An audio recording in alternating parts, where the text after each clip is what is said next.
I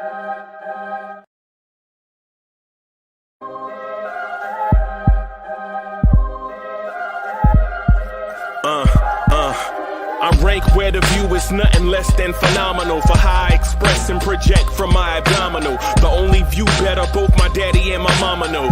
No living parents, my sons give me balance. My wife is my serenity, this mic is my identity. The world is foul enough, that's why I write without obscenities. Provoking danger with broken language and spoken anguish. Begging to get hurt, why would you ask to go through changes? Yes, Lord, life's a chessboard, master the angles.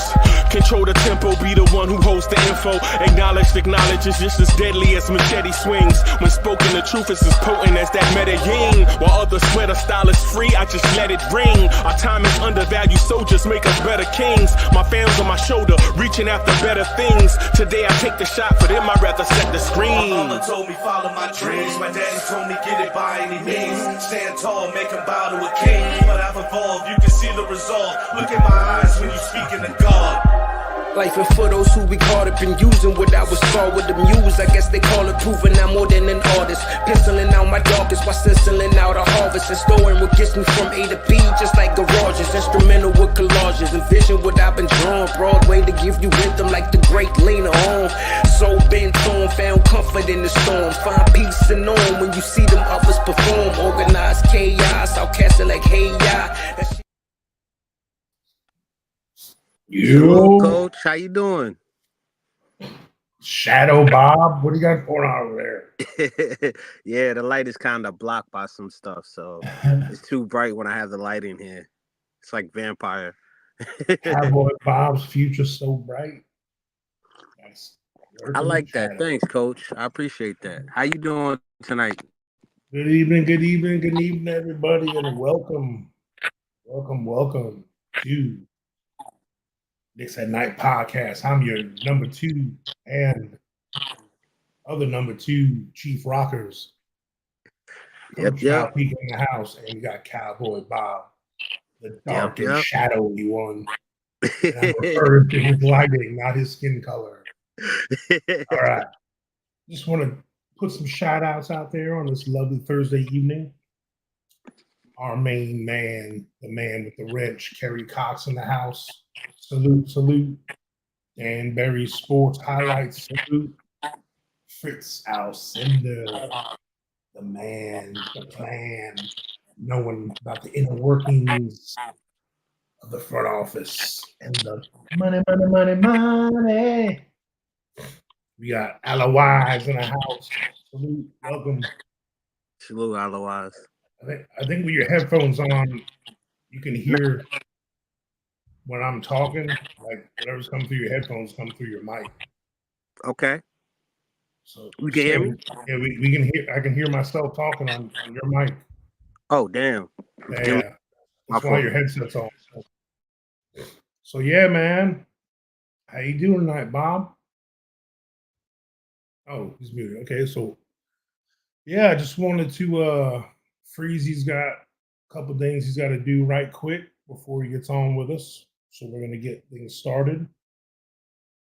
I just wanted to let you guys know that we appreciate all of you and all of the time you take to come to watch us spit facts and opinions. And sometimes we agree, sometimes we don't agree, but one thing we all agree on is we want them Knicks to win. So we're yes, all sir. in orange and blue. The man, the myth, the legend, 701-8 boy himself, Corey Lee in the house. Queens in the building. My pops was born in Queens. Mm-hmm. My mom's was born in the Bronx. I'm a Long Island. For the... Say it again? I was like, if it wasn't for the Bronx, I love the Bronx, man. That's where I'm from. Yeah, man. So yeah, tonight, we got a couple little things brewing right now. Salute to Big LP. We got a couple of things we're going to talk about. One of the things, Bob, I wanted to maybe address, or maybe something that's lingering right now. Can I just Can I just say one thing real quick before we start about our Knicks? I want to give a shout out to the Lady Liberties. Sabrina, nice long 3-pointer from deep. Beat the Minnesota 2-1 right now. They might in like 7 years. They've been trying to get a championship, and I think that they are deserving of it. So big up to New York and New York women Yeah, man. basketball. Just had Yeah. And I'm sorry I'm still looking for the drive to pay attention to that. It has nothing to do with them being the ladies. It's a different sport a little bit. I'm still getting used to watching it. You know what I'm saying? So anyway, so I didn't know about I used that. to watch. So big ups to you for that. Yeah, man. Back in the day, I used to watch it when Miss Cooper was. So when That she was on it, I was her number one fan. Like I had her jersey and everything. And then when she retired, it just died. Now I'm back into it because mhm, one of my friends was like, "You should start watching it again," and I'm like, "All right." And the Lady Liberty's last 7 years been trying to get that chance. When mhm, she pulled up from the logo like she was in NBA form. So I was just like, this is a game mhm, because they were down 14 points in the first quarter, and they were down coming back from the game, and they were in foul trouble, and they did really good. So if they win, the reason why I brought it up was because if they win, I feel that's something to look forward to for the men as well because it's been so long since we've done it, and having them, the Mets, and the Yankees still playing in the playoffs, we got some positivity in New York in a long time as a yeah, whole. man. It'd be nice if they were championship city. That'd be nice. And Liberty are part of that. Hell Yeah. yeah. Yeah, man. All the people starting to check in. We got starting to get some double digit people in the house. We got Andios. We got BX Kicks for Life. And the man, the rib, the one himself, King Ribby. Make And sure, guys, like, please subscribe. And that's I'll right. just video. Make sure we hit 4K, please. That's Yeah, what we like and need to do subscribe. by the end of the year. Hit that thumbs up. We're trying to get that 4K. So yeah, man, back to the lecture at hand. So we got the most recent thing that kind of happened this past game. Uh, we see that Landry Shamit had an injury. If you would have asked me a month ago if we'd be talking about what do we do since we're missing Landry Shamit, I probably would have laughed because I didn't know we were going to be expecting to count on him for rotation. But from what I've been seeing, Landry Shamit showed us a little something when he played. When he came in the game, he brought some energy. He's a willing shooter.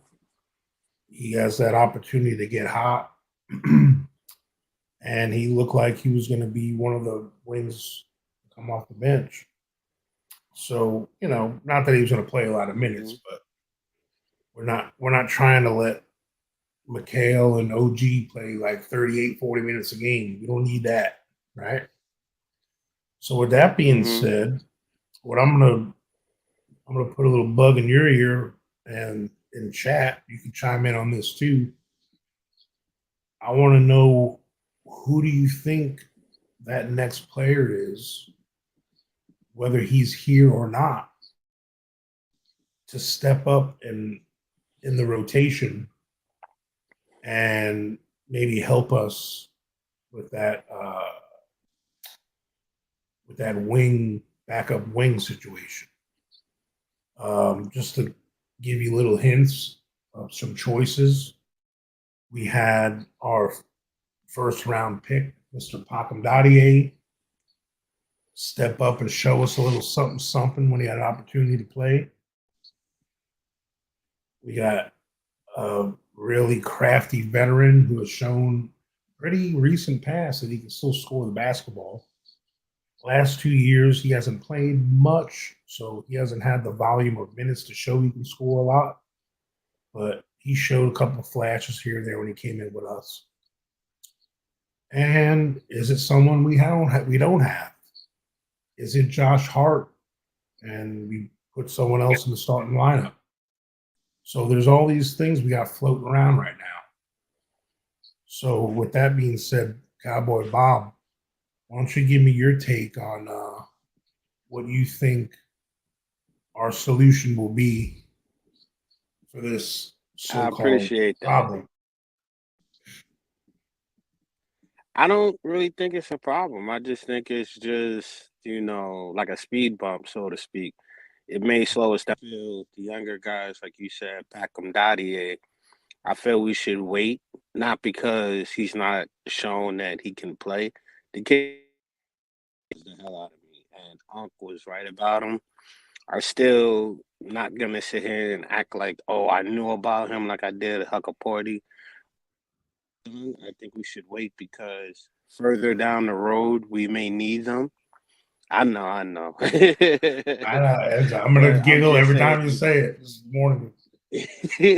Every yeah. time, every time Cowboy adds an A to Huckaporty, an angel gets his wings. Porty, there you go.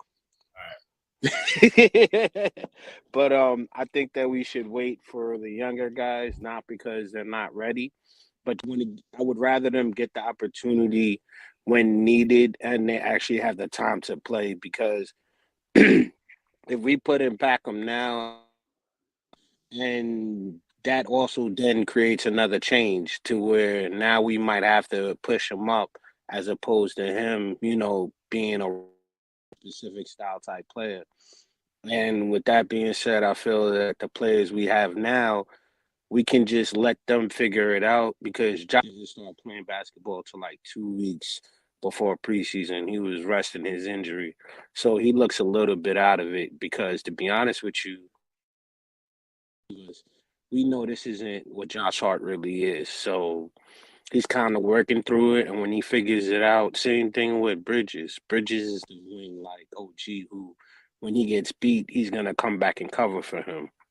So I right. think I know it's hard because it's the first 10 season, like the hardest 10 games he probably going to have until later in the season. But if we figure it out then, I think it'll set us. I wouldn't want to put anyone else in there because you'll be adding through subtraction, so to speak. You'll add someone who may be good, but then they're gonna subtract the talent that we have on the bench that might come up later in the season. Tyler Well, Kolek, Packham yeah. Dadier, So I'm not sure one what your extra away answer from them. is. You're saying just let it play out. That's not a choice. Yep, let it play out. No, because the thing is have the players here that I think can cover it. And I know a lot of people are like, what are you talking about, Bob? I think TJ Warren deserves it because Well, that's two what I'm years saying. ago, I That's what think, I want to hear. I want to hear the play. So you're saying we should keep yeah, TJ Warren, who we have. So I you think it feel should that TJ keep him Warren's going to be the one because, to get the opportunity yeah, to stick around? Okay. yeah, I think we should do that because here's the thing. You have trade value, and I think that TJ Warren is one of those I don't guys know if that it's just can me, but it come seems in. like you keep cutting in and out like your internet or All something. right, just give me one quick sec. All right. So while he's doing that, I'm Can you hear gonna me now? yeah, I hear you. I'm just gonna give a little roll call real quick. A couple guys just came in. Yeah, go ahead. I want to say I'll I be right back. appreciate it. Just go ahead. All right. Ivory 10, welcome, welcome. Salute to you. Come on to the panel, man. We miss you up here. Ivory 10, I want to say welcome, welcome. On Dios. Welcome. So anyone else in chat looks like Ivory 10. He's saying TJ Warren. Yep. I like the prospects of him for sure. Let's see anybody else. Seems to me TJ Warren's pretty popular choice right now. All right, so with that being said, I personally, um, I mean, I've been saying this even back before we got back before we even got Cat. I still think we needed like another 4, and like Precious. Right now, to me, I've been saying this for a little bit, and I even say this now that I agree with Kerry Cox. I think Precious has shown enough to be a starter. I think he can start at the 4. Let Josh be with the second unit, and he can be the one that comes in and subs for Precious, or he can sub for OG and Kale Bridges. They can run. Like I said, they don't run a whole 5-man team to on the second unit. They don't sub them all out. It's going to be a couple. Going to be a couple of starters. It's going to be like, Brunson's going to come out, and then like campaigns and play with Bridges and OG, maybe Precious, Cat. There's going to be all these different combinations. Uh, Deuce is going to come in, and he'll play with Brunson, and there's going to be a lot of different combos, and that's what the first 10 to 15 games is all about. Seeing which bench guys work well with some of the starters, because that's what bench players are. It's one thing to have a great bench players. I mean, but like I said, we're not playing a whole 5-man bench. We need players that match our main guys, the guys that are always going to be playing. So those are guys we need to work in our system, work well with our starters. I agree. Welcome back, Bob. All right, can you hear me now? I hear you now. All right. You just finished my thought, and I'll let you continue. So what I'm getting at is I agree with Ivory 10. I wouldn't mind getting a power forward somewhere somehow. I agree that Precious is important, like off the bench too.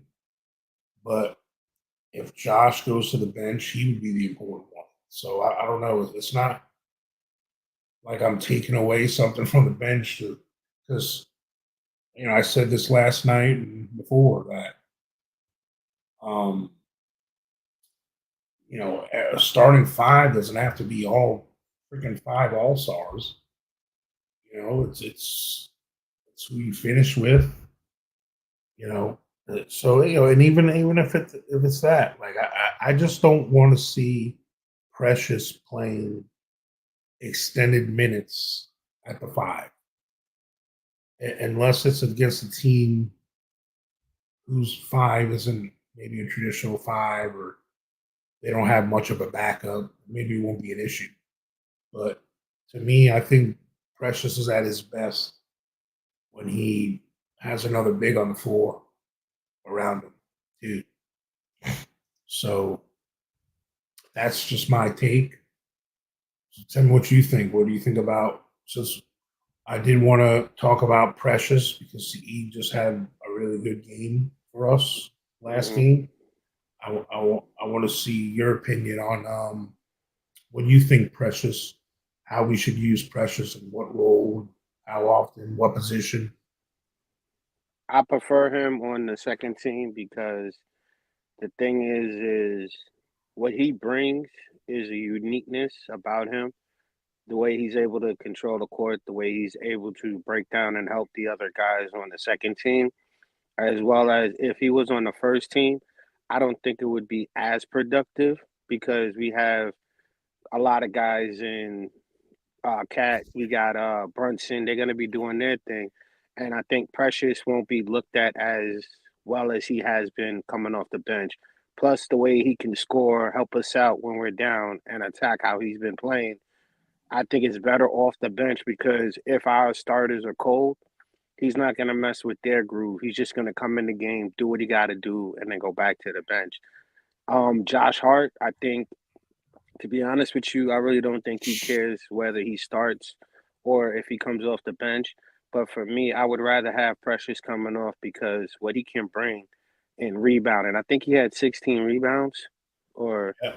Yeah, and he had like 16 points, and he did all of that just playing hard Yeah, work. he had 20 points. 20 points, my fault. He did all of that through hard work and defense. And that's what we kind of need on the bench because if we switch him out, now our offense is top heavy. We have everything we need on the front end. But when we bring in subs, our offense is going to be struggling. Our rebounding is not going to be, Josh Hart's not going to get 20 rebounds. Josh Hart may get 10 or 11. But what Precious can do running that second team, he could be effective. And I think it would be better him, TJ Warren, and like campaign, maybe Kolick, McBride, like with that flow, he can control the tempo when they're having bad days. He All can those just step guys up. are not playing together. No, I know. I'm just saying, like the mix Just of the saying. rotation. Like, for example, Yeah. if McBride comes in and Precious is there and they take out Cat, right? That scenario would be McBride may be off.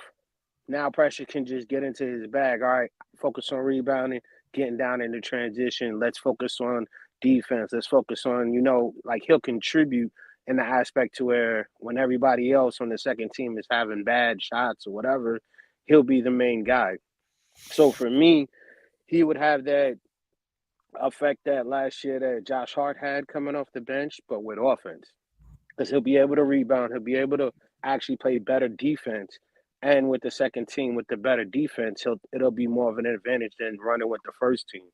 So I actually like Precious where he's at. I think that he should be about second man off the bench after McBride because the thing is McBride is a shooter and he needs to start getting going early. So if McBride comes in, it needs to be McBride and Precious at the same time. I'm just saying because of the leadership skills that he's shown me in the preseason, I'd rather have Precious right where he's at because he's going to be that glue that holds it all together. All right. So, who do you think the two most versatile players are on this team? Versatile. Oof, such a big word. Yeah, no, just the guys that can do more than one or two things.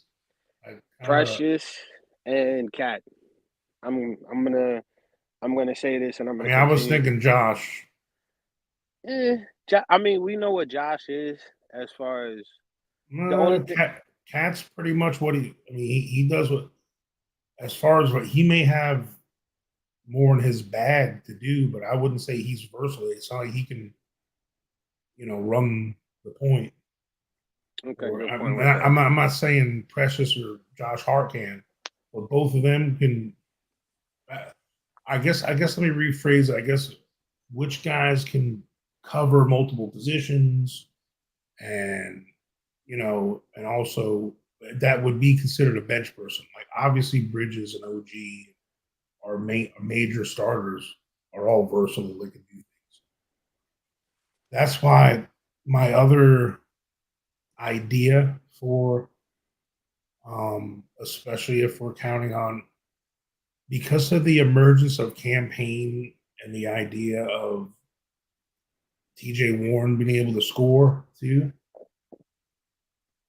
I think it wouldn't hurt us because I like Josh Hart and Precious both being on the bench for the versatility, like because they can sub for a few different people.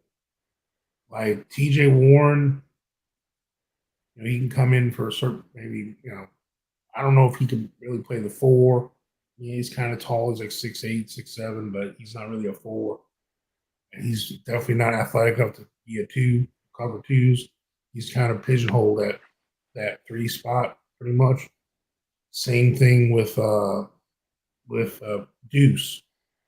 Deuce is limited to, he really can't run the offense, but yeah, he's pretty much coming in to be a spot up shooter from the two. It's not like he's going to be covering the wing. He's not covering threes. He's not covering fours. That's why my other idea was to actually consider having Deuce start and having Josh and Precious come off the bench. That's an idea too. Because you already got Campaign, you already got Kolick. Those are two guys that could be part of like the 4-man guard rotation kind of. And then Josh Hart can kind of sub, and TJ Warren can be the ones that sub for Mikal Bridges and OG. Maybe not at the same time, but at certain times with Precious too. So I mean, luckily we're saying all this because I think we have a lot more capable bench guys than we thought maybe we had. Um, but yeah, there's definitely going to be a stagger thing going on. Um, it's not like we're going to be doing these mass subs. And I think as far as subbing for Cat,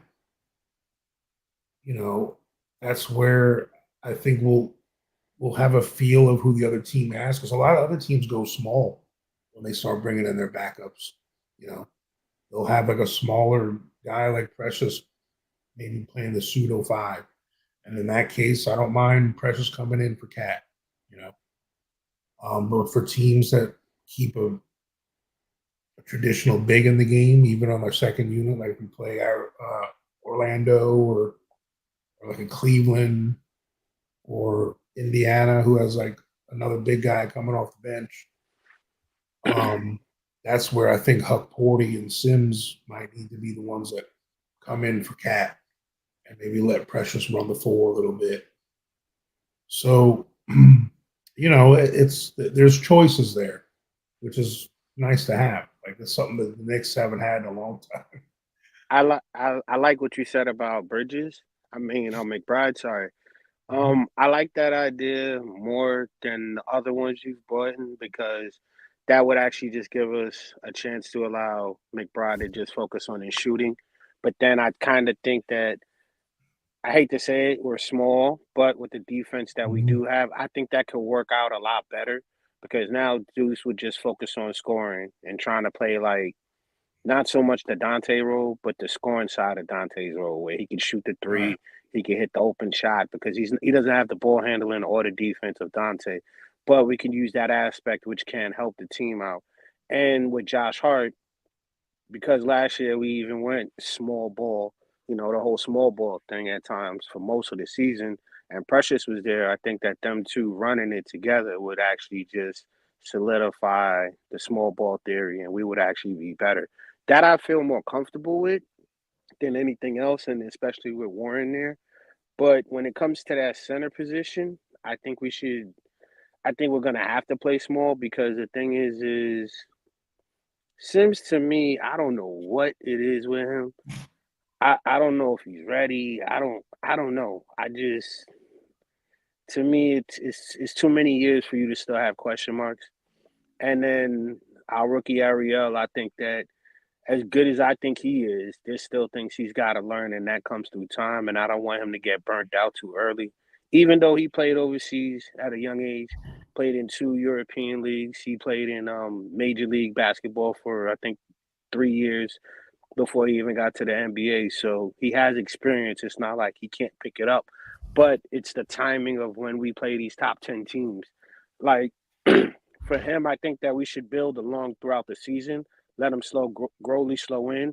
So when the playoffs come, we can have him. But for me, because of what Sims is doing, I prefer the McBride idea, because that'll give Brunson another 3-point shooter. It'll give us someone we know we can use as far as scoring. But the biggest problem is that guard defense. Like, we're gonna be hurt. Like, if we play the way we played against Minnesota, we're gonna be hurt. We're gonna be asking Bridges and OG to be playing defense on the guards, and they're gonna have to cover the guards and the forward position.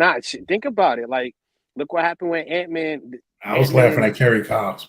Oh, my fault. But I'm still listening to you though. I was just gonna say, look at how Ant Man took advantage of Brunson, clapping at him, trying to shut him down, and making him look bad, even though Brunson still got his 24. It's like, if we run into that, or even look at how When Brandon did he Miller make was. him look? When did he make him look bad?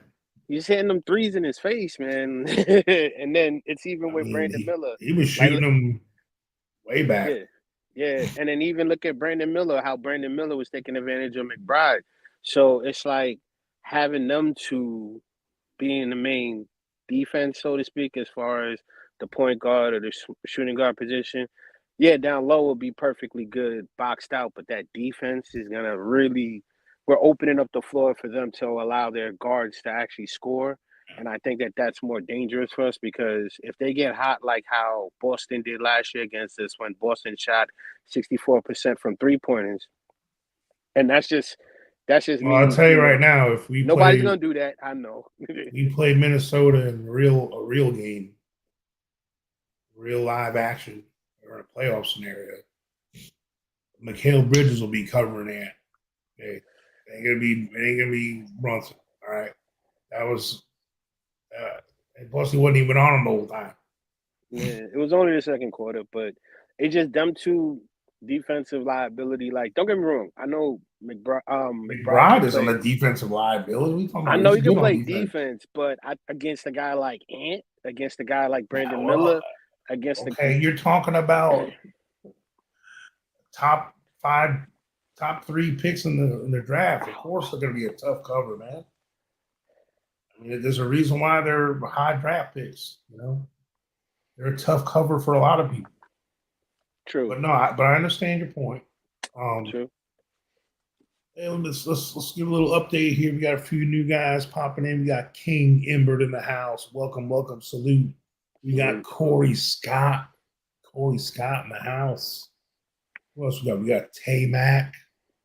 All right, man. I'm glad to see everyone out there, man. We got 25 people chilling, watching, and only 3 likes. Come on now. 25 people. We should have 25 likes. Hit that thumbs up for me. Mm-hmm. And if you're not already subscribed, please subscribe.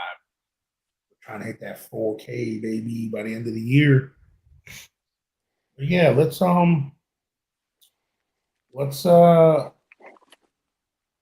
kind of shift gears here. We got this Wizards game, which is the last preseason game, right?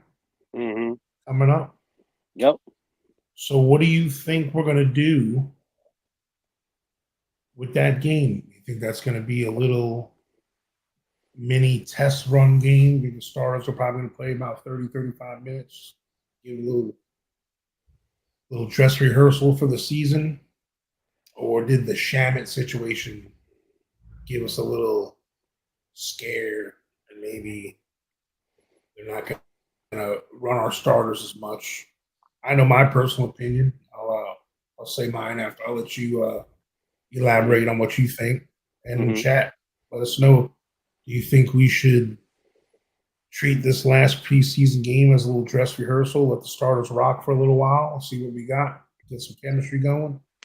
So we're ready for that because we all know what game is first. Yep. I think one quarter. That ring ceremony in Boston.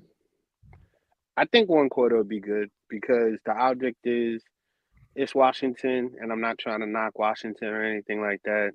But the object is if we are going to be playing Boston, our starters can get in the rhythm because they're starters for a reason.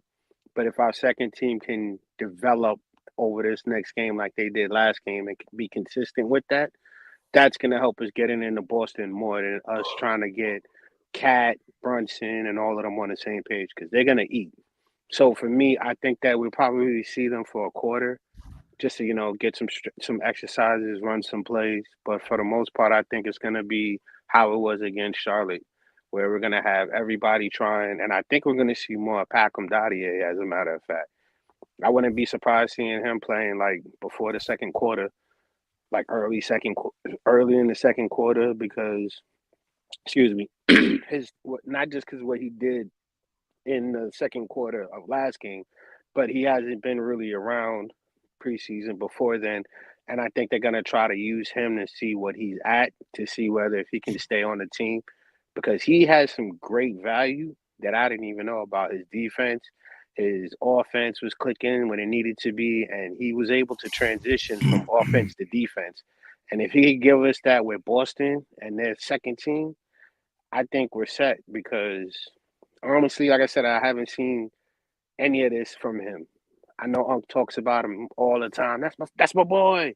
But for me, I'm just like I'm at all. So I think the best thing to do is to have Packham come in second quarter, let him play the second, third quarter as if it's a real game to where if we need him off the bench for against Boston when we're struggling, he can just come in and just change up the whole flow. But the starters, I think, like I said, one quarter, I feel if anything, I'd keep the team as is, but I try to push it with McBride to see how his shooting is gonna be because he's a good defender. But this game, I want to see how he's gonna be as far as shooting. Is he gonna be knocking down his shots? Is he gonna be consistently aggressive? Because the thing is I see our starters not having to take too many shots to get buckets that they need against Boston. Like, I'm really thinking that Brunson's gonna be hitting 30 points off of like 17 shots. I really think Cat's gonna be hitting about That's very 20. specific. I know that I think that Cat's gonna be hitting 25 to about 27 off of Well, we're about. not talking about what we're doing in Oh, Boston. my fault, my fault. But We'll tackle that when we get to it. You know what I'm saying? yeah, but So in this all right. game, So yeah. So you kind of expressed what your yeah, thing was. For me, personally, I'd like to see them treat the first half like a real game with real rotations. Like instead of doing a mass substitution, I'd like to see them sub in and start to rotate guys in like they normally would in a real game. So some of these guys on the bench can get a little run with the starters instead of just running all with each other's backups like like we do in scrimmage, practice probably.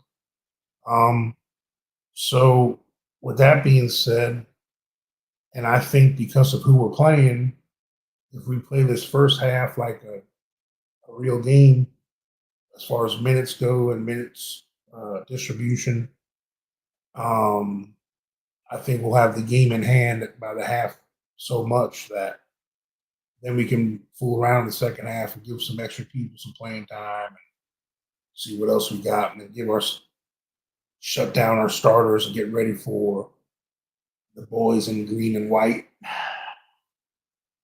That's just my opinion.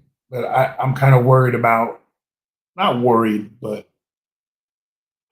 this injury bug seems to be looming large. And speaking of injury bugs, we got a super chat. I want to thank Parrish Duggar for your generous contribution and support. He says, bad news. I Heart broke his left hand last yep. night. In case someone didn't see it, some of the reports, we got our old boy there, I Heart, for the Thunder, had a hand injury. They say he's going to be out 5 to 6 weeks. We wish him the best. Good luck. Unfortunately, that happened. And go Knicks. That's all I got to say about that. We got another one. Corey Lee, thank you, sir, for your generous contribution. Show my bros some love. They're out here giving us some great content. I agree. We're out here trying to get 4,000K. Let's make that. I agree because, Bob, I see you in the chat and some of these other operations here on the YouTube. There's some other good people out there we love. We love and support all fellow Knicks fans, Knicks content creators. Much love to all of you. This ain't no competition. We all got love for the Knicks. We all have different opinions. We all have that same goal. We want to chip, but everyone thinks we got to take a different path to get there, So, these other places, some of them like the clickbait stuff. Some of them like to conjure up rumors. Some people like to dwell on bad news, just like the news in real life, They always talk about bombs and injuries and car accidents and tornadoes and hurricanes. There's very little squirrels on a surfboard. Squirrels, red robins flying around with unicorns and rainbows. Bad news is, people want to see a building on fire, but as close to their house as possible. But as long as it's not near their house, they want to see it on TV. Ooh, yeah. But But to that point, real quick though, Coach, the way I feel is it's like math. When you're negative, because to be honest, the Knicks haven't won a championship in 50 years. So our negativity breeds more. It's easier to breed more negativity than to actually find that positivity. And when you do finally have that positivity, all the negativity just draws to that to the point yeah, where it suffocates the positivity.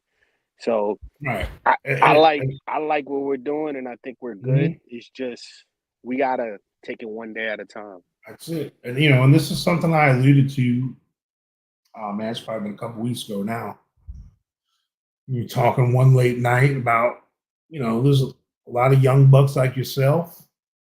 And I consider them dudes that are under 35 and under that weren't around during the last time we had a real run.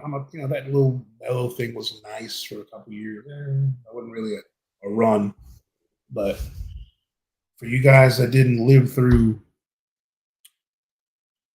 and I'm not saying because I'm an old head, I know how to root for a winner, but some of y'all that are real young, you don't know how to root for the Knicks when they're winning yet because you ain't used to seeing them win. It takes getting used to, and just like losing sometimes contagious, winning starts to get contagious. When you have a winning environment and a locker room full of guys that give a crap and they're ballers and they're all professionals and they just want to win. They want to fight for that guy next to them. It starts growing on everyone else, and the fan base feels it, and we see their effort, their drive, their willingness to win, and that's something as a fan of sports and as a fan of the Knicks, it fills my blue and orange heart. You know what I'm saying? It's just it just hits me to the core that I'm just so excited to actually root for a winner again. It's been so long, man. Like I just and some people it's so easy to dwell and make light of and make jokes about the negative stuff because it's happened so much. When we laugh about the Frank Ntilikis and the Kevin Knoxes and Frederick Weiss and just all these weird guys we've had just come through this organization. And, it's after a while, we were the joke of the league for a while. We're still recovering, from the media and ESPN, TNT guys. Some of these guys are still caught up in what the Knicks have been these last decade or two. So it's like the Knicks. I mean, even last year when Brunson started doing a little something that some of them guys were talking about. I don't know. People don't really want to go to the Knicks yet. It's all like, remember that stuff Shaq said, like it's all hype or whatever. It's but right now it's not like what Flavor Flav. It ain't don't believe the hype. Believe the hype because it's real. Mm-hmm. Because all that smoke is real. And I can't wait to see it. It's coming real soon.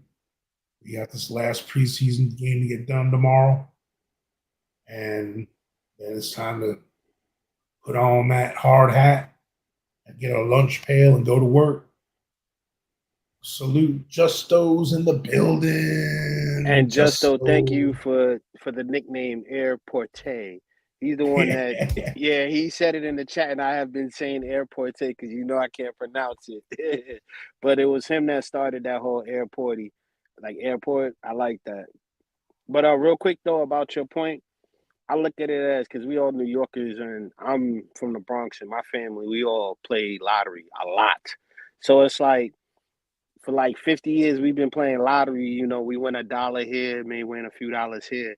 But Brunson actually was like that $10,000 ticket that we won because with all the injuries going, with all the stuff going, he stayed focused. And yeah, He did some things that I may not agree with, but it was productive overall for him to grow. So now Mhm. for us, instead of us taking that 10 grand and running it back into the same system, what we should do is take that money and reinvest it into something better to where we can make more money. The reason why I'm bringing it up that way is because Brunson showed us something, and now you get a guy like Cat, you get a guy like Bridges. We're investing it into something to make it overall successful, as opposed to continuing to play in the lottery or continuing to stick to a system that hasn't been working for 50 years. And the biggest part of us as being humans is very hard for us to change. So this season, even if we do make it to the Eastern Conference Finals, which I think we will, and I think we're going to give Boston maybe a game 7 at the very least. If not, we're going to make it to the finals this year. My high hopes is because of what they've done and what they've proven over the last 2 years. And it hasn't all been just Brunson, it's been the team as a whole. Josh Hart stepped up, McBride stepped up. Like, a lot of people have to understand that this team has changed within itself in the last 2 years to where we're so focused on the championship or their productivity in the playoffs that we missed out on the individual growth of these players. And now that it's into fruition, we're still expecting, oh, championship or bust. Like, come on, let's sit back and actually appreciate what we got. We got Brunson. We got guys who are gonna make this team look productive and be really well. And I still think we're gonna win 57 games this year. So let's try to sit back, enjoy the show. I said it 2 years ago when we were playing against Miami.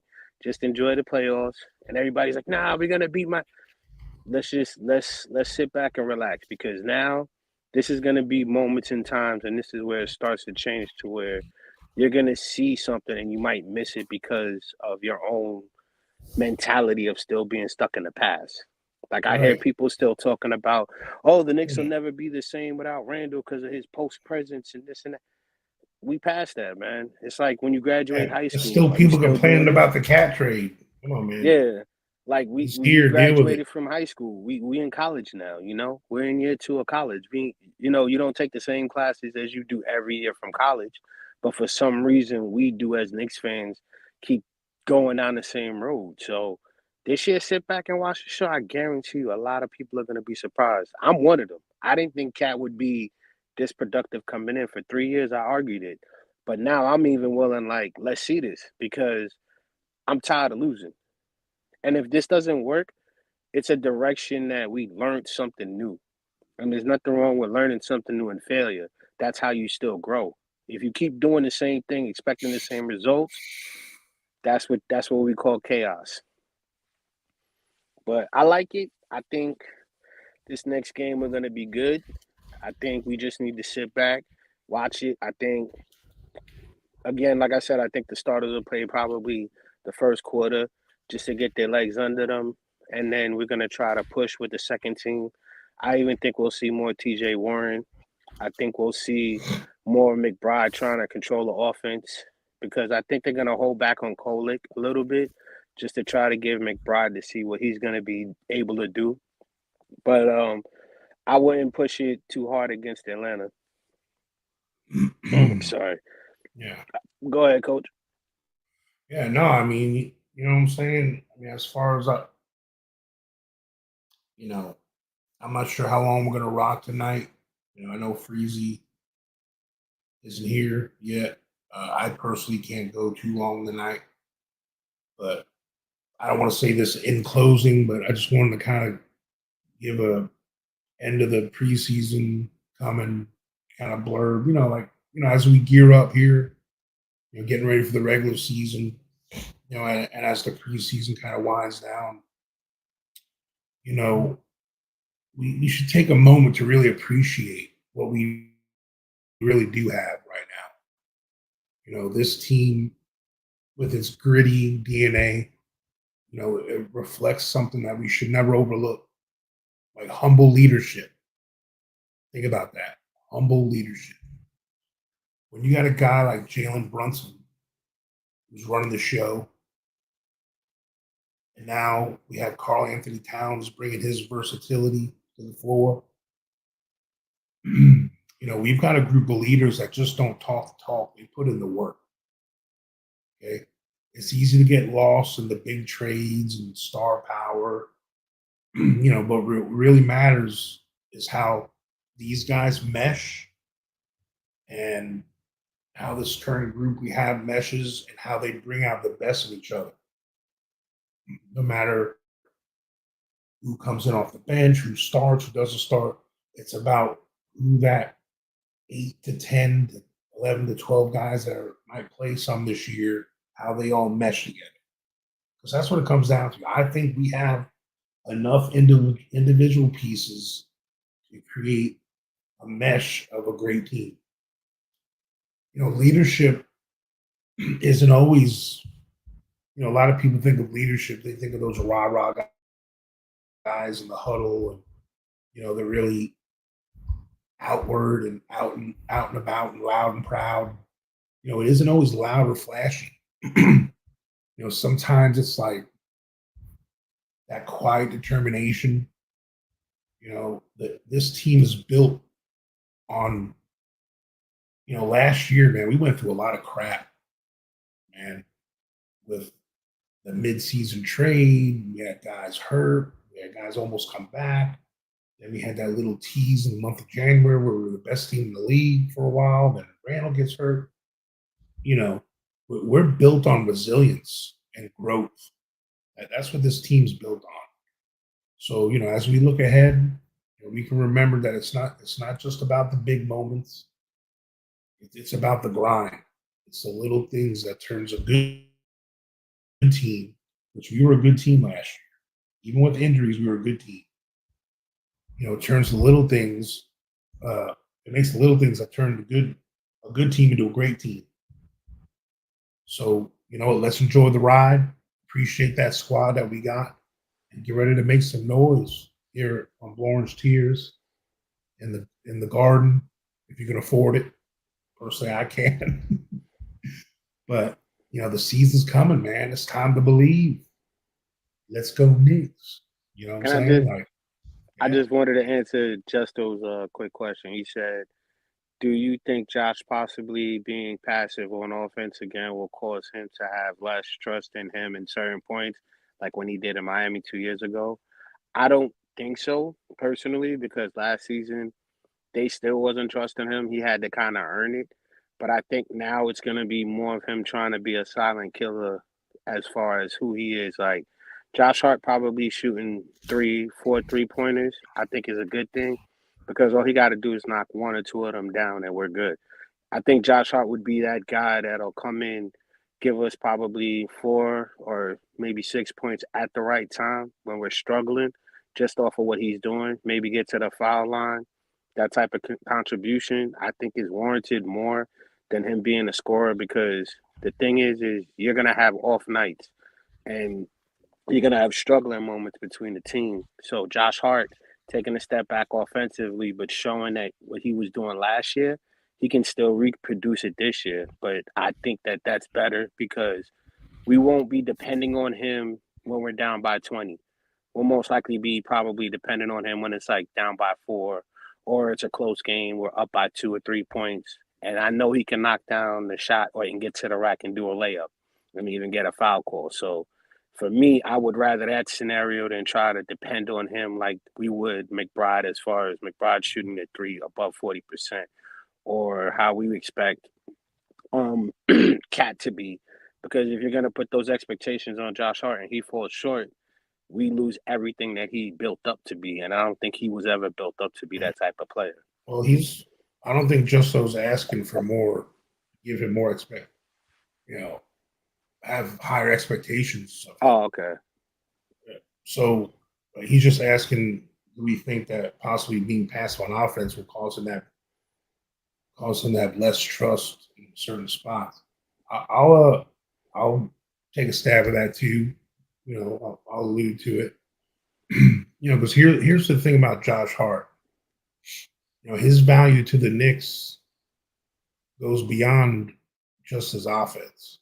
Okay, he brings energy, hustle.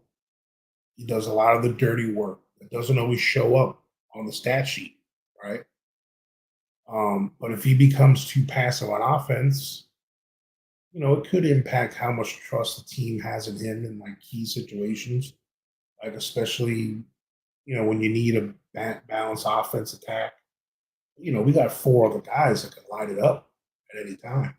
You know, so if defenses start to ignore him because he's hesitant to take shots, it could limit some spacing and maybe put more pressure on players like Brunson and Cat to carry the offensive load sometimes. Um, but I mean, the key part of the Knicks' success would be making sure. I mean, it's always nice to have five players on the floor that are offensive threat.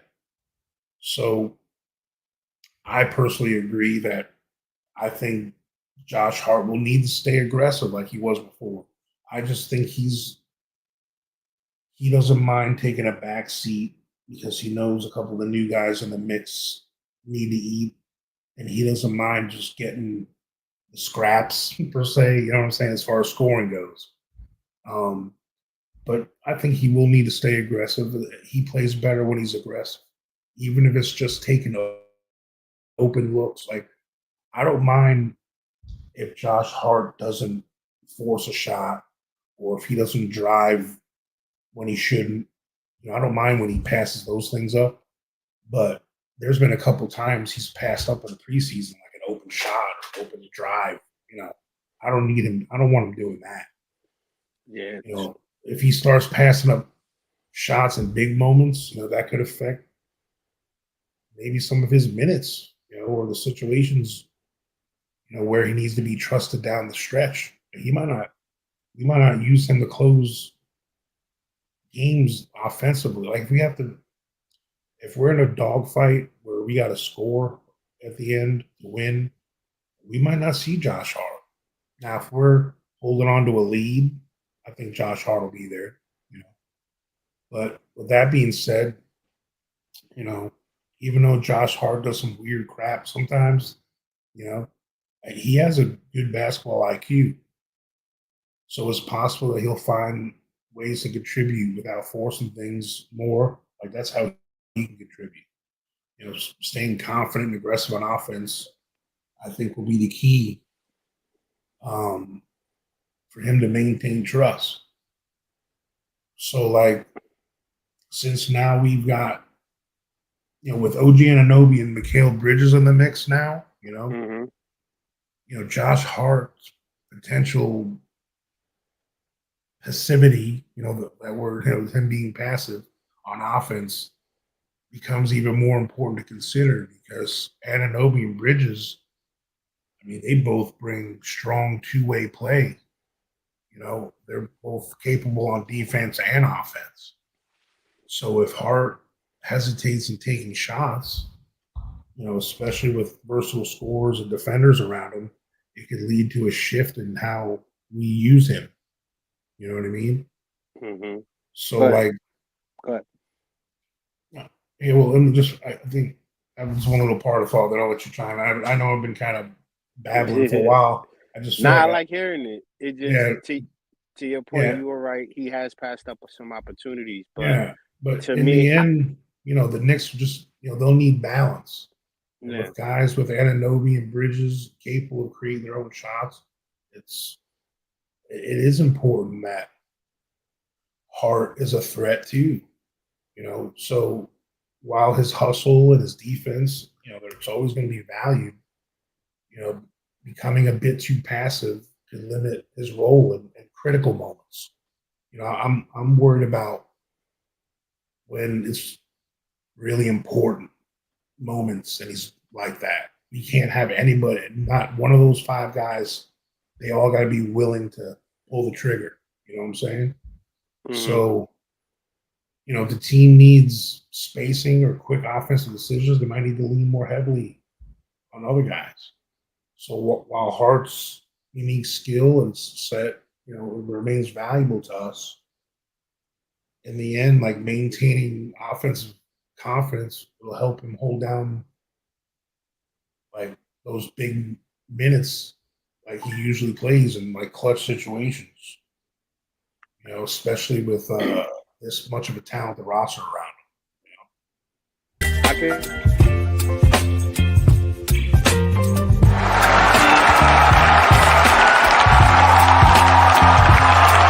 Baby, you give me ice and fire. You're giving me wind and rain. You're some kind of butterfly. Baby, you give me peace. You whip up my appetite. Don't leave me here high and dry. Oh, well, I don't wanna jinx it, baby.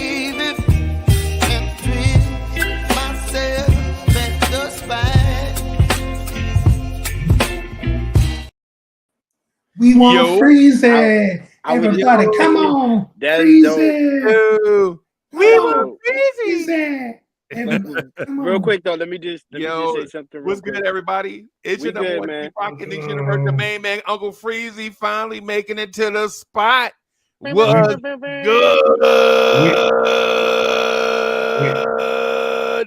We made it a whole hour. And we didn't burn it up, bro. I see y'all was intent, bro. And we didn't burn the place down while you was gone. Nah, and Cowboy Bob was talking like 47 minutes of the whole thing. Yeah, and it was on point too. I didn't change it up. I was talking too much. and he's sitting in the dog. You know, witness protection. I had to reel him back in a couple times. Yeah, I saw that. I saw you slapped him on the wrist a couple times. He started talking about the Liberty, and then started talking about the Boston game. Started talking about hugging the party. Yeah, hubbing the party. Yeah, I heard you. But real quick though, Coach. What's good, man? I see y'all. Welcome. I see y'all. Glad you're back. Yeah, Corey. Hey, Corey Lee is looking for the link. We got the link. Corey Lee, I sent the link in y'all chat, bro. That man, just real quick, man. That man, when it comes to technology, he like, nah. He like, I need a rotary phone. Yeah, man. But real quick, Coach, let me just finish up because I know you said about Josh Hart deep in games. I think the advantage is. Hey, Cowboy Bob, you had a whole hour, right? I know, but okay, go ahead. Can your man, the number one Chief Rocker? I was trying to just move out of the way. My fault. On a joint that he started from scratch. Yeah, I think go ahead. What I said. We good. I didn't really ask for a retort at the end. I thought you did. My fault. I thought you did. Cowboy Bob, because honestly, you answered the question already. Then I answered it. And now it's either Uncle Freezy's turn to answer it or no. Go ahead, because I just wanted to make sure we was on the same page. Cowboy Bob is like, you know what I'm saying? Well, I got this thing.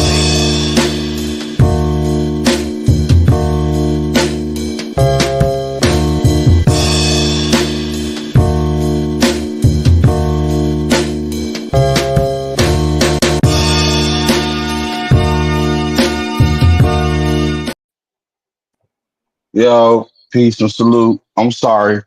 Yo, I'm in dad mode. You know what I'm saying? I'm over here making some chicken tacos. Hold on. Just get yourself ready. We'll bring you right back up. No. I'm good. Hold on a second. I'm good. A pot you cooking? Cowboy Bob, Cowboy Bob sitting in the dark. Hey, bro. I can. Yo, bro, I can walk and chew gum. You know what I'm saying? Yeah, but it don't always make good TV. Yeah, that's what I'm saying. No, I wasn't gonna show that, but I'm sorry I did. Anyway, hey, yo, let's talk about the Knicks. We're trying to get out the hood. Yeah, hold on. So can I say something real quick? No one wants to say thank you. Shout out to everybody. You know what I'm saying? The chat. You know what I'm saying? The great panel. These two dudes here that had great content tonight, and they had great conversation. You know what I'm saying? I respect that. I like that. You know what I'm saying? I was waiting for Freezy to come in because I didn't want to, you know what I'm saying, come in here and, interrupt what y'all was doing. You want to come in and, yeah. He No. What they were doing, because they did a great job. You know you want to come up here and talk about Mitch, bro. No, I ain't got nothing. Hey, listen, man, until my man get on the court, I don't want to have this conversation. That's it. You know what I'm saying? Hey, and I'm A number one with a bullet, standing there at the door. Yeah, I'm a fan. You know what I'm saying? Of Mitchell Robinson. But you know what I'm saying? Until they get on the court or until we about to move, it is what it is. You know what I'm saying? As far as my man Mitch, you know what I'm saying? But let's move off that topic, man. Please. I don't even want to talk about it. You know what I'm saying? It leads to arguments. I'm not in an argument mood. But anyway, go ahead, gents. The Cowboy Bob. You cut me off. You said, "Yo, let me say something." I never argue. No. All right, I'm done. I'm done, son. I'm going on mute. I'm gonna listen and I'm gonna chime in as needed. Okay. Sweet. All right. Hey, yeah, Cowboy Bob. We got to make sure your lighting be right when you be on the joint, bro. Yeah, just how you are My right fault. now. I got you. Yeah. You should have been like that from the get-go. I felt like I was talking to the shadow. Yeah, I feel like I thought you was gonna use a voice changer too. You thought you was talking to the informant? Yeah. Basically the Knicks are. Yup. I got you guys. But now I got the lighting though. I had to fix it. Yo, that man was up here like the informant, bro. Hoodie. I saw him do it in the back alley of Hoodie Bob now. Hoodie Bob. They always eat at the same restaurant. I'm in Knicks Witness Protection Program. They coming after me. Yeah, man. Yeah, so no wonder you in South America. No wonder. Lee got a point. No wonder, bro. Yep. Them Knicks fans are serious. I saw your ceiling didn't have no. Is that where they hide the kilos up in there? Yeah. Yeah. Relax, coach. Relax, coach. You wanna? So that wasn't like damn. That wasn't insulation up there. Cowboy Bob Escobar. Cowboy Bob Escobar. Yo, if Cowboy Bob say Huck Porty name wrong one more time, bro, we're gonna have to start finding him or throwing tomatoes or something. I was like, yo, Cowboy Bob know what he talk about, but every time he butcher that man's name, it make you think he don't know what he's talking about. Yeah, you can't love someone that much and get the name wrong. Dude. Yeah. It's like getting with a girl and telling her you love her so much. Tell her it's the wrong name. Yeah, after a 4-hour date, you just met her, you only known her 4 hours. Like, I love you, girl. What you doing for the rest of your life? She's like, relax, bro. I just want to get to the entree. Shanika, I love you so much. My name is Tammy. Tammy and Brittany. Yeah. They sisters. They live in the same single wide down the dirt road. But anyways. Yo, what I had been noticing, y'all. I don't know if y'all noticed this. Knicks fans always got to find something to complain about, bro. Oh God, I know that. Yo, that's why I had that little rant about the, positivity thing a little bit. Right. Keep going. I want to hear your take on it, please. Knicks fans, bro. I swear, they could have right now. Karl Malone can be starting at the 4 for the Knicks right now, and then we'd be like, yeah, but our bench, you know what I'm saying? It's the buts fans. Yeah, it's kind of like before this Karl Anthony Towns trade. Y'all know what the complaint was, right? But who's going to be our big off the bench? Should we trade for Walker Kessler? You know what I'm saying? It's like so no matter what we do before we get to the regular season, somebody somewhere is going to have something to fix the Knicks, right? Somebody somewhere is going to be like, yeah, but Deuce, our point guard depth is excellent, but we don't have a shooting guard off the bench. Hey, bro, come on, bro. We got to relax, y'all. And no team is going to be perfect. Y'all think Boston is worried about their 6-man? Hell no.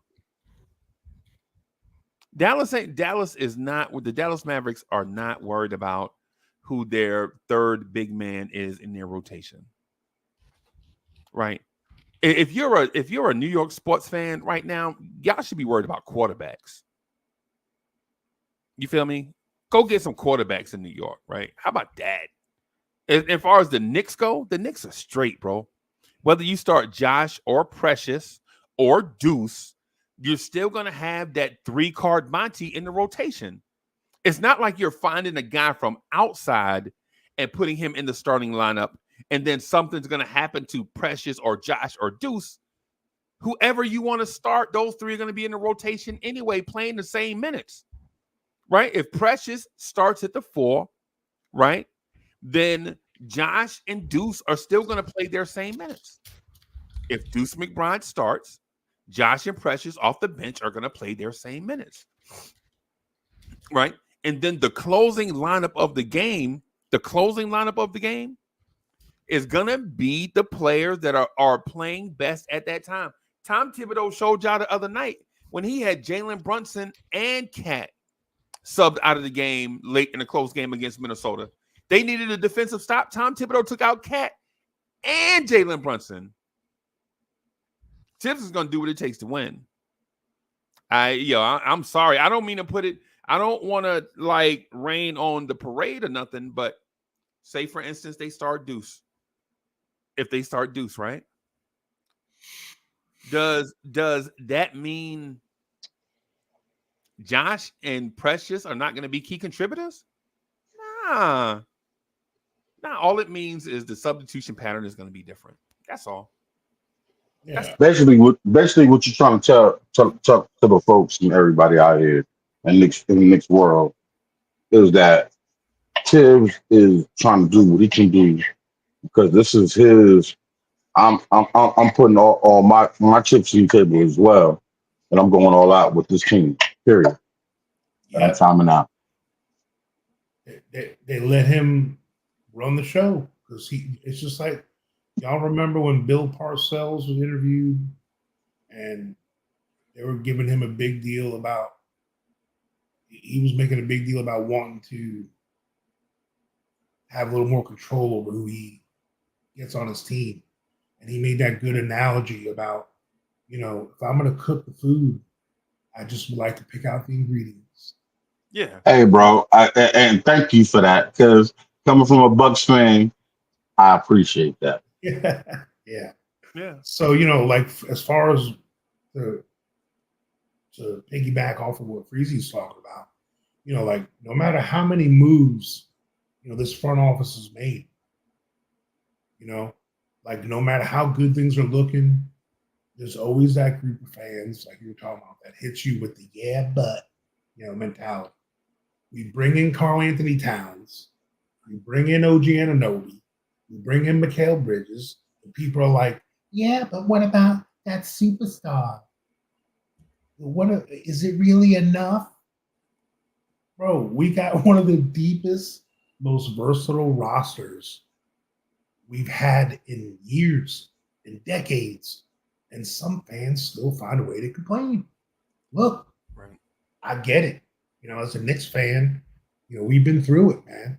We've been through it. We've been through the crap. It's in our DNA to be skeptical after years of ups and downs. But at some point, we got to start appreciating the progress we've been making. Bro, we making progress. This front office is building something special with high character guys who can ball. Are we going to win it all tomorrow? Who knows? I hope so. But what we do know is that the team is set up to be competitive every friggin' night. Not only competitive, we're going to beat the brakes off some people. They're building a culture here that the city and the fan base can be proud of. So to all those but fans out there, take a breath, enjoy the ride, and let's appreciate the fact that we've got a squad that's ready to fight, man. A squad? Nothing's perfect. Nothing is perfect. But this team is exciting, and sometimes that's all we need. Let's get behind these dudes, man, and see where this can go. That's what I got. That's all I got to say about that. Right. Yeah.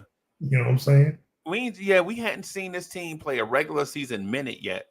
So you know what I mean? So here's the thing. Last year, at the trade deadline, the Knicks made a series of moves, right? And the Knicks were like, yeah, but we need a starting three. Maybe we can move Dante and have that firepower off the bench. Then we go get Mikal Bridges, and now Dante's gone, and people are saying, well, now, But the biggest kicker of it all is an Exhibit 10 player off the scrap heap, comes here, plays for less than 100 minutes, gets injured, and we're like, oh no. Oh no, Daphne. What, Velma? What are we gonna do, Shaggy? I mean, come on, bro. No. Who wants to scoop his that?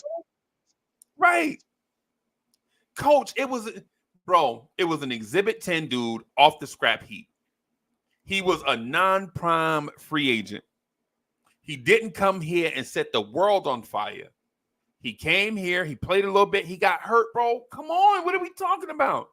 Now we're gonna retire Landry Shamet jersey.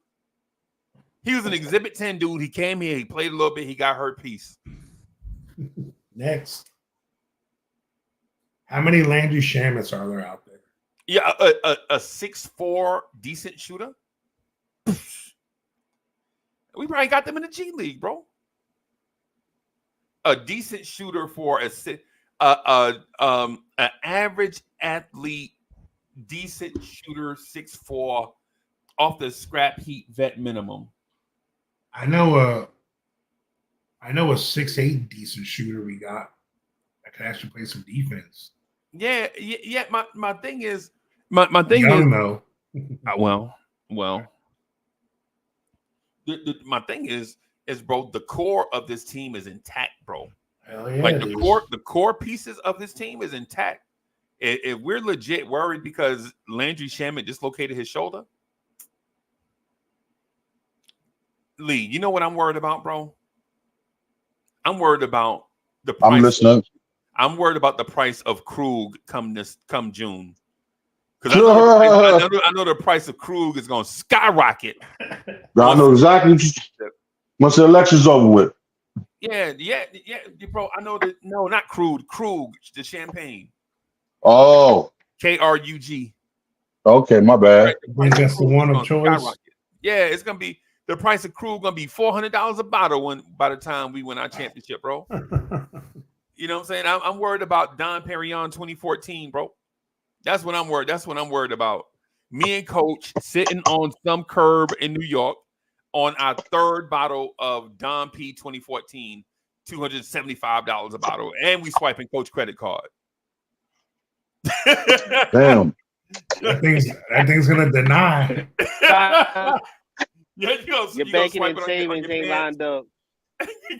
I cut my credit cards, bro. I got none. Like your checking and savings.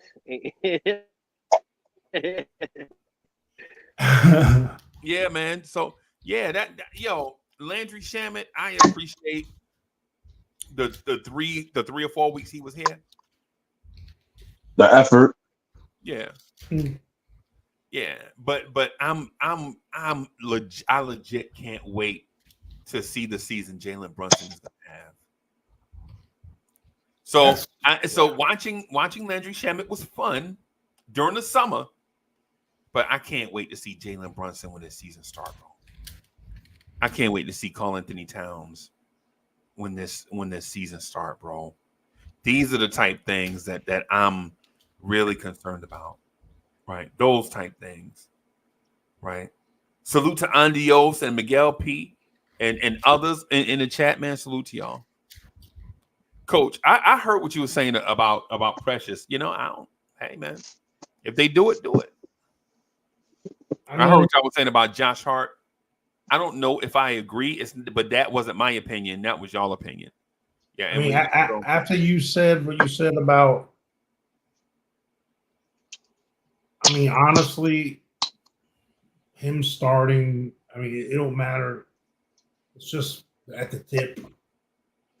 Balls, So, basically when guys start getting subbed in, it ain't gonna matter after that. I mean, you know what I'm saying? Like, rest is gonna be coming in, the guy comes out, and then I don't know. It's just right now on paper, the backup wing is a question mark. That's all. And right now, our best third wing on our team is Josh Hart, and that's just my opinion. Okay. So I'm gonna say something. that's putting like eggs in one basket for me. I'm gonna say this, Coach, to add to piggyback on you. It's not really hold on a second, my bad. It's not necessarily the backup power forward slash. It's more, yeah, you're right. Backup power forward slash wings. You just that we had a traditional four and a traditional five, and now we're out here trying to see where we can band-aid his misgivings. You understand what I'm saying? It's like we gotta like plug into where he's not the to help his weaknesses to fulfill his strengths. So that's where we're at as far as Knicks fans in our minds, and that's our conundrum. It's like trying to see it for ourselves, then then wrap it around our minds, and then understanding what do we have in the cupboard to fulfill those needs. That's the problem. Mm-hmm. Cowboy Bob, great jump in and talk about Hook Party. Watch. Go ahead, Cowboy Bob. Nah, go ahead. I want to hear you. Like you said, I spoke for an hour. I'm actually on mute. I want to hear this because You was I know stomping you on ready. Coach, bro. He's like, Coach. Nah. Coach was like, Hook Party, Hook Party, Hook Party. Coach said, I came across. I got my point across. Yup.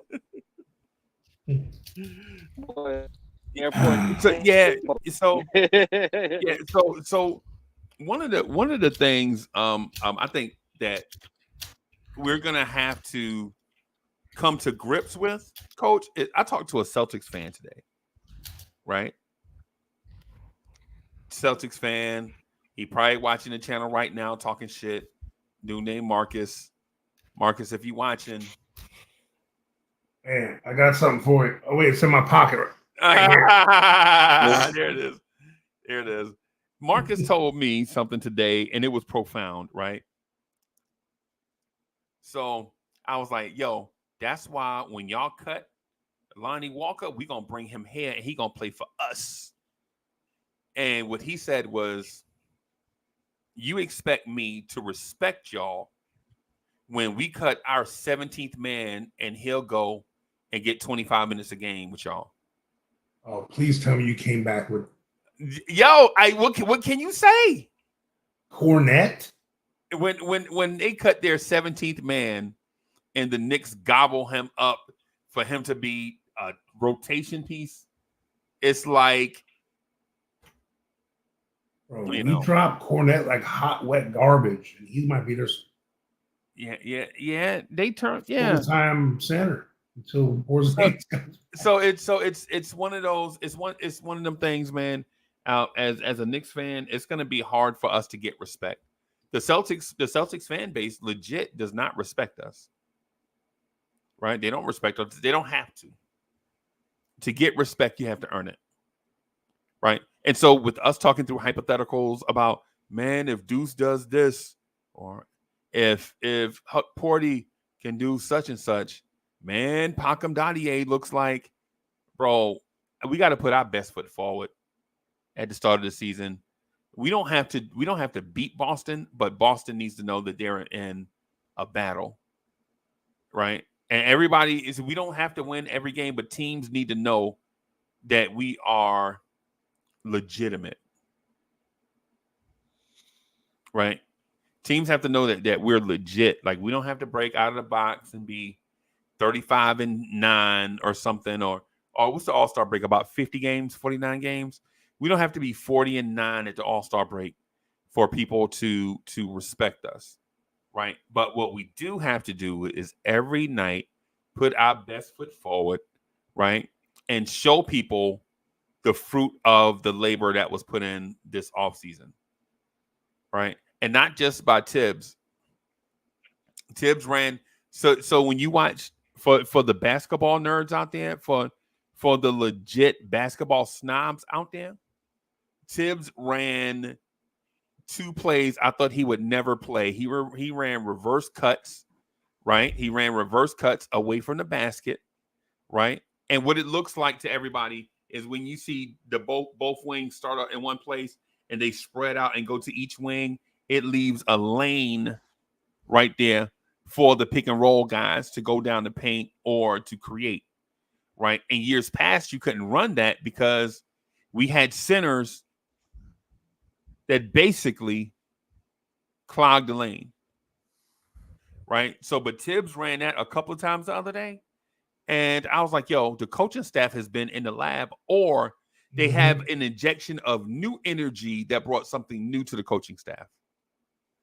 And we don't talk about that. Like, has this team legit, the coaching staff legit been in the lab learning new stuff, or did somebody from the outside inject new energy? One of those things that we rarely talk about when you watch the Knicks offense, right? Now, is that part and parcel? Dude, is it part and parcel because Karl Anthony Towns is here, not clogging up the paint? Yeah, but Freezy is it RJ Barrett not being here? Is soft. Clogging the paint? Yeah, is that it? Or could it be a number of other things? To be honest with you, I believe it's a combination of a lot of stuff.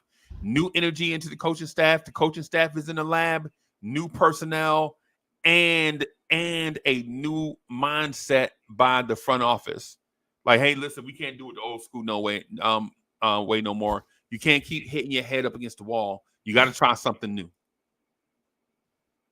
What y'all think about that? Am I out on a limb by myself, or had y'all been thinking about that? 100%, because all the things you just said just backs up the same thing I think. Bringing in Cat, Cat is that final piece to me. Because what's funny is a lot of us we're so busy talking about. Not when I say we, I'm talking about fan base. You know, OG Anunoby, Mikal Bridges, talking about Cat, talking about Mitch. Talking about Precious, Deuce, Shamit. We hardly talk about Brunson. Right. And how efficient and how good he's going to be because of who we got right now around him. Right. And you know what? Can I make this? Can I get permission to have this Cat is not soft rant? Just it's gonna be the last one. Just to put it out there, just to piggyback on the yeah but thing with the fans. Because I keep seeing it that Karl Anthony Towns isn't the guy. He's soft. And I don't know what y'all seen in these first preseason games. Are you blind? That doesn't look like a soft player to me. That dude doesn't look like a guy that ain't it. Have y'all seen how easy things are for Brunson right now because of this? I mean, you just address the elephant in the room. I'm like hearing a lot of these Knicks fans like they're saying that Karl Anthony Towns is the answer. You know, he's soft. You know, let me hit you with some facts. Because I think some of y'all are just forgetting just who Cat is and what he really brings to the table for this team. First off, he's a 3-time All-Star, 2-time All-NBA player. He's averaged over 20 points, 10 rebounds per game his whole career. You don't just stumble into these numbers, especially not with the kind of attention that he gets from opposing defenses. They know he's the guy to stop on the teams he was on. He's one of the most versatile bigs in the league, if not the, and he can score in the paint. He can score from mid-range.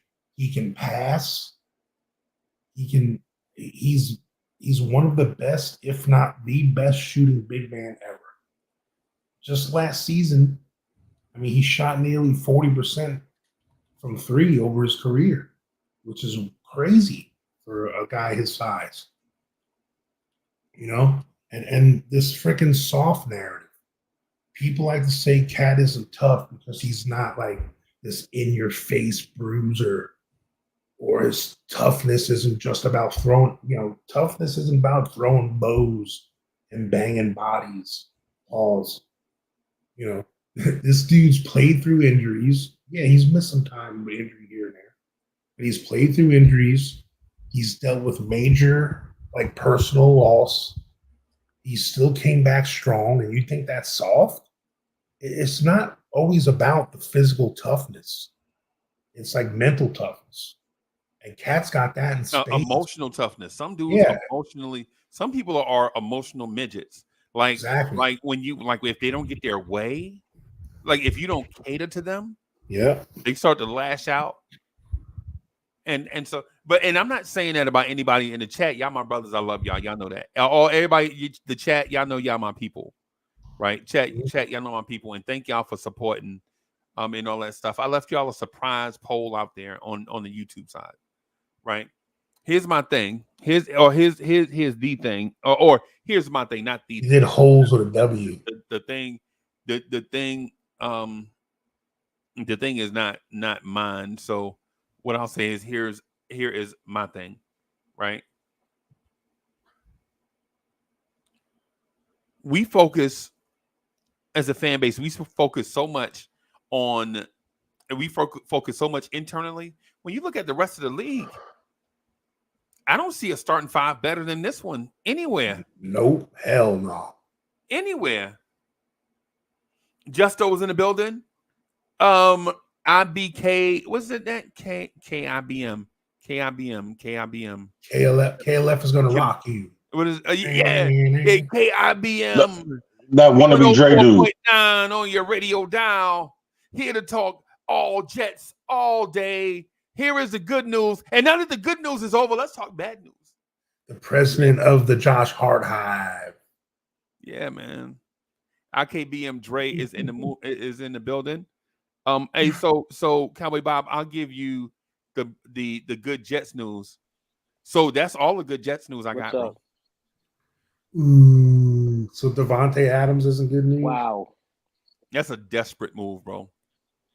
That's a desperate move. That's like did it last season, but that's like that. The 11-year-old girl is so busy trying to put lipstick on so bad she want to be. Is that like the 76ers? Is that like the 76ers get Paul George move? Yeah, basically. Basically, yep. that's what it is. So. I mean, but yeah. So when you look at the rest of the NBA landscape, bro, the rest of the NBA landscape, you don't see a team with a starting 5 better than ours. So, and then what people will say is what fans will say is instead of acknowledging that we have the best starting 5, they'll be like, yeah, but look at the bench. I don't want to look at the bench. That wasn't a part of the conversation. The conversation was the starting 5. That's right, Justin. You can go get bench pieces anytime you want. And I think the Knicks are in that mode. They can go get a bench piece anytime they want. I don't think Lonnie Walker IV is the answer. I don't think any of the scrap heat pieces are the answer. I think what the Knicks are going to do long term is cobble something together, right? Cobble something together and make that January trade like they usually make. Make that January trade. Coach, I think the January trade might be for a Dante DiVincenzo type player. Right? We won't be able to get Dante. We know that already. Because Dante is a steal of a deal. So we won't be able to get him, right? But when you canvass the league, there'll be guys out there, bro. There'll be guys out there. Out of Austin Reeves. I don't know if y'all like him or not. I like him. Right? He might be out there. There might be other big guards out there. I think it'll be perfect for us. Not to push Josh to the bench. That's not what I want to do. Right? I don't believe in pushing Josh to the bench. I think Josh has proven to the world that he's an NBA starter, regardless of how your lineup looks. I mean, what else do you need Josh Hart to do for you? Josh Hart does it all, basically. Yeah. Basically, He does what he's a crack filler. He fills in the cracks. Yeah. Yeah, he's a Percy Harvin. Right? He's a Percy Harvin. You know, he's a Josh, what's the dude that played for Josh Cribbs? He's a Josh Cribbs. You remember him? Number 16 for the Cleveland Browns. Yeah. Yeah, he was a quarterback, kick returner, receiver, running back, DB. I thought you would have said Devin Hester.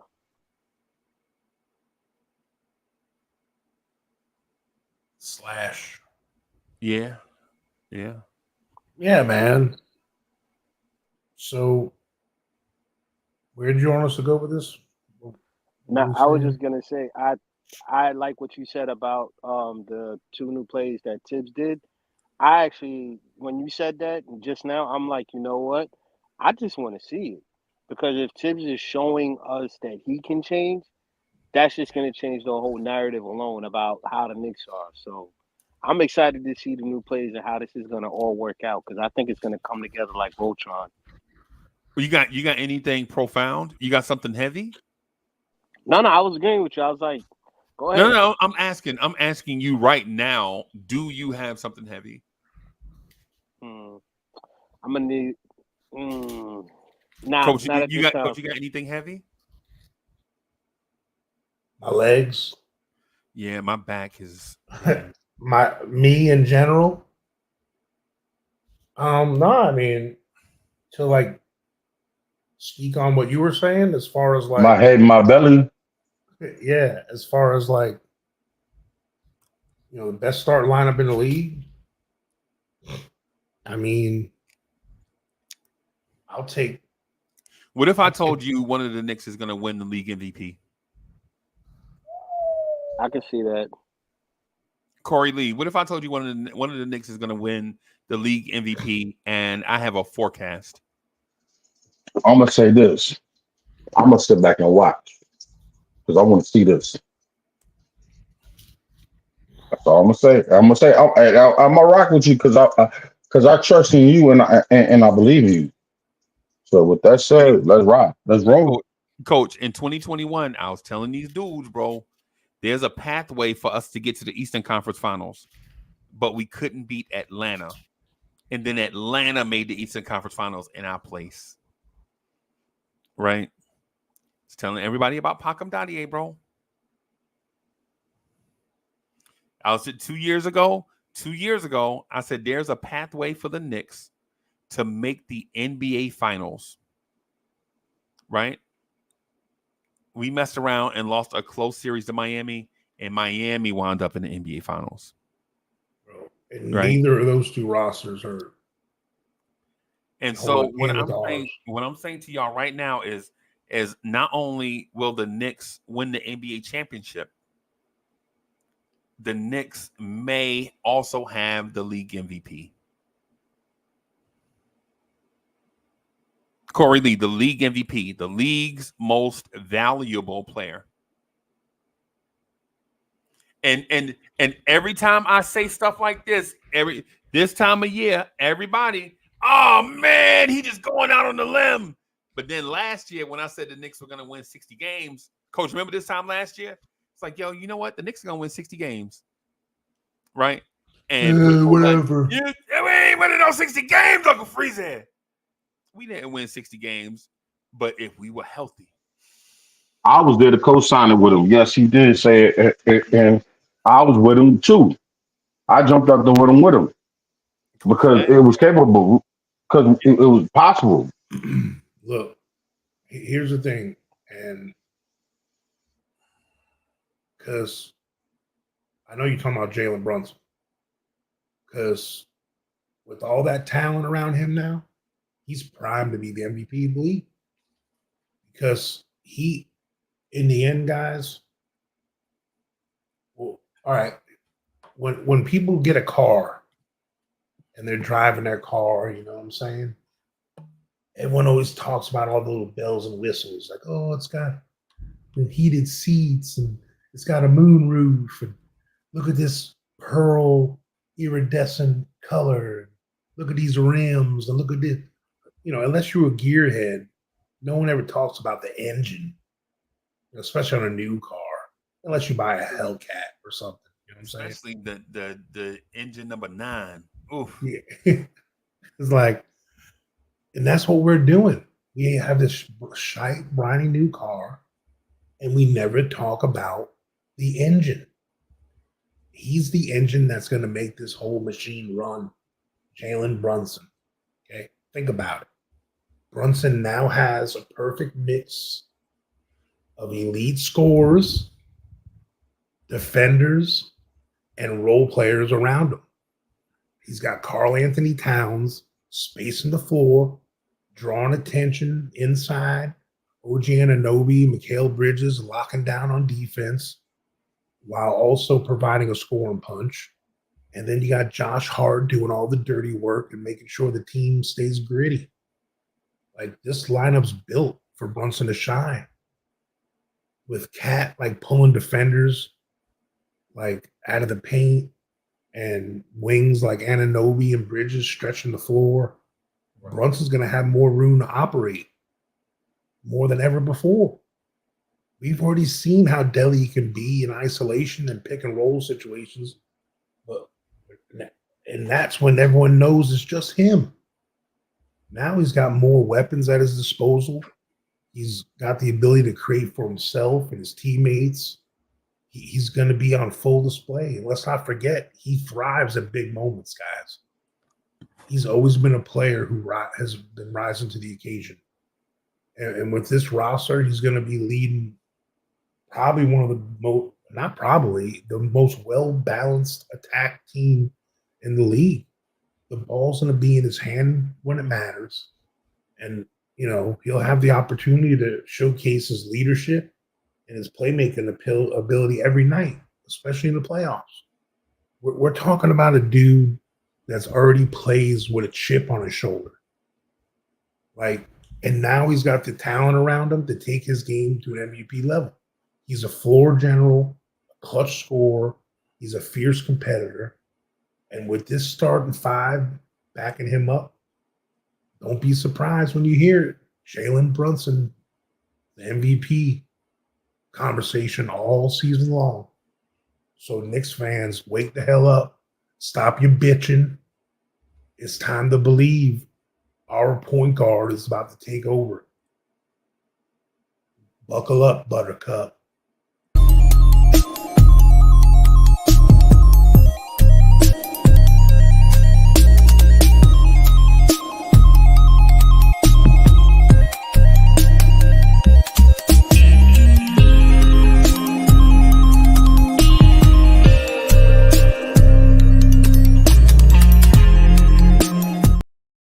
Peace, I peace, peace. to the Salute, K to salute, the B salute. to the M. Salute, salute. Salute, Dre. Yeah, man. Salute, Dre. Where you go? Oh, Where he go? I'm you here. not here. Dre's not here. I'm here. Oh, okay. Sure. You ain't Dre. But yeah, man. And no, Freezy and I didn't set up that. It's like he set up an alley-oop for me. Because I've been waiting. I mean, a lot of times, Freezy, there's that saying, great minds think alike. Except you're wrong. And oh, yeah? What, you going to say it's Cat? I think the Could MVP. be. I think the MVP of the league is going to be Karl Anthony Towns. Wow. It could be. Here's why. That's a hot take. Here's why. Right. Wait a minute. What's going on? Somebody trolling. I to the K to the B to the M. What's up, fellas? D to the Somebody- R to the E salute. to the world Somebody of love. somebody trolling, bro. Trolling Yeah. how? You trolling saying Cat's going to be the MVP. That's a troll. Nah, let him rock, man. I want to hear this. It sounds good. Yeah. You also want to hear Huckaporty. Yeah. Hubble party. I gotta hear this. Wait. I missed something. I just walked in on something. What was said?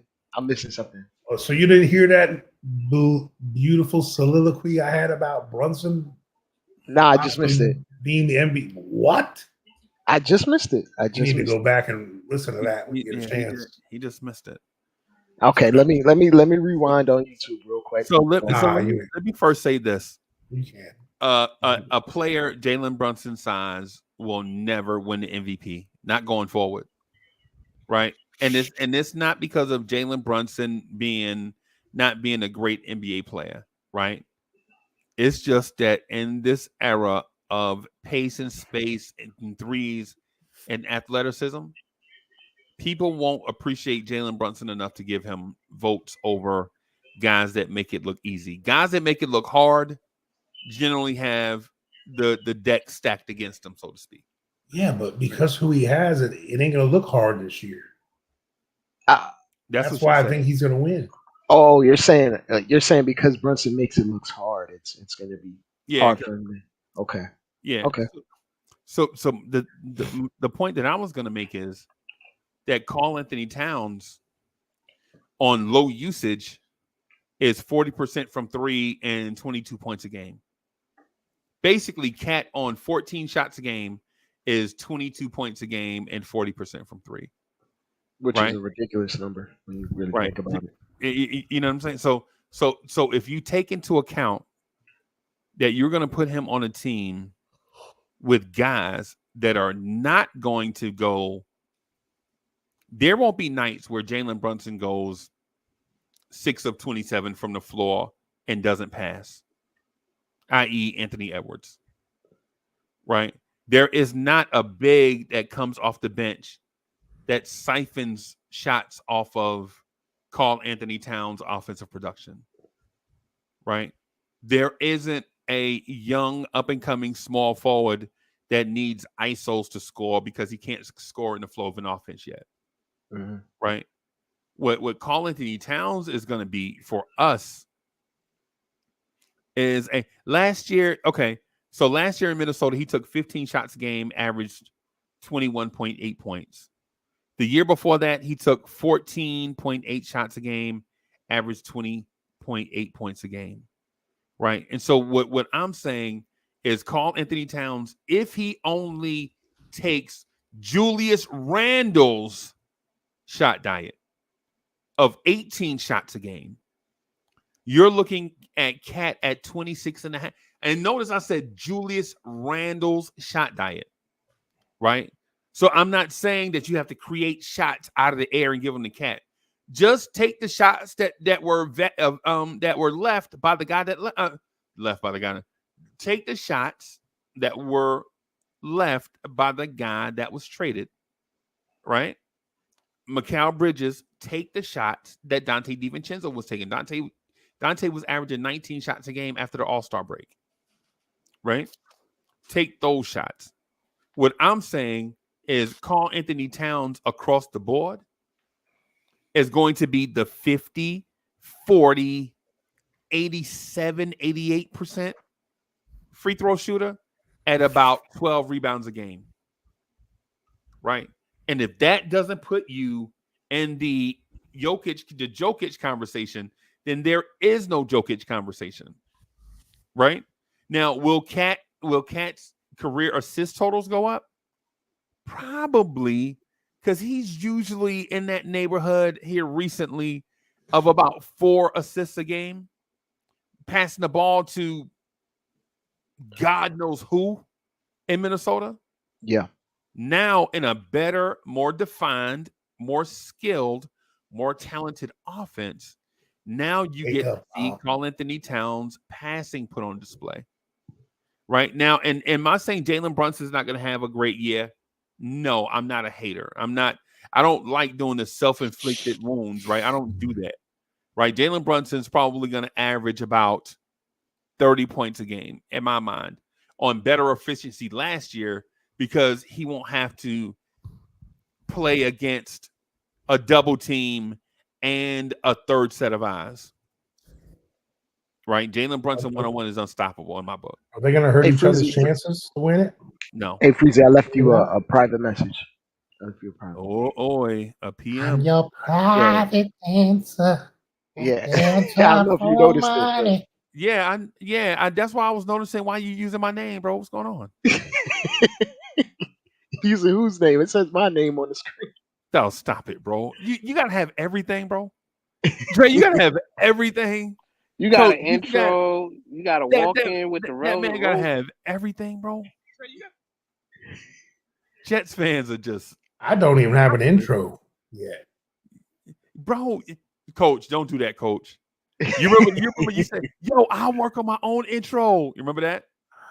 I know, but every time I Did you create a coach? Coach, Coach must have, tranquilo. Soon every come.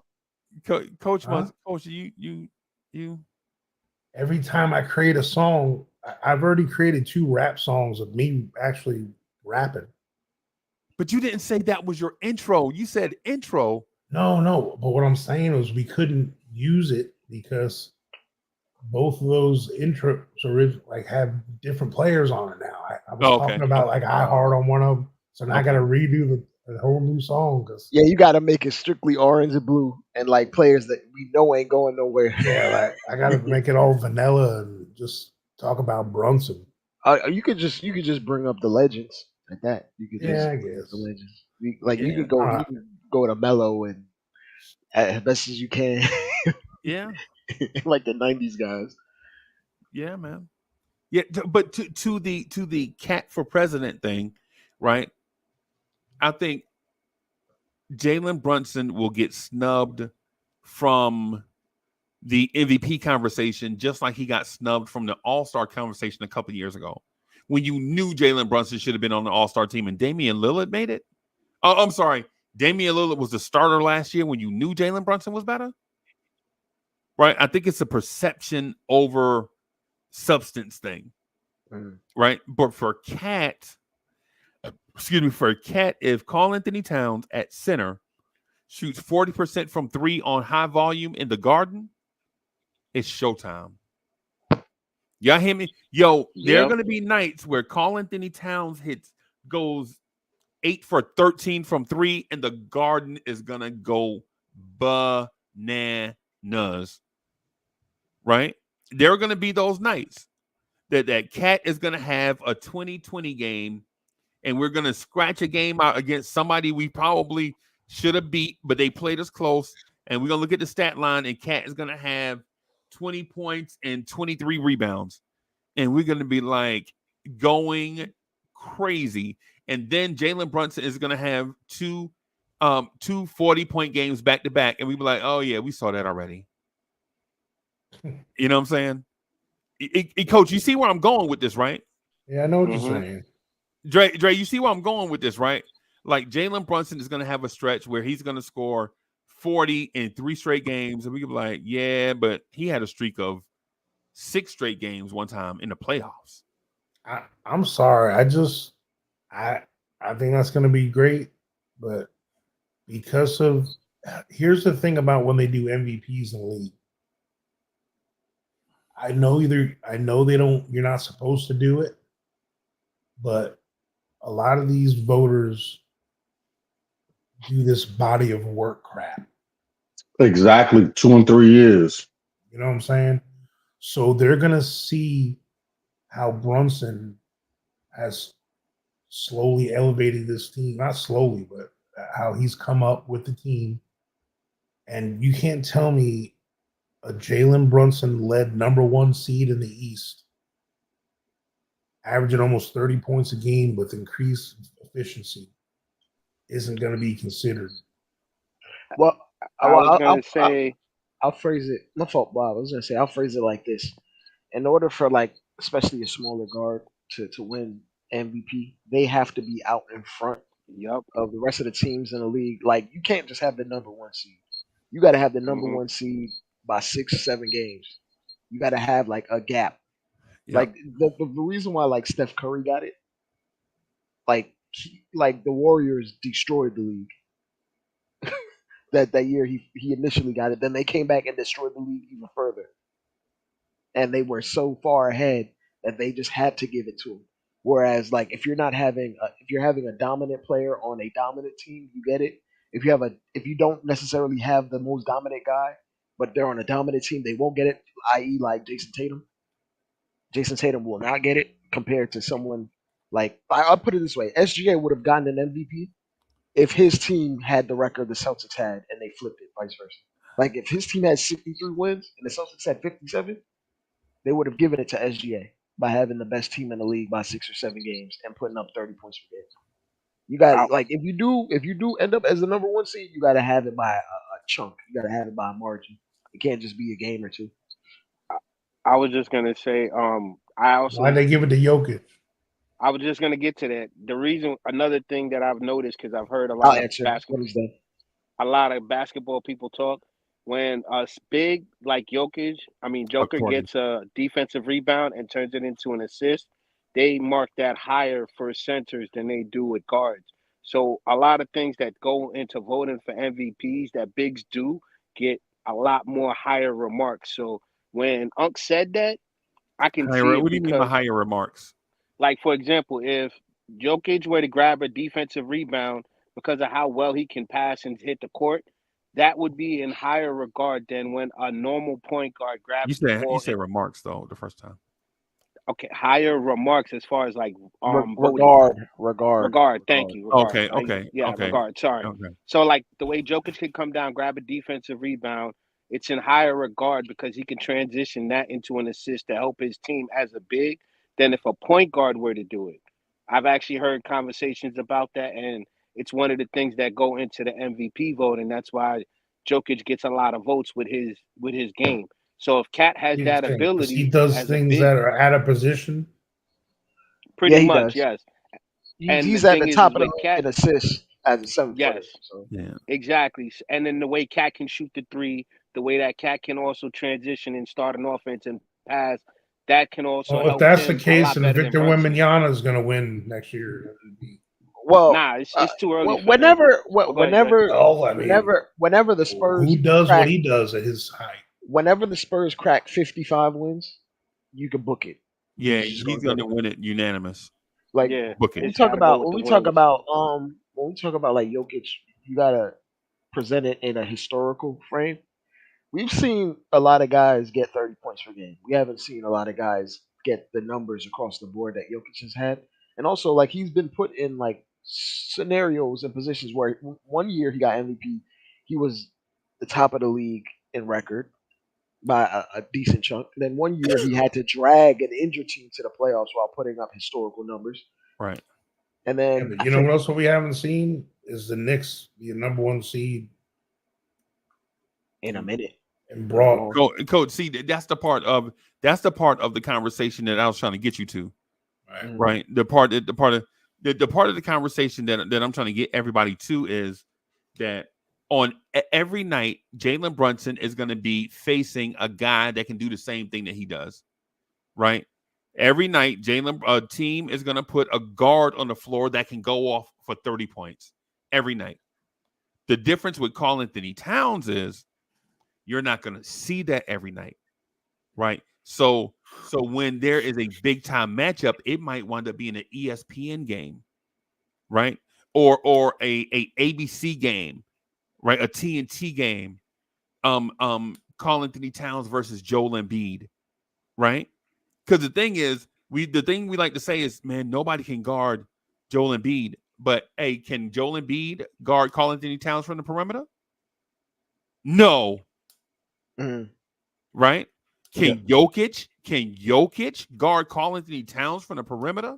Hell no. No. Right? These things, I think what I'm appealing to is people's sensibilities about what they see when the game actually happens. Right? Not the on paper stuff. We talk about on paper stuff all the time. The Celtics can beat the Celtics, man. The Sixers put, bro. When Porzingis shoots a three and make it, and then comes down and play defense and has to defend somebody that shoots a three and make it, see the Kristaps Porzingis thing looks different. Yeah. You feel me? When Porzingis is knocking down threes and the dude that's guarding him is a energy big with no offense, Porzingis looks special, like a unicorn. But when Kristaps Porzingis has to guard Karl Anthony Towns from the perimeter, even though there's a 3-inch height advantage, right? Even though both of them are top 5 picks, bro, Karl Anthony Towns is going to take his man off the dribble left or right with either hand, can pass it, can dunk it, can pull up, can do whatever, right? And the thing in Minnesota, the thing that hurt Minnesota, the reason why Cat got a lot of charges for those that watch basketball, right? Cat got a lot of charges because dudes that were in the corner were non-shooters. So Cat ain't kicking it out there. He taking it to the rim. He rolls somebody over. Charge. Cat, why you roll that man over? Well, it's because Jalen McDaniel is in the corner. And what are you going to do? Kick that out? But now on that way to the rim, right? The tag man is in jeopardy, whichever way he, because if he waits for a split second, Cat gonna dunk on a big man. If he sells out to cut off the drive from Karl Anthony Towns, he kicking out to the corner to OG Anunoby or Mikal Bridges or Josh Hart, whoever, right? Maybe even Brunson. You don't know, right? The difference is the personnel thing. It's the personnel thing. Karl Anthony Towns is going to look different because Coach, what I'm saying to you is Kevin Durant won the league MVP in Oklahoma City with Steven Adams and Andre Roberson on the floor, right? But when you put him around Steph Curry and Klay Thompson, Kevin Durant looked like an entirely new player with those guys. Was he great before that? Yeah, he was great. He won the MVP. But when you put him with Steph Curry, when you put him with Klay Thompson, He went from playing on Hall of Fame to rookie mode. That's really what it went. Yeah. I'm not even going to diminish your point. He looked the same, but you couldn't cover him the same. Right. So he basically got to wherever he wanted. He got to do whatever he wanted to do. Yep. Without having to worry about these extra coverages, these extra men, these extra guys causing him to turn the ball over. Like a lot of the stuff that he struggled with when he had these non-shooters and not great offensive players with him, they tried to make him a guy that put the ball on the floor and try to create, and that wasn't his strengths. So Right. when he went to Mind the you, Warriors, that hid everything that he didn't do great and just exploded everything that he did do well. mind you, playing with, you know what I'm saying, we're playing with two of the best shooters to ever play the game. Let that be known. And Right. and a Swiss knife defender that can play make as well. That was Right. unselfish. That guarded basically the best big on offense, regardless of what that big was. So like it's one of those things where when you look at the fit and the pieces that go together. If we have health, it's a big if, but if we have the health, I could easily see us winning 60 games Both Yeah. together, because no. the thing is Tibbs does not care about what you do. Tibbs is going to over prepare on a back to back in the middle of January. Tibbs is going to go try to win every single basketball game. And provided health, we will be in every game. Like, remember, Freezy, even in the last few years, no matter how down and out we were, we never got blown out. Yeah. We probably got blown out maybe once or twice a year, even with minimal talent or injuries. When you have the talent that we do have to stay in basically virtually every basketball game, barring injury, and Tibbs going for it basically every night and coaching to win, like every game is a game in the finals, you're going to be put in a position, provided with help, that Brunson is going to be the lead singer at a band that goes number one, and he's going to get appreciated and viewed as a particular type of player, especially if we were to have a nice sizable lead as the number one seed. Now it's a big if, but if that were to happen, that's when you can kind of like pencil in him, where he may not have record breaking numbers, but he'll have 28 points per game and 6 or 7 assists, and he's viewed as the leader of the team that's the number one seed in the NBA. Like you could basically look at it like to the degree like that Derrick Rose got his MVP, where he didn't really actually have record breaking numbers, but he was the leader of the team and the key cog of the team that was the number one seed in the East. Even with obviously there's like LeBron fatigue that happened, so there might be Jokic fatigue, for example. Like, and here's the other reason why I don't think maybe. Like, I like that analogy you talked about with Brunson being the lead singer of like the band. Yeah. Like the Knicks, they remind me of that. I don't know if y'all know, but y'all remember a band in Guns N' Roses? Yeah. So Yeah. everyone, when you talk about the lead singer, everyone knows about Axl Rose. He was the front man, and he got a lot of the attention. But look, the MVP of that band and the one that had the talent was Slash. Slash, yeah. You know what I'm saying? Like Slash. I mean, he worked with Michael Jackson. He's guest guitaring on like big things, He wore and cool hats. yeah, and that's like and painted fingernails. Yeah, and like for us, like Cat is the talent. I mean, he's the guy that he doesn't have to have that chip on his shoulder like Brunson has, and he doesn't have to work as hard as Brunson does to get what he does. Right. Cat's got all the tools and all the. Now he worked on all that too. It's not like he was born knowing how to shoot, but he's got that height. He's got athleticism for how big he is. That's just stuff he ain't born with. I mean, that's the stuff you're born with, Right. He's the grease that oils the gears for this Knicks machine I know, to make it function at its highest, in my right. opinion. And I get it. I get how Jalen Brunson is like the topic du jour. He's the captain. What I'm saying is, with so many 6'2", 6'3" point guards that take 20 shots a game, Jalen Brunson's one in a million. Is he better than most of those dudes? Yes. But can one night and during one week night, can De'Aaron Fox go off for 40 and hit a game winner? Yes. Mm-hmm. But can Sabonis go off for 40 and hit a game winner? Not. That'll be rare. Not from three. Right. And to my point is can Steph Curry go off for 40 in a night and hit a game winner on somebody's floor on TNT? Yes. Can Trace Jackson Davis do that? No. Right? Y'all see where I'm going? Can John Morant go off for 40? Yes. Right? But can the center they just drafted, whatever his name is, Zach Edey? Yeah. Can Zach Edey go off for 40 in a game and hit a game winner? Not likely.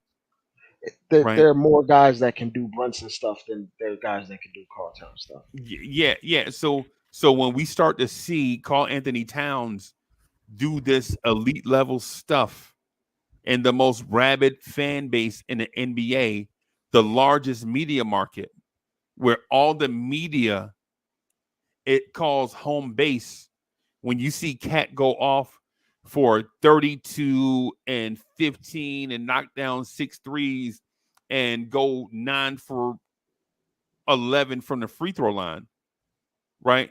We're going to be praising this dude because centers generally don't do that type of stuff. And that's one of the reasons why people say Cat is a power forward. No, Cat is a center that's super skilled. Right? That you can get away with putting him at power forward for stretches at a time. Right. You never hear people saying Joel Embiid is a jump shooting big. You need to put a center beside Joel Embiid. No. Never. No. You don't hear people saying Jokic is a jump shooting big that can pass and run the floor. You need to put a center beside him. Well, they did play him with a center. Please don't talk to me about Jokic's interior defense, because if y'all talk about Jokic rim protection, we just gonna just laugh. Well, when Jokic first got started playing, they tried to play him with Miles Plumlee. Yeah, I remember that at first, and then they were like, "No, this not gonna work." No, that man is slow. They gave it 1 year, and they were like, "Nah." I hope Aaron Gordon can cover. And Aaron Gordon is a 6'7" athlete. That's about 240 pounds. Imagine that. I He's wish only we had 6'7"? a I 6'7". thought he was 6'9". No, that man's 6'7", bro. I thought he was taller than that. Oh. I'll look it up. At least 6'8", 6'9". Is he? I thought that man was I six. thought he is We 6'8". I think he is we 6'8". gave that away. We gave that away to get the center. So Mhm. therefore, let's keep pushing. Yep. Yeah, Aaron Gordon is listed as 6'8", 235. Yeah, 6'8". Yeah. Wish we had a 6'8" forward, 235 pounds that could play next to an offensive minded center. Oh, OG Anunoby? Yeah. Okay. Yep. Yeah, that's why I was like, yeah. Who can defend every damn person in the league? Yeah. Yeah. Literally. So that's one of the things I want to point out about the Karl Anthony Towns thing also is, y'all, I'm telling y'all, get ready for the march to the free throw line, y'all. Get ready for 30 plus free throws per game with Cat here. Right? And not because Cat is going to go to the free throw line. It's going to be because of what IKBM Dre said. Right? When Cat stretches the floor, the referees have eyes and angles to see everything. Right? Jalen Brunson before go to the rim and he getting slapped by 3 different dudes. The ref don't see nothing. And then you see Randall and Mitch. They're like, you know what I'm saying? Jalen Brunson It's a cloud of smoke in the paint. Yeah, it's like 9 dudes down there smoking cigarettes. You know what I'm saying? You're like, you can't even get a layup down there. You can't even get a shot off down there. But now with the floor stretched as far as it can, Cowboy Bob, it's just like when you make your bed, bro. You know how like that corner that's always away from you when you're trying to make up your bed, as soon as you pull it a little bit, it pop off. And then you got to go all the way around the other side of the bed and tuck that corner on, and the corner you just left pop off. Yep. And you like, why don't they just make the things to fit? Exactly. Right? That's what defenses are going to face all year long. You stretch your defense out to cover Jalen Brunson, you are going to leave Mikal Bridges uncovered. Right? Then you go over there to pull the defense towards Mikal Bridges, and then the Jalen Brunson corner pop back off again. Right? And then you try to go through the process of that. And then the OG Anunoby corner pops off, and you don't even notice it until OG Anunoby scores 7 points in a row. Meanwhile, you still tucking in the left corner. Right. You're still trying to figure it out. It's one of those things where, like, you're gonna be leaving teams hemorrhaging, basically, trying to stop. It's like playing whack-a-mole. Yeah. You hit one thing, something else pops up. Hit another thing, something else pops up. It's Coach, you ever noticed, like, you ever had a itch on your back that you can't reach, and then you finally start to scratch it somehow, and then other parts of your back start itching? You like, what the? Yeah, that I always can't reach it. I thought that was poison ivy. Even when I was in shape, I was at a hard time. Yeah. I mean, I was flexible, but yeah. But that's what them corners are for. That corner wall, just like scratch your back like a bear on a tree. Yeah, I do that right now. I'm about to do it in a few minutes. Yeah.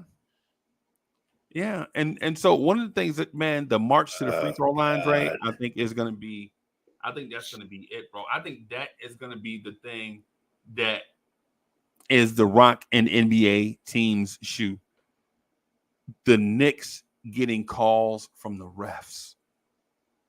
Right? Man, because think about it, Cowboy Bob, when you go to the free throw line, the clock stops. Yes, you score untimed points, right? Mm-hmm. And think about how many times, if you shoot 32 free throws, I'll say you're talking about maybe 14 trips to the free throw line. Because every trip to the free throw line is not going to be for two free throws. Some are going to be and ones. Some are going to be 3-point plays. Some you know what I'm saying, or 3-point plays. Some are going to be technical fouls. Some are going to be illegal defenses. You know what I'm saying? So you're gonna get your trips to the free throw line, right? And all of that, man. Just imagine the Knicks just constantly going to the free throw line. You saw it this preseason, right? We could put teams away just by going to the free throw line, man. And we actually have guys that can shoot good percentage now. Oh, Austin. Where'd he go? I don't know. You all right there? He went to go scratch his back. No, he was playing whack-a-mole. I told Cowboy Bob that, and he still want. You want to see me do it on camera? Nah, I thought you was Okay, joking. relax, I didn't bro. think you was You serious. turning this into Max After Dark in here? Nah, I didn't think you was serious. That's why I was like, "Where'd you go?" I thought you was joking. I can't use your name, bro. I gotta change my name. Hold on. But nah, I see your point though.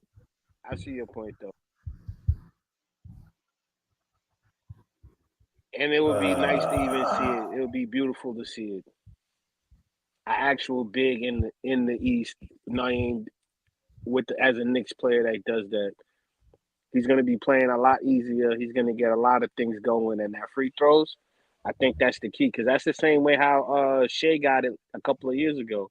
He bumped up at the last minute because of how many drives he could take and get the free throws. So yeah, I see a lot of good things for Cat. But MVP, I want to see that. In a preseason game, Jalen Brunson had 13 free throws. Oh, and it was 11 of 13. Yeah. And it was easy too. And that was in what? Only three quarters? He wasn't even like going out his way to draw fouls. He just did a couple of jerky moves and foul. And this is the new NBA where they're letting the physicality go. That's why I was like, with all the spacing, you have so much free reign to just essentially like he's gonna have a lot of time to just ad lib on the fly. Because there's gonna be so much spacing, he can create things and create advantages repeatedly over and over and have time to finish where he didn't necessarily have that much time. A lot of times he'd have to get into his move and go right to a floater immediately. Listen to this. I just looked up 1, 2, 3, 4. There's only 4 times in Jalen Brunson's career he shot 13 free throws or more. And he just did it in less than 3 quarters in a preseason game. Well, most of those were Dallas? Nah. Say it again. Say it again. What was your question? No, I was asking. I was like, was most of those in Dallas? Like, why would most of them be in Dallas? Because you say he rarely does it. No. What? He never had that usage in Dallas. But Okay. the last time he played with a stretch 5 was in Dallas, and the last glimpse of him before he came here, he was dropping 40-point games with a stretch 5 on the court. Stretch 5. Okay, no, I was asking because that stretch 5 was Maxi Kleber. It was not. So Carl what Anthony I'm saying is, only 5 times in his career, he's had 13 or more free throws. In 2024 against the Wizards, he had 13. That's including his. I don't know, that was just last year. Yeah. One time he did it in Dallas. He had 15. He did it for the Knicks in 2023. He did it for the Knicks again in this past season.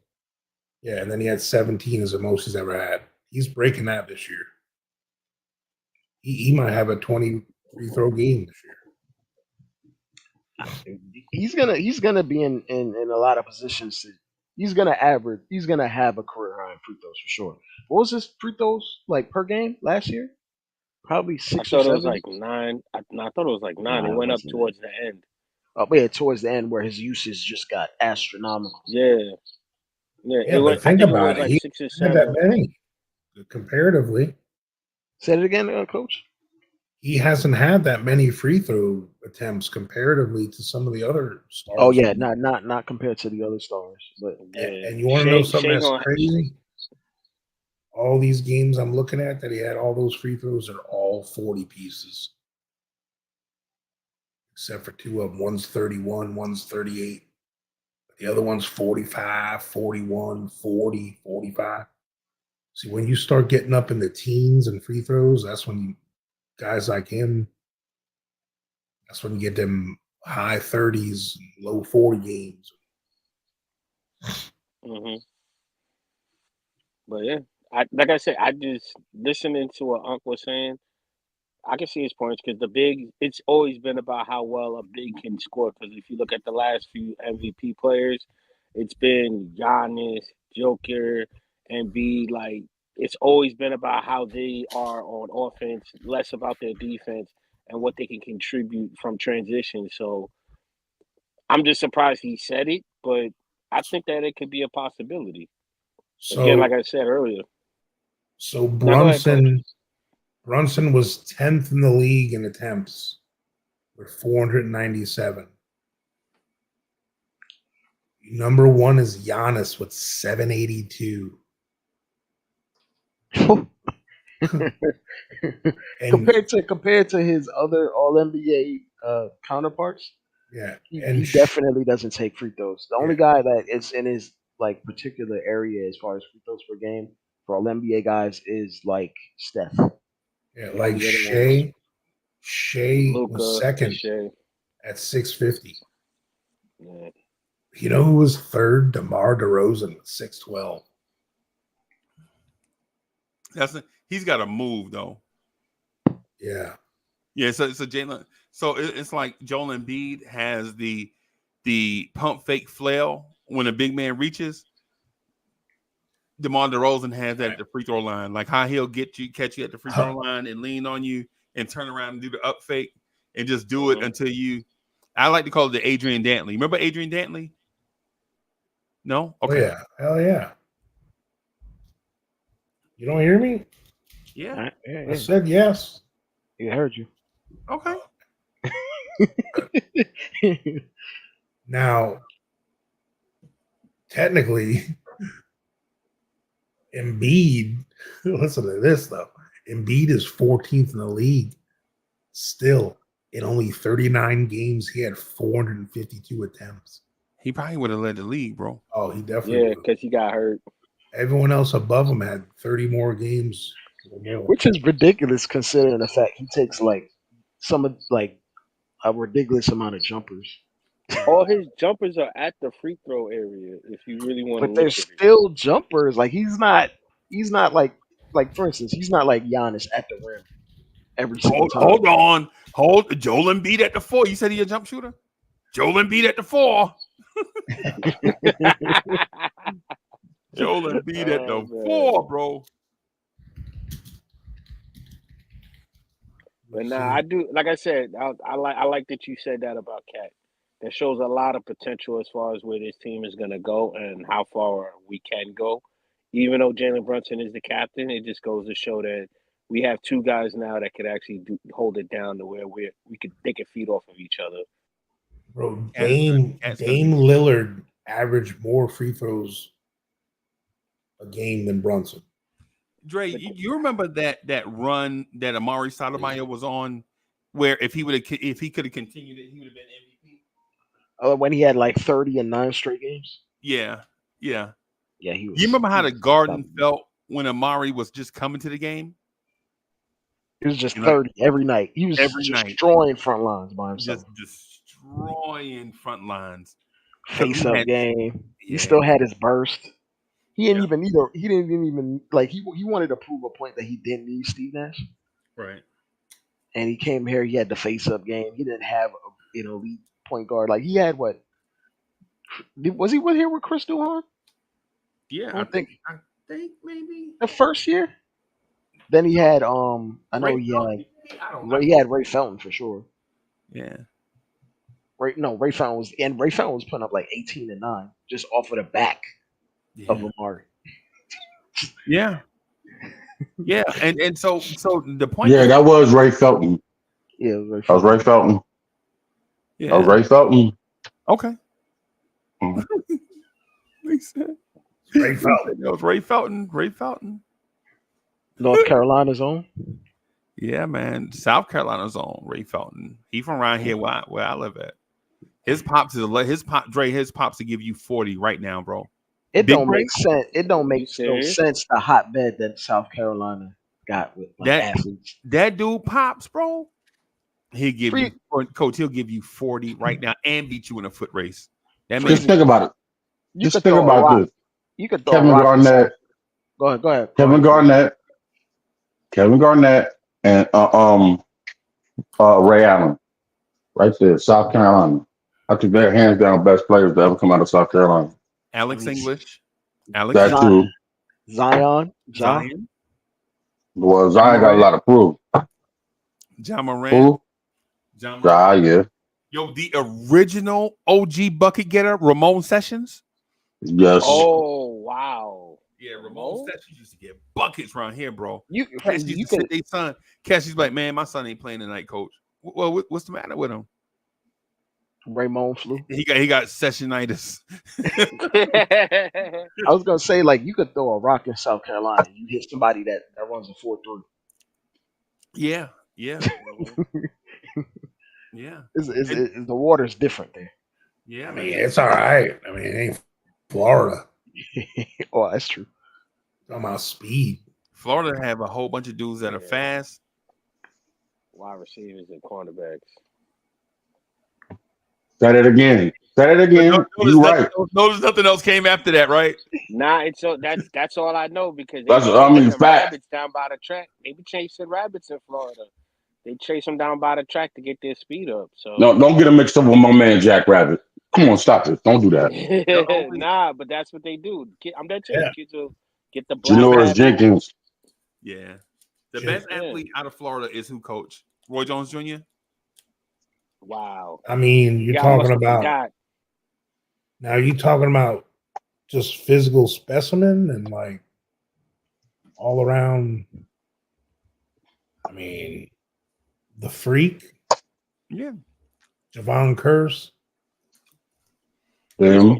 Yeah, but he not Oh, I Levon forgot about Kirkland. him. You ever heard of one of my friends I in life, mean, you Levon Kirkland? prime time, bro. Dion. You ever heard of Levon Kirkland? Yeah, Yeah. of course. I don't 260 remember. pound middle linebacker. Yeah, they was lying about his weight, bro. That dude had to be every bit of 290. Oh, he was 300. Yeah, but Dude he had a a neck. but he neck was one of like those dudes with a Barbie waist. You ever seen like the dudes like Yeah. big shoulders and Barbie waist? He had great footwork.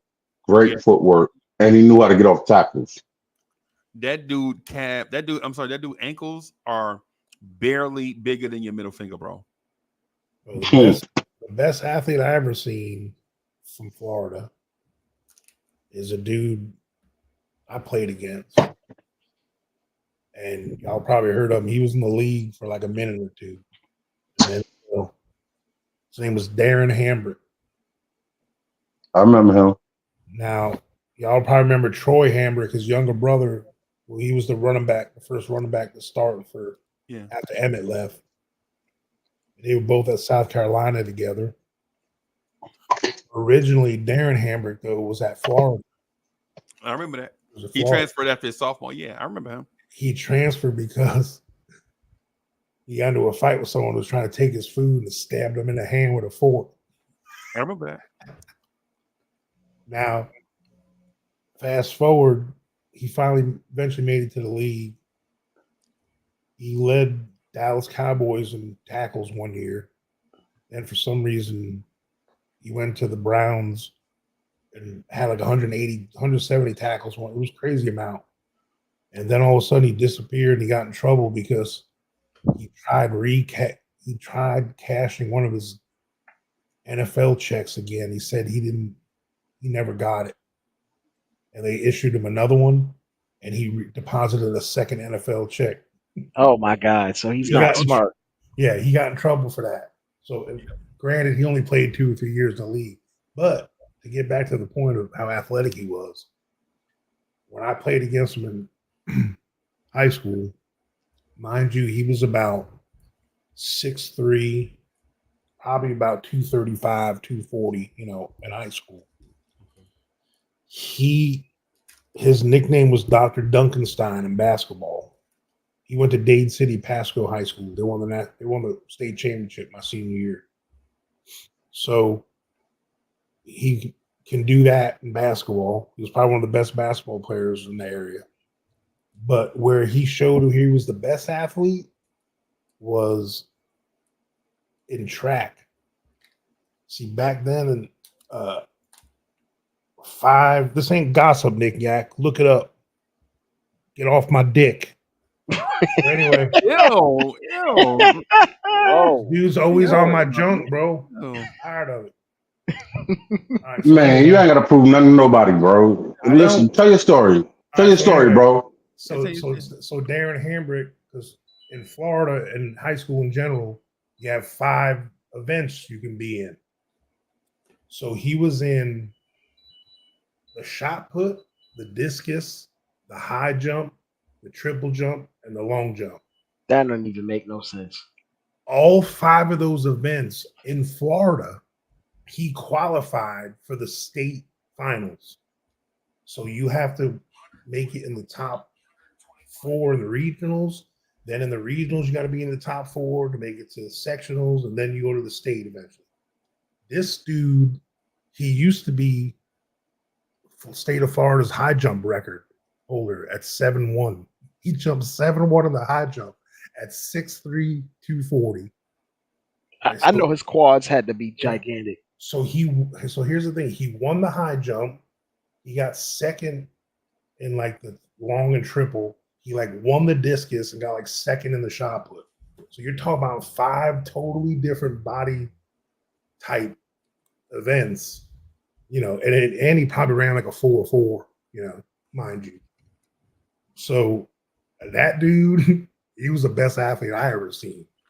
And I raced against Tony McCall, who was second place in Seoul in the Junior Olympics. He went to Ocala Forest High School.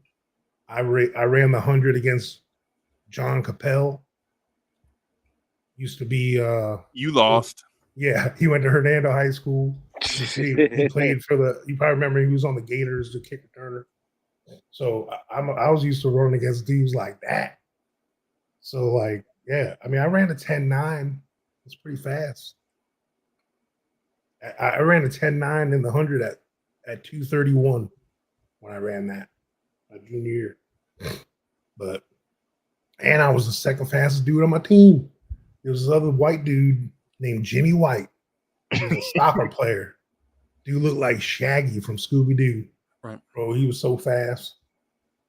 So anyway, yeah, that was the fastest. I mean, that was the best athlete I ever seen come out of Florida. Sorry if I rambled too much. But y'all can look him up. Look him up, Darren Hambrick. You know how good an athlete you got to be to do all these different parts of track and field, and probably and there's no way for you to like master your correct form for all of these things. So you just got to be just straight up explosive. Yeah, because like the coaching you get in high school at track, you lucky you get a science teacher or something.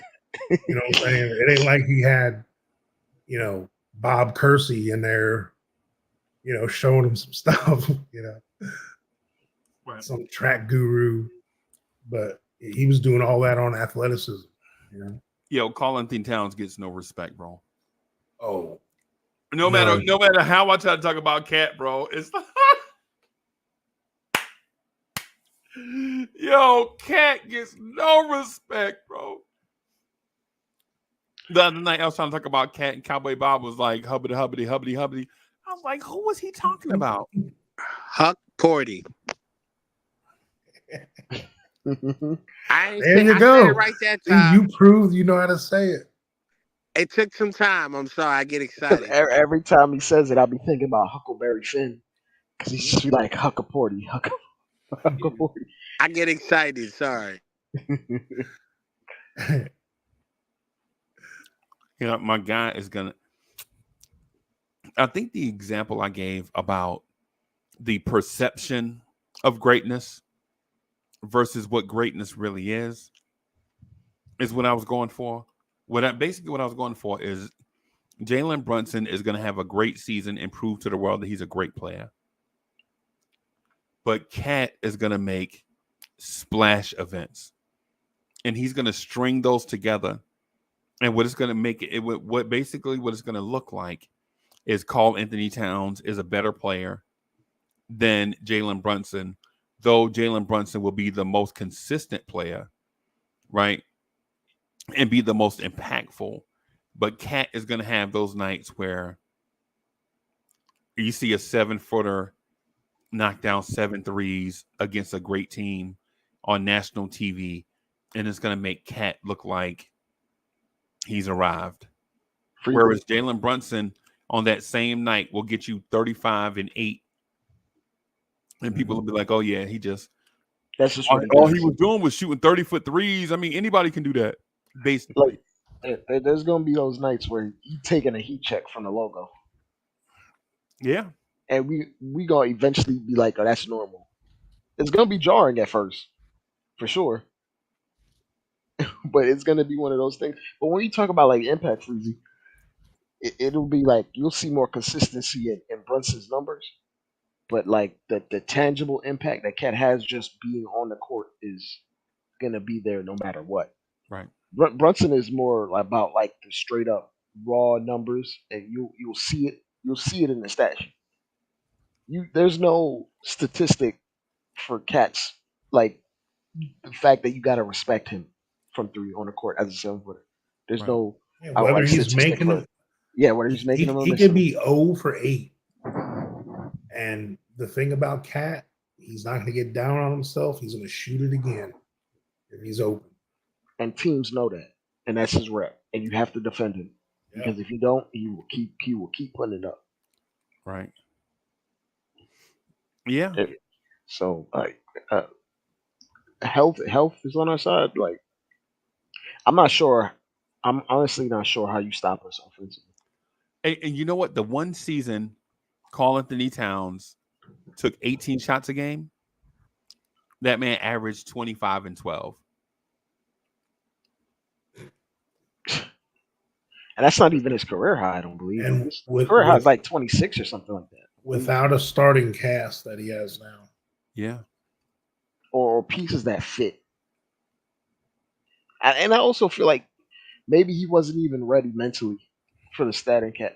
The cast, like his best cast, I want to say from like a fit standpoint, like having wings and guards. Like he had Jimmy Butler and Andrew Wiggins, like from a wing standpoint.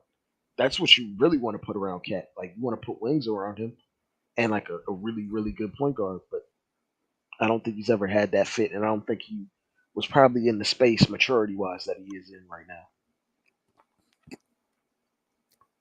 Yep. And the kicker to all of that is for his career, that man averages 4 3-point attempts a game, 1 per quarter.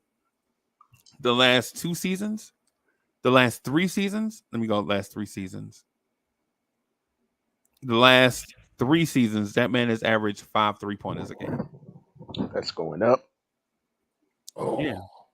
5 3-pointers a game. There are some guards in the league that take 5 3-pointers in a quarter. I've seen Dante DiVincenzo take 5 3-pointers in like a 4-minute stretch. But he was making them. Like high volume for a center. Like if you think about high volume, we all think like Miles Turner takes a lot of threes. He only takes like 5. Right. But the impact of him taking those 5 from being a 7-footer, right. it feels like I'm gonna keep you real. Dante, however many threes he takes, a 7-footer taking 7 threes is like Dante taking 14 in the game. Yep. Just off impact. Like it's easier to look out for a guard that's flying around trying to shoot threes. And there's not really much of a counter for a 7-footer that has like this. Like for a 7-footer that has, number one, he has range. He has multiple ways to get the shot. He has the jab step. He has a step back. You can pick and pop with it. Like he can bring the ball up and get into a 3-pointer. He can catch it out. Like he can catch it as a trailer and throw it up. Right. There aren't any other 7-footer that get them off in different. Yeah, that's what I mean. So when Cat takes those 5 threes and knocks down 3 of them, it's going to feel splashier than Jalen Brunson taking 10 threes and hitting 6 of them. Yeah. It's going to feel splashier. Mm-hmm. That's the point that I'm getting at. When Karl Anthony Towns sizes up Joel Embiid and takes him off the dribble left-handed and throws down that dunk going left but dunking right, it's going to look like one of the most amazing things you ever saw, especially if Joel Embiid hacks him and it's an and one, right? Yeah. And when Jalen Brunson gets into the Brunson burner, you're like, oh, okay, he getting his bag. You get the feeling, see how the senses are different?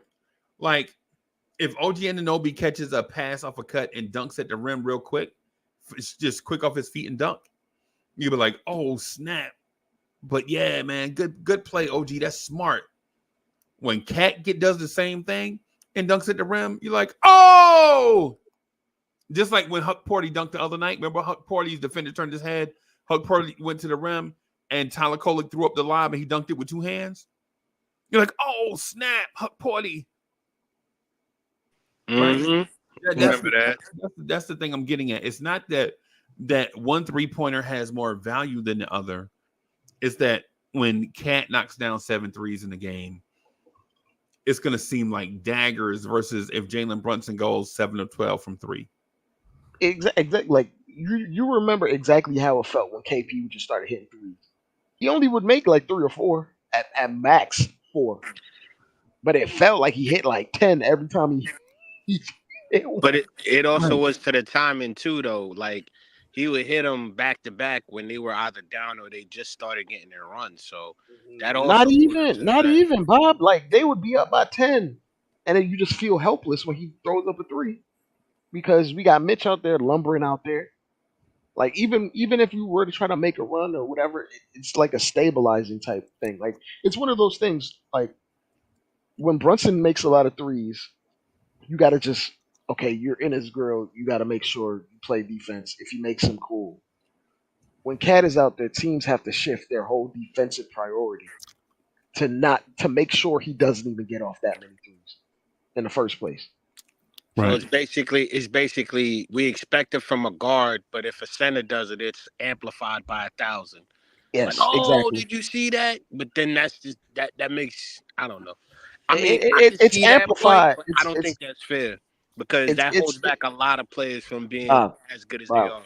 It's amplified because you're pulling teams' best last line of defense feet like 10 feet away from the rim on average when you have an elite spacer.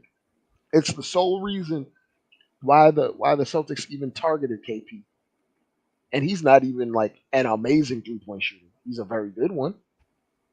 He's not Cat, but he spaces from like 27 feet away, and you have to honor it. Even if he's making it at a 36, 37% clip, you have to honor it. Now, when you're talking about someone that shoots it at an even better clip, and you're pulling teams' last line of defense away from the rim, especially if we were to go to lineups without Josh Hart, I'm not sure what you're supposed to do. Because at times, like I'll be absolutely honest, when we go against like the when we go against the Celtics and we have Cat out there on the perimeter, they'll probably try to put Jason Tatum on him and like put KP on Josh Hart so he can stay low man. And that's why we bring Josh Hart up a lot to set screens to make sure like you have to keep honest. But I'm not sure what you do when you got Cat out there just firing away like ready and willing. He's not even just a good shooter. He will put it up at a moment's notice. He's a willing shooter, and that's even a bigger difference. Like the difference between like a guy like Miles Turner and Cat. Cat will put it up unconsciously. Miles Turner at some points Miles Turner will not take the 3. Like when we saw him in the playoffs, he didn't throw it up every single time unless he felt like he was hot earlier in the series. But with Cat, if you give him daylight, he's just gonna throw it up. And being that willing of a shooter, it just puts a lot of teams in chaos. That Okay, willing and I that good see of a that. shooter. I see that. I just honestly think that a lot of things get, like I said earlier about like how center could grab a defensive rebound, turn it into an assist. That's amplified more than an assist by a guard. But I can see why you're saying that. But I still don't agree with it. But I just think that if that's the case, then yeah, that's even more the reason why Cat's gonna be up there as far as an MVP guy. Because if he's gonna give you 25 and 10, and he's hitting 3 pointers at a 40%, and he's giving you some assist every now and then, because we've seen him do it, he's gonna be in that conversation. I'm not saying he has the same skill set as a Giannis or a Jokic or an Embiid, but he has to be in that conversation as far as being a talented big in the MVP conversation. Mm. I'm just saying like there's no centers out here playing like Al Jefferson anymore. Like if you're looking at the contenders in the East, they all have one big, or they probably have a starting center that's shooting threes. Like if you watch, I'll put it this way: if you watch the Miami Heat, Bam Adebayo is taking threes now. They just drafted a center that's athletic that can shoot. We already know what the Pacers do. We know what the Sixers have.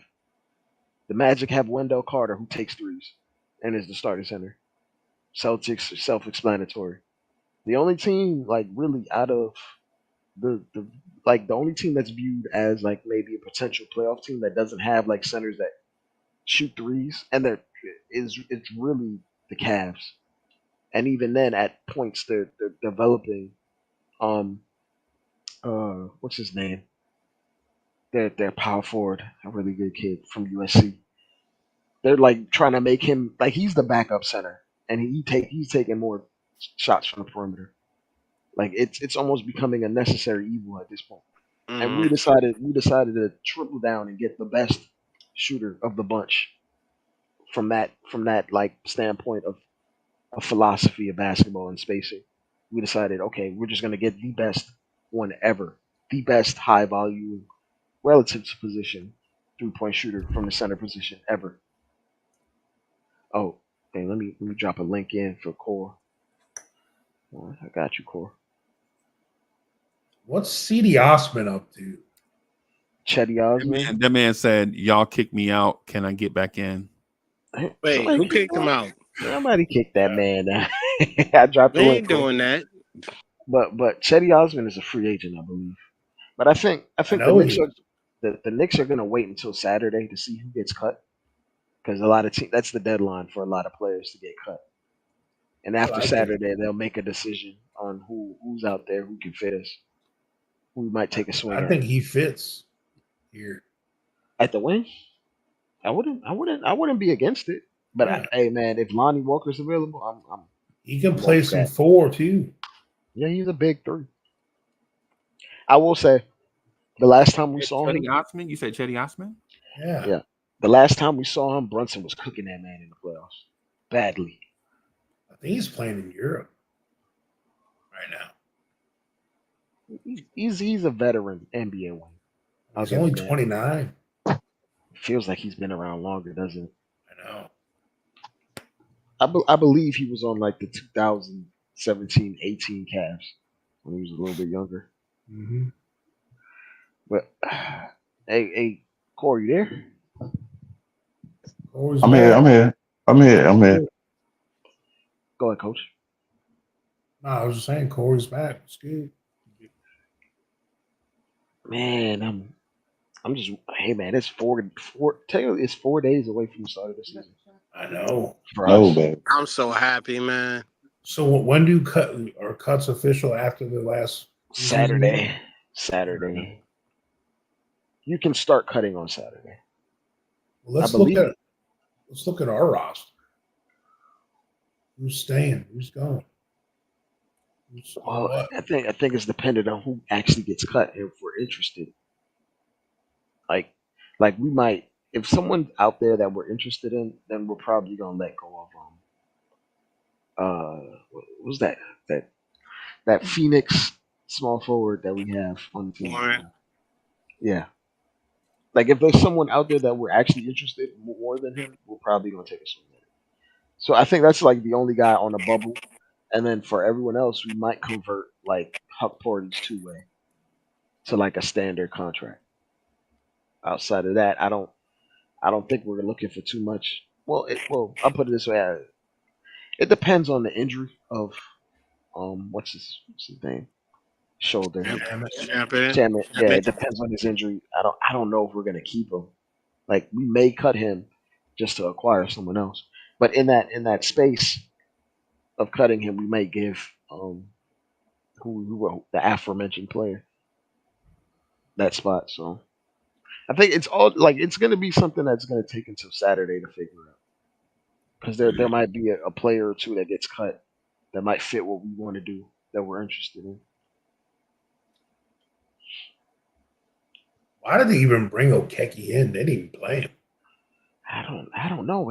They're not even playing. Maybe they're trying to put him in the G League. I'm not sure. They don't even play like they didn't play him at all.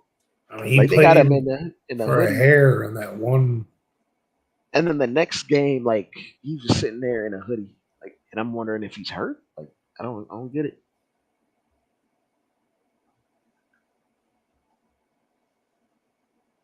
Mm. Yeah, that one's weird to me. I'm just, I don't know. What do y'all expect though? Like, what are y'all looking for?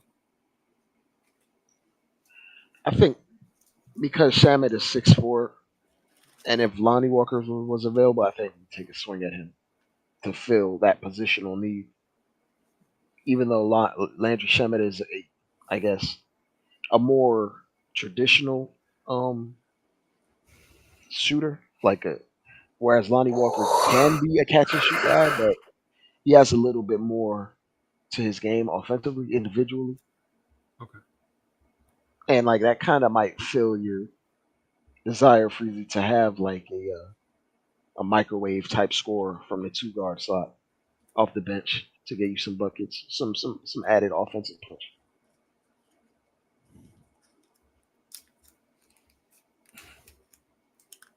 Yeah, We should just run with Warren. Yeah, it's when y'all talk about that, bro, it's like when I hear y'all talk about that, it's like closing time at the buffet. Do I really want to eat what's left over up there? Coach, you ever been to a buffet at closing time? I'm just saying, do I really want? Oh, I got one even better. Do I really want? No, because I'm fat. I'm smart. I know to not go to that time. Nah, yeah, yo, you ever been like stop at the place 2:00 in the morning to get gas and you see the glizzies and you don't know how long they've been up there? Ain't no marker up Or there. the hot dogs? You mean the hot dogs? Yeah. Those are suspect. Some joints might have been up there since 9 this morning. You be like, damn, them 7-Eleven hot dogs look good right about now. Freezy, in your younger days, you ever been at the club and it's the club about to close, and you not sure if you want to go home with this chick, but there ain't much better options? Are you talking about strobe light honeys? Yes. Wow. So like, the one that when you turn the lights on the club, like whoa. I don't know you look like exactly. Pick before the lights come on. It's but like you walking up on her. Hey, baby, you wanna get out of my way? Oh, they look good from far, but far from good. But sometimes it's just good to go home without anything. That's just what I'm saying. I'm in that belief to where we've done enough to where I think that we good. We really don't need to do anything. Because at this point, it'll be addition by subtraction. Hey, Bob, you ever heard the phrase like, there's bad pizza, but it's still pizza? Yeah. Yeah. Like Domino's, yeah. That's where I think the Landry Shamet conversation is going. Yeah, it's like it's bad pizza, but it's still pizza. Like it's still a roster spot. You want to fill it. You want to fill it with an NBA spot. Pizza. Yeah, like you want to fill it with an NBA player. It don't got to be the most ideal, perfect fit, but you want to fill it with someone that you know can play NBA minutes in a pinch. Is it going to be perfect? But I mean, it might not be great, but you might get a little Caesars, and it might hit the spot and get you through some time. But it ain't exactly eating pasta. Little Caesars $5 pizza, man. I know what you mean. Landry Shamet. That's the Landry Shamet conversation in a nutshell. Coming home 3:47 in the morning, and you walk by and you like, Coach at the end of your shift. Coach at the. I used to do. No lie. I used to work at the jail. The work for the school district, and on the weekends I used to work security at the hospital. And right on Sunday mornings, Sunday it was my only day off. So Sunday about 6:20 in the morning, my eyes would be burning because shift changes at 7. Right, my eyes would be burning. I'll be starving, bro. And you'll go to the vending machine, and it'll be, Coach, what's that? What's the thing you said? The Danish, the red, the the cheese the Danish. red cheese Danish, raspberry. Yo, it'll have condensation on the inside of it. You like, oh my God, this thing been up here for. Wrap it in a paper towel and throw it in the microwave for 10 seconds, man. Sometimes you got to work with what you got. You know what I think is going to happen? We're going to scoop up Reggie Bullock. Oh no, don't say that. No, don't say that, please. Please don't I'm say not that. saying I want him or he's the answer, but I wouldn't be surprised. That man is washed. Bring him back, bro. I can't wait to see Reggie Bullock and Josh Hart on the court at the same time. Oh my God. And Deuce. I seen something from Shotgunner. Tobias Harris makes like $20 million this year. Shea Gunner, bro. I ain't seen him in a minute. Shout out to Shotgunner. Tobias Harris ain't made $20 million. I think he's making $20 million this year, and Tim Hardaway is making like somewhere between 25. Yeah, somewhere between 15 and 17 million. That's too much. You can't get that. I thought he got 20 with Dallas though. Nah, he makes like 17 million or something like that. Oh, okay. Yeah. I thought he made his 20 with Dallas. That's why we couldn't get him back. And I for damn sure will not trade Mitch for Tim Hardaway Jr. That's the only salary that matches there. You talking about Tobias Harris, correct? Because I'm trying to follow this conversation. Y'all talking about Tobias Harris or just, you know what I'm saying, Tim Hardaway Jr.? What are y'all talking about? Man, a little bit of both. We're trying to figure out who we can fill our slot, our backup wing slot. If there's a person that's not on the roster that might come in, or we're gonna just keep who we got. I say keep it open. I would take a shot on the McDaniel's brother, the older one. Jalen. I just don't want him to impede on the development of Pacom Dadier. Yeah, not at all. Yeah, I don't want that man. Darius Baisley? Like fair. Oh, Darius Baisley. Remember him? That man done bunched around every other team. Yeah, he's only 24 years old. Did he just get cut? I feel like we just saw him I feel like I just saw him in a preseason. He's unrestricted. Damn. He's a lefty too. Hey, look. He wanted to for the guys that love Julius. That's another left-handed power forward. Man, we got 4 of them already, man. We need to stop. We ain't got a left-handed power forward. We lost Julius. You can get Mamadi Diakite. Let's see Bob say that name. That man is. I'll just say Didi. He was with us last year. They cut him already. Yeah. Charlotte? Yeah. Charlotte cut him that fast. He played against us the other night. The first night, opening night. You can't keep all that trash on that team, Frizzy. You can't keep the garbage man come twice a week is what you saying? Yeah. On Tuesday and Friday. They got a slick try to put on a show for the rest of the week. Like we threw $7 million in deal just so they would take our trash. We had to pay them. Thaddeus Young. That man got to be like 47 years old by now. 36. Damn, is he only 36? Gallinari, he can play power forward. Nah, see, I think y'all. I'm good on that. Because you got to think about it. The talent and the age that we currently have with players is under 30. None wrong. Yeah, but a roster filler. Yeah, but we gotta have roster spots. Like you gotta fill in. Like and you need to have a general good vet on the team too. Yeah, there's something wrong with having a vet. You know, just a whole second about just to police the second unit and keep these young guys in check, because he's probably going to be at practice with them. But You know that's what I'm what saying? Precious Just is get it doing. close. But it's not just Precious because Precious is not that type of vet yet. Precious is Vet, 25 years old, man. What are you talking about? What I'm talking bro. about, yeah, and Precious, you Precious. Hold on a go ahead, second, Bob. go ahead. Bob, you need somebody there to set the example, to show the standard, to keep the culture moving as far as an older vet. This is what I'm here for.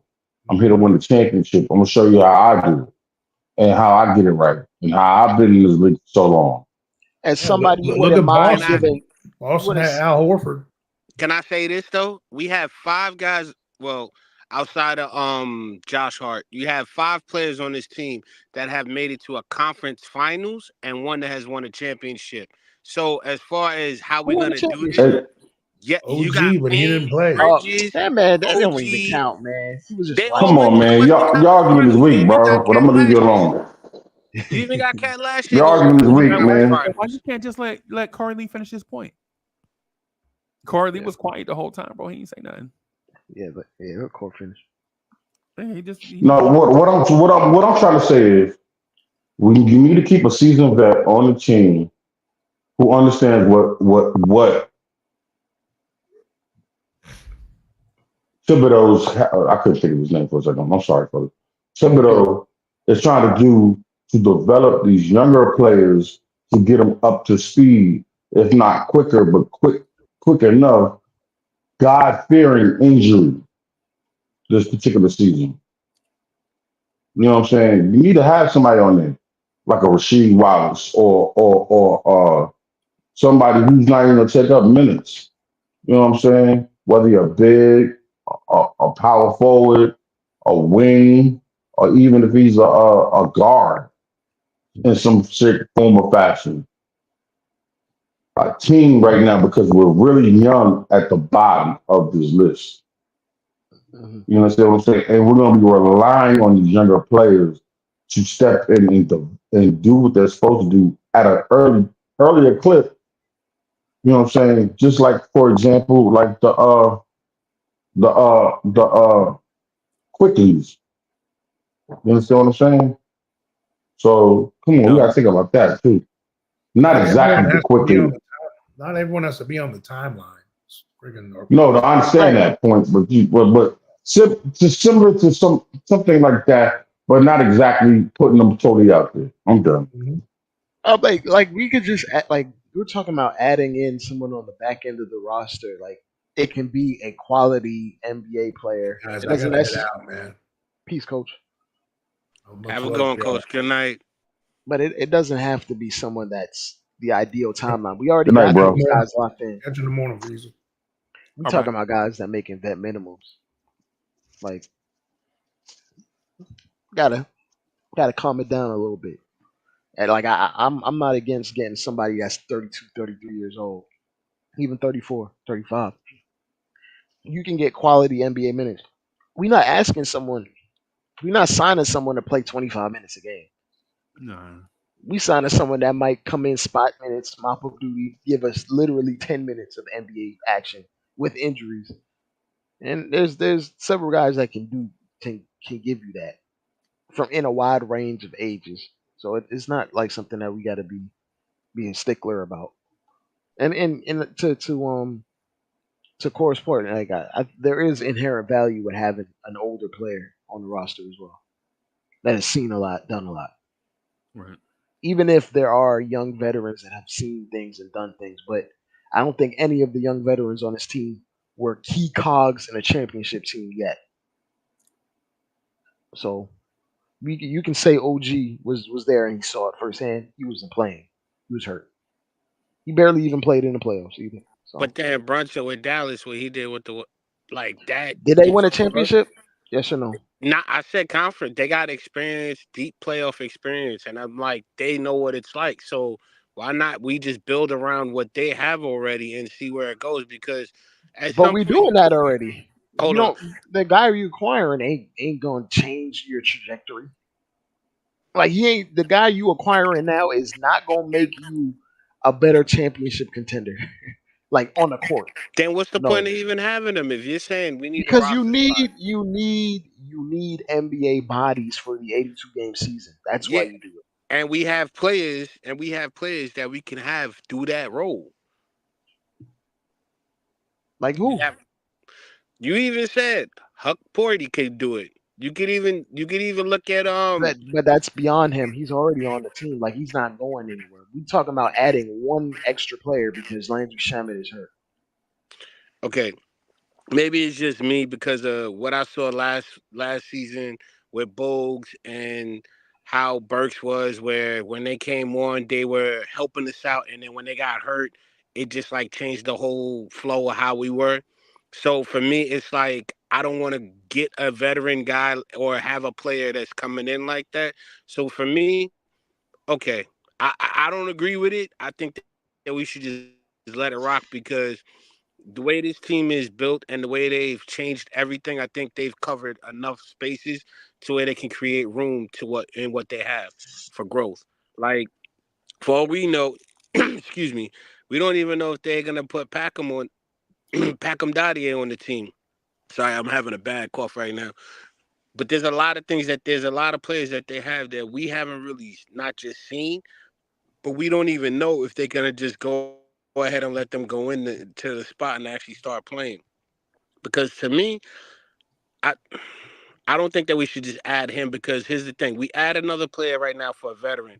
Down the road, let's say if we find a better offer or a better player, we may not have the movability or the pieces because we did this trade early.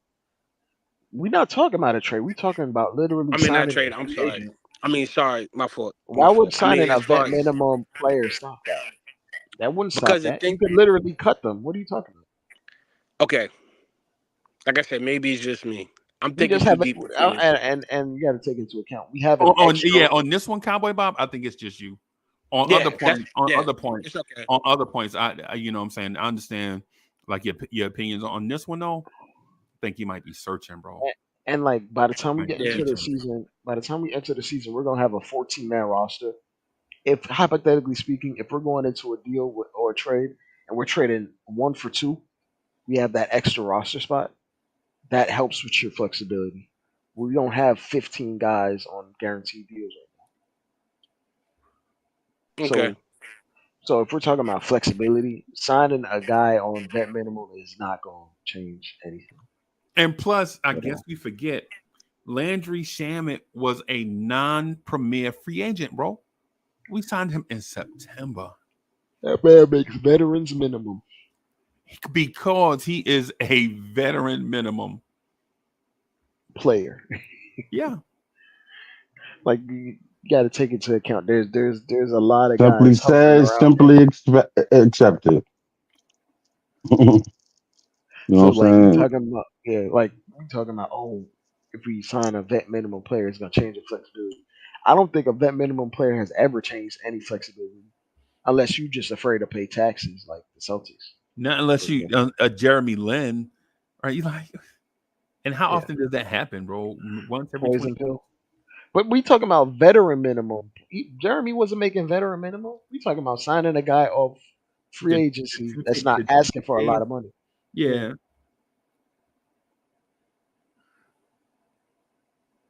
I, like I said, I think it's just me, so I'm just gonna leave it at that. I'm not gonna keep kicking a dead horse. Please, don't please. Yeah. Let the vultures get Landry it. Shamet is a non-premium free agent signed at the last minute. He was signed after campaign, bro. I That mean, gives you a perspective of how in demand that we're talking about, like these players.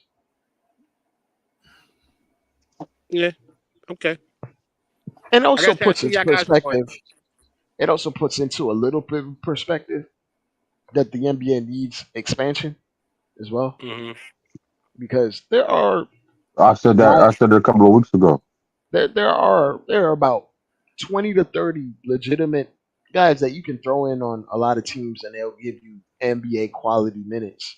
They might not be elite, they might not be great, but they'll still NBA players. But there's a lack of roster spots out here. Like for instance, Who was that point guard that the Sixers drafted? He was on the Markel Fultz. He's still a free agent right now. Yeah. I thought that the Magic signed him. No, he's a free agent right now. Wow. There's Now there's a see, lot okay, of. now when you say that, I could see that. I could see that happening. But how much is the money though? I'm not trying to sign Markel Ain't Fultz. no, ain't no money. Yeah. That's why he a free agent. There is no Wow. money. That's at the minimum. He's not. There's nothing else out there. Like No, but the fact. I'll put it this way: the fact that the Suns signed that point A guard. major catastrophe. The Suns signed a point guard, an NBA caliber point guard for veterans minimum early in the free agency cycle. Ty mm, Jones, Yes, Trey Jones Trey Jones, mm, for backup from veterans Memphis, minimum. right? Yeah, and Hmm. he went to the Wizards. He's a quality NBA and he's a guard, starter. and Mm. he had to take nothing. Like that speaks to the fact that there's NBA caliber players just flown out there as we speak. Landry Shamet is one of them, and because there's so little spots, he had to come here and take veterans minimum. If it was 5 years ago, Landry Shamet caliber player would not be taking veterans If it would minimum. have been 3 years, he'd have still been a prospect. Yeah, like like Mm. like Dunk, Okay. like Duncan Robinson. If he was a free agent right now, Duncan Robinson would get veterans minimum. But 4 or 5 years ago, he got 15 million a year. Yeah. Like it's there's a lack of roster spots for the talent that exists right now. Which is So why you you wouldn't see a even lot give. of which is why you see a lot of teams around the league that are deep, very deep, or Mm-hmm. have like very, very strong starting lineups And because on the bench. there's more talent than the actual spots. Okay. Like I said, I'll take folks. I like him. I don't want Fultz on this team. He has NBA traits, but he can't shoot. It's not There, about there's a that. It's there, no. It's about that. Like you can't. Well, I'll put it this way: there's no real space for him to be who his best self can be because we already have a bunch of point guards, and he is a point guard. yeah. He is But nothing then else but a point guard. I don't want to say I fully like this defense like that, where he was a lockdown defender, but like you said, to fill out the Who is that roster, you're talking about? false. I Markel was Fultz. Markel, folks. I was just saying I You said like this. lockdown defender. I had to No, I said I'm not He gonna said say he's he not. is. I He's said not. I'm not gonna say he is or anything like that. But what I am saying is for the roster spot, I think that he's at least worth a shot because for me, I liked his game well enough to where I was like, maybe he onto something and he just needs an opportunity. Because for the most part, if you get an older veteran, again, like I said, it's probably just me, and I don't want to keep reaching, but I like folks, and I think I'll go after him for the veterans minimum and give him a shot. I think there are other guys that are gonna be in the veterans minimum I that think can Copper fill Bob just like to the throw that. idea. Argue. Yeah, just to argue, just to argue. I know. That's the New Yorker in me. Like, why would you bring in a fifth point Word. guard? Like we don't need a fifth point guard that can't shoot. Sorry. So you True. don't want Tyler Kolek to develop. I do, but if we're You planning want on getting rid of him, because that's the whole persona Dre, I'm did you looking say like. we plan on getting rid of him? No, not No. Kolik. He said the roster spot. We could the way he said about how we could move it later in the season, how for the most part we're just using it to have it full. Yeah, Like the way well, technically, if you're So not we counting if you're not counting Shamit, we have two roster so we're spots. bringing back Let's say Alfred that's it. Payton. nah. That man said Reggie Bullock earlier. I almost fell out my seat. Nah. Nah, I'm good. Alfred Payton, that's what we talking about now. Oh my God! Don't. Well, I Nah, mean, see, that's what I'm saying. I'd rather go with folks than to I, go with I'll, some of I'll these say other this. guys.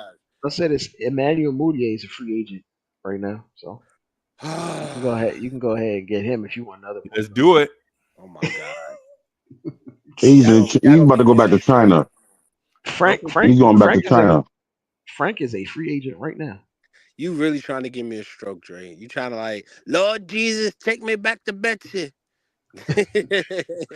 Man, like there, there, there, I think there's a void for like maybe a backup wing or a backup two, but we talking about vet minimum. That vet minimum can go to anybody right now.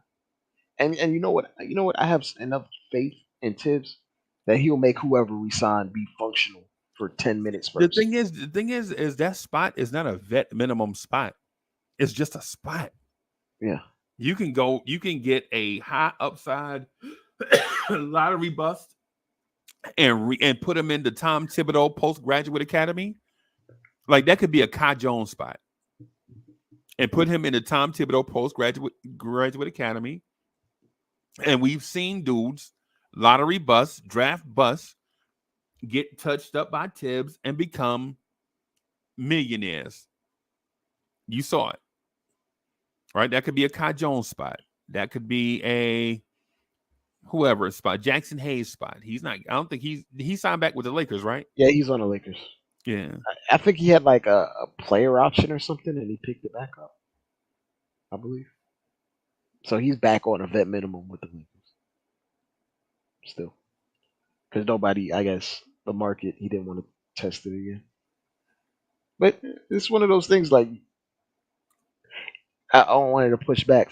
It's regardless of who we picking up, they're gonna make veterans minimum, but the profile of the player can be drastically different from yeah, like as you said, it could be drastically different.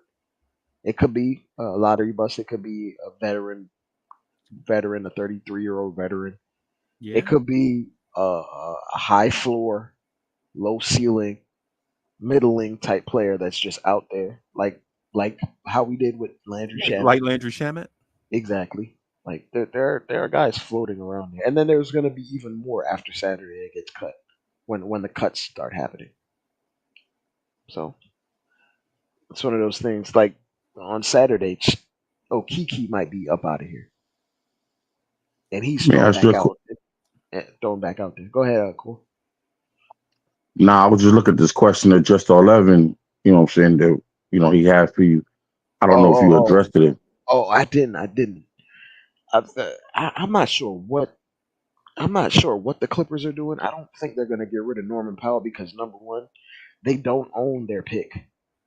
There is, and the West is like loaded right now, and there is a very outside chance that Cooper Flag is on the OKC Thunder next year because OKC owns the Clippers pick, and they're not going to be very good this year. And Kawhi is out with a knee injury for an indefinite amount of time, so they lost Paul George, and they're relying on like 35-year-old James Harden.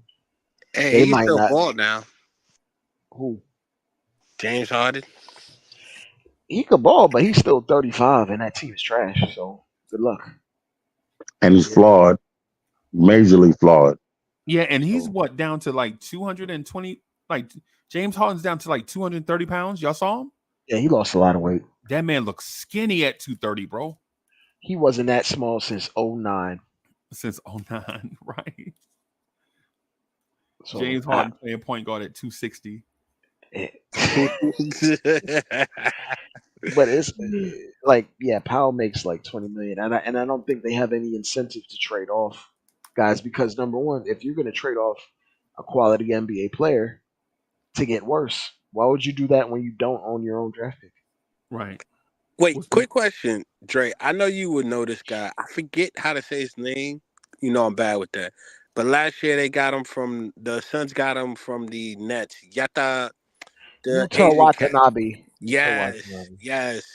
Is he on the free agent market? Yeah, he's a free agent right now. I would take a chance out on him because he can How shoot about and he's a 3-and-D. Well, his he's you're only had crazy and you're his, crazy, bro. You're crazy. And I'm not, I would not even do that. the Suns took a swipe at him because he had 1 year of shooting well from three in his entire NBA career. He only had one good year, and then he went to the Suns and he didn't really fit in, and he didn't play well, which is why he's not on another team. And he And went to the that's Suns Kevin on a Durant's new veteran minimum. best friend, right? Well, he was his friend, not his friend anymore because he's not on the Suns right now. You know how Kevin Durant get when he likes his friends. He gets them paid Yeah. like Why DeAndre does Jordan. Kevin Durant remind me of Jay-Z, bro?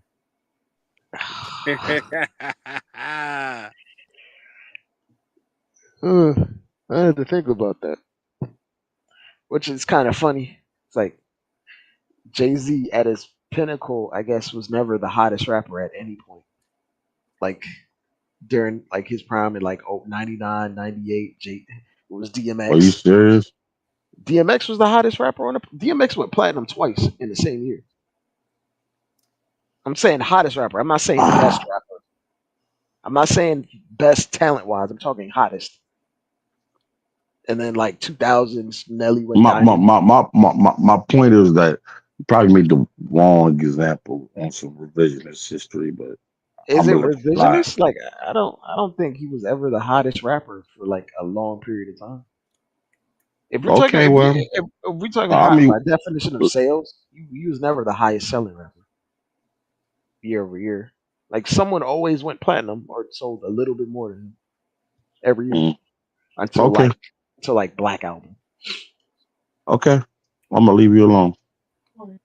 I'm not saying I'm Jay Z is my goat. I'm putting that out there. I'm just speaking from a perspective of hottest who sold the most. I don't care about talent. Talent wise, Jay Z's my goat personally. Some people have Nas, but Jay Z's my goat.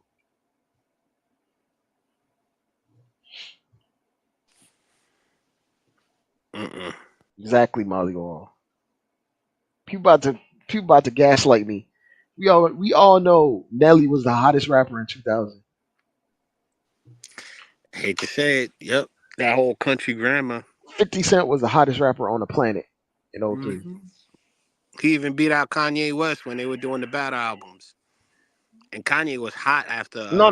college dropout. Kanye won that actually. Kanye outsold him. 2004, No, 2005, no, you're right. You're right. 2007. You're right. You're right. 2007, Kanye outsold him. Yeah, yeah, you're That right. was My fault. that I was got it that was the backwards.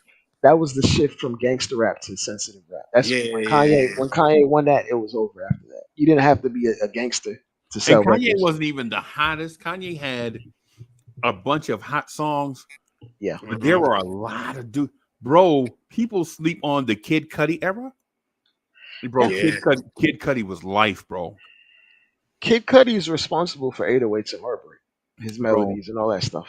Like he yeah, was writing for Kanye at that time, giving him melodies and yeah. harmonies that he could use. People sleep on Sound How to Prince, bro.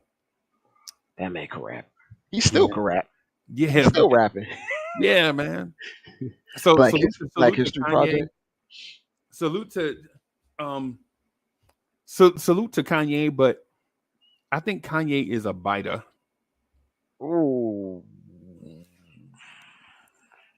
I think he's You remember he did made the song "The Ode to Chicago." Remember that song he made? yeah. What I'm talking about? What's the name of the song? Cowboy Bob, you know the name of the song. I'm trying to remember. I can't remember right now. Sorry. I'm coming home Yeah, again. yeah, Oh yeah, yeah. Coming Okay. home again. It was Did- what's his name from Coldplay singing on it. yeah, Maybe we can start again. yeah. Yeah. When that 'Cause man I'm made a coming ode, home. Yeah. he made a Chicago rapper making an ode to something. Where did I hear that from? I think I heard a Chicago rapper do that before, You talking about making the her? homage songs to somebody. To Common. Yeah. yes, Common is the truth out of I think Chicago. Kanye is like a rap version of Quincy Jones. Personally, I don't think he's. Is he creating all the music? Is he playing the instruments? Is he writing the lyrics? No, but he puts together great pieces of yeah. artwork. He And gives he great brings in great direction. musicians too. By the way, Yeah. Like he puts great bodies of work and he puts artistry together. He's a conductor of sorts, but he's not the guy, if that makes sense. Well, I think outside of making beats, he's I one like of the Kanye greatest. as a better rapper than Jay-Z. He's a more I can exciting see that. rapper.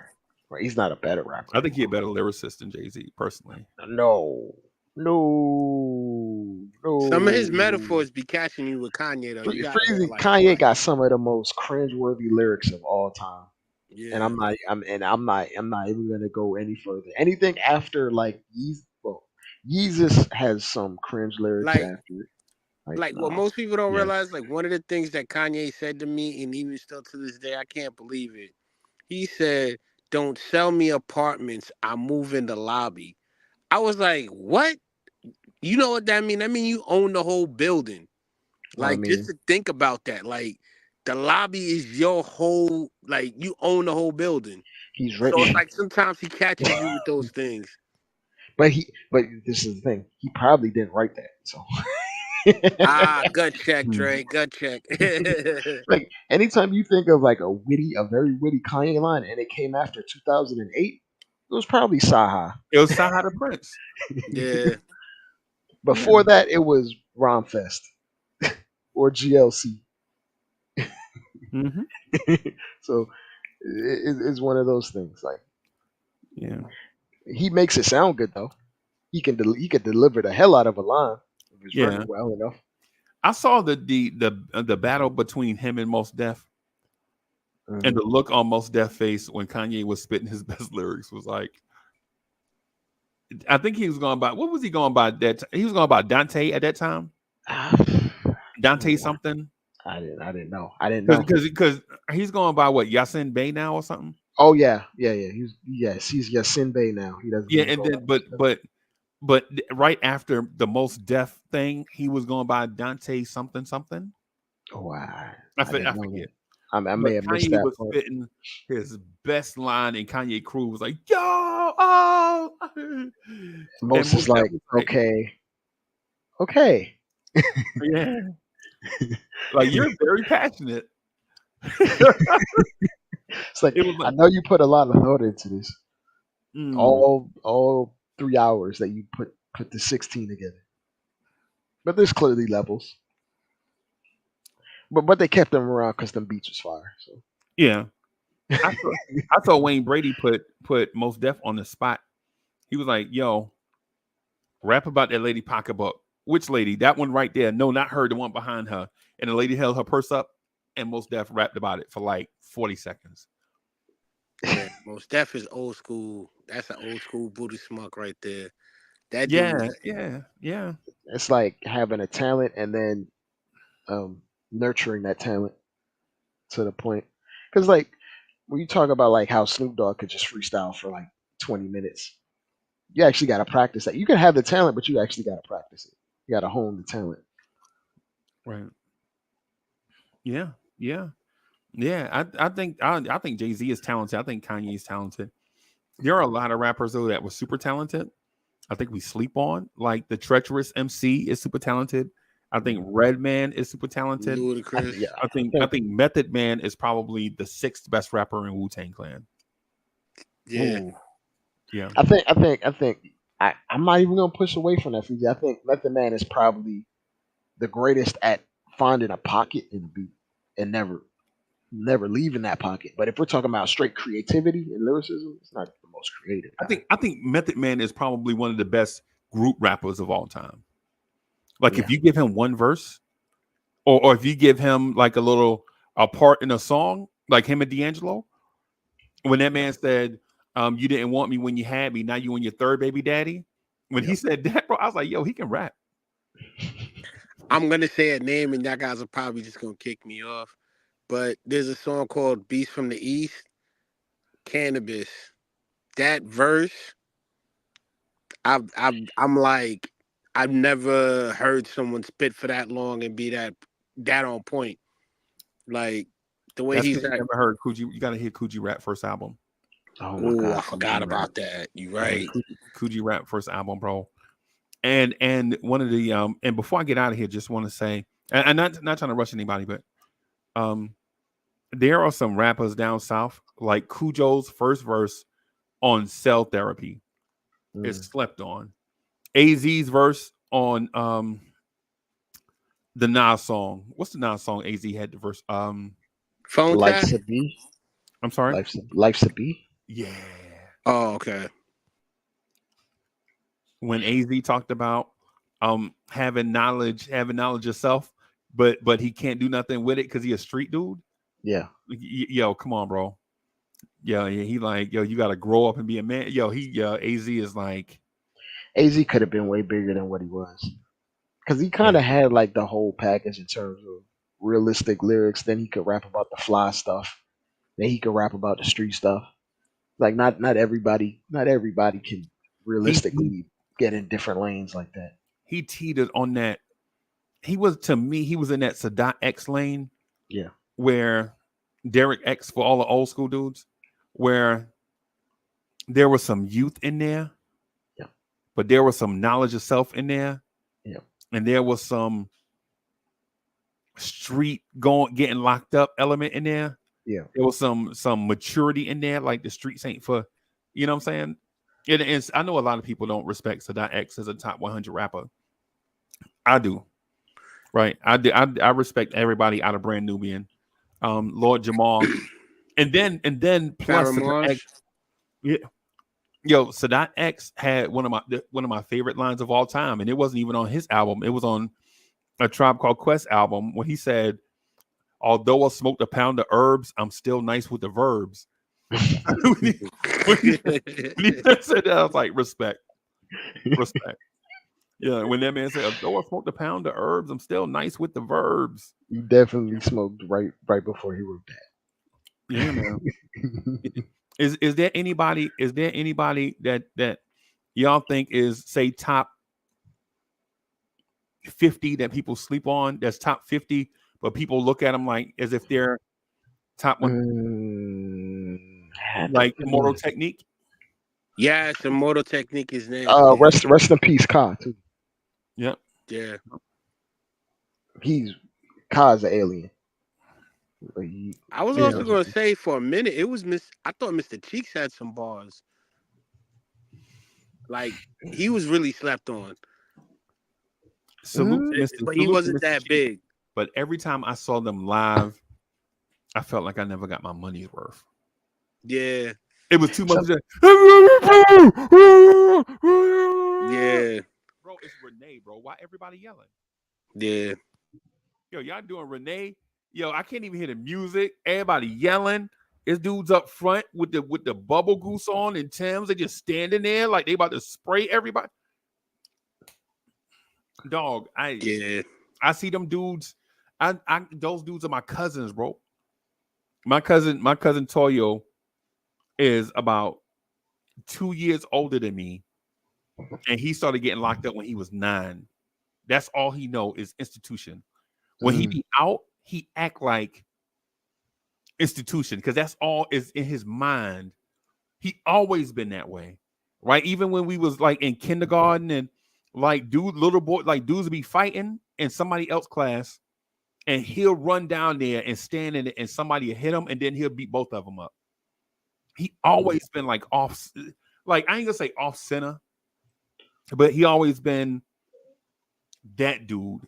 Like I ain't scared of nobody, but somebody feel like if I feel like something gonna happen, I call Toyo because Toyo ain't scared of nothing, bro. Toyo will do 6 years and come back and get that sandwich out the microwave he left. He don't care. Bro, Everything's about a principle. Yeah, he don't care. And so when I see dudes like that, I be like, yo, y'all are performers, bro. I want to at least hear the song sound somewhat close to the radio version or the album version. Cowboy Boy, you feel me? You know, I got you. Song, and you like, yo, that don't find that you go hear it live, and then you're like, ew. And then they performing Renee, and dude's like, I throw your hands in the air for Shorty. She ain't here. And you're like, yo, let that man rap. Yo, let that man rap. Salute to Sticky Fingers, because I saw Sticky Fingers in Florence, South Carolina. Sticky FIGA, the greatest things. Yeah. He had a joint. He had him and Fredro Starr released albums the same year. They were solo albums, right? Him and Fredro released albums the same year. I guess this was like 2006 or something. Both of them released albums, and Sticky was like going through the little circuit or whatever. Wasn't nobody coming to see him. He got to Florence, and we was up front. I was like, yo, it's Sticky Fingers. I ain't really expecting nothing. I'm just going out. Dre, you know how you just go out to have a good time? Yeah. Yeah, so you don't expect nothing. Oh, Sticky Fingers, and okay, I'll go. You know what I'm saying? Pay the you kind of about you know how you pay the $400 so you can sit up front with the VIP table. They give you some champagne, but you get to sit up front. So I was there. He was doing all his joints and was just bobbing our head like, okay, Sticky can still rap. The production is whack, but he can still rap.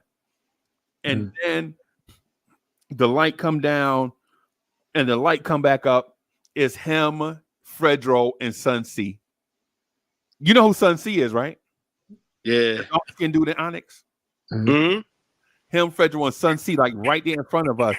And they dropped the beat to slam. And yo, Dre, the place go crazy, bro. I almost flipped the table, bro. Oh, but I'm too cool for that, bro. I legit almost brought you back to '93, bro. If I was so cool, I would turn the table over, bro. You think? What bro, about Gangstar? You think I'm a waste champagne on my $90 pants, bro? Is you crazy? $90 pants and $90 pants in like 2006 is like 180 right now. Yeah, bro. Yeah, bro. You think I'm gonna waste champagne on $90 pants, bro? And they was nah, bro. Nah. But I was hyped though. They just dropped the lights come up, and then it's the three of them on stage, and the DJ's like jigga jigga jigga jigga jigga jigga burn it, bro. Crowd go crazy. The chicks jumping up and down. They don't even know the song, and they do like 3 songs or whatever. Yo, Cabo Baba, I ain't gonna lie, bro. No lie. And Fredro Starr, if he watching, he'll probably tell this crazy story to his friends. He like, yo, this big dude, bro. He had to be like 7 foot tall. Dude, just a beige dude, just out the blue, just stepped over the velvet rope and put $100 bill in my chest and walked off. That's probably the way he'll tell it. Like the way I'll tell it is, yo, they had me so hype, I just went in my pocket and I just couldn't help myself, bro. I just had to throw him some bread. You had to respect the art form. Yeah, because I saw the look on his face when I stepped over the rope, bro. And he in a strange city. He looking around for like dudes with shirts on. I just walked up to him and took it, just put it in his chest and just walked off. And dropped, picked it up in his pocket, just kept performing. But you could see the look in his face, like, yo, that dude stepped over the rope with them size 24s. Bro, I wear 14, right?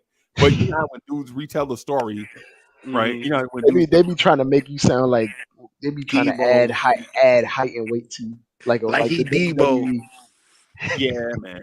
Yeah, I took that $100 bill, put it right in his chest. Yo, no lie, KRS-One was performing in Myrtle Beach, and the club held 400 people. I knew the dude. The club held 400 people. He said he expected about 75 people. Right? KRS-One got on stage. It was about 60 people in there. And KRS-One performed for like 3 hours. By the time that man finished performing, it was like 500 people at or around the building. And people were still pulling up in the parking lot, trying to run to get in. Bro, no lie, I had about $200 and I was balling up to 20. And every time KRS-One came my way, I was just throwing $20 bills at him. No, like just balling them up, throwing them at him, bro. He did this joint called Still Number One, and the beat is so funky on it. It's dun, dun, dun, dun, dun.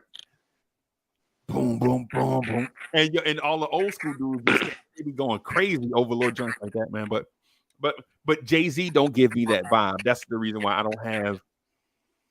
Jay-Z got a lot of too cool for school vibe. You gotta be in a particular mindset. I was gonna ask, what about Gangstar? Oh, I never saw them perform live. Okay, I was in the military during their prime. Yeah, to me, I liked Gangstar. They were pretty dope.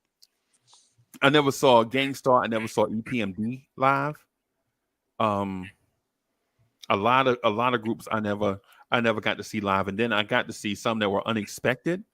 Like I got to see the dopest club show that I ever been in, and I tell the story all the time. But the dopest club show that I ever been to was by this dude named Domino. He had a song, "We gonna start this thing off right." Domino's in the house tonight. So yeah, he had that and Long Beach thing and sweet potato pie or something like that. But he was hot as fish grease at this time. At the time he came out, bro. it was like 300 people, about 400 people in the club, and about 75 of them was with him. Right? 75 dudes was with this dude, bro. I mean, no lie. The dude had Domino had dudes so big. Dre, he had no lie. He had dudes big as Andre Wadsworth with him, bro. Like this dude legit had dudes the size of Makai Becton with him. Right?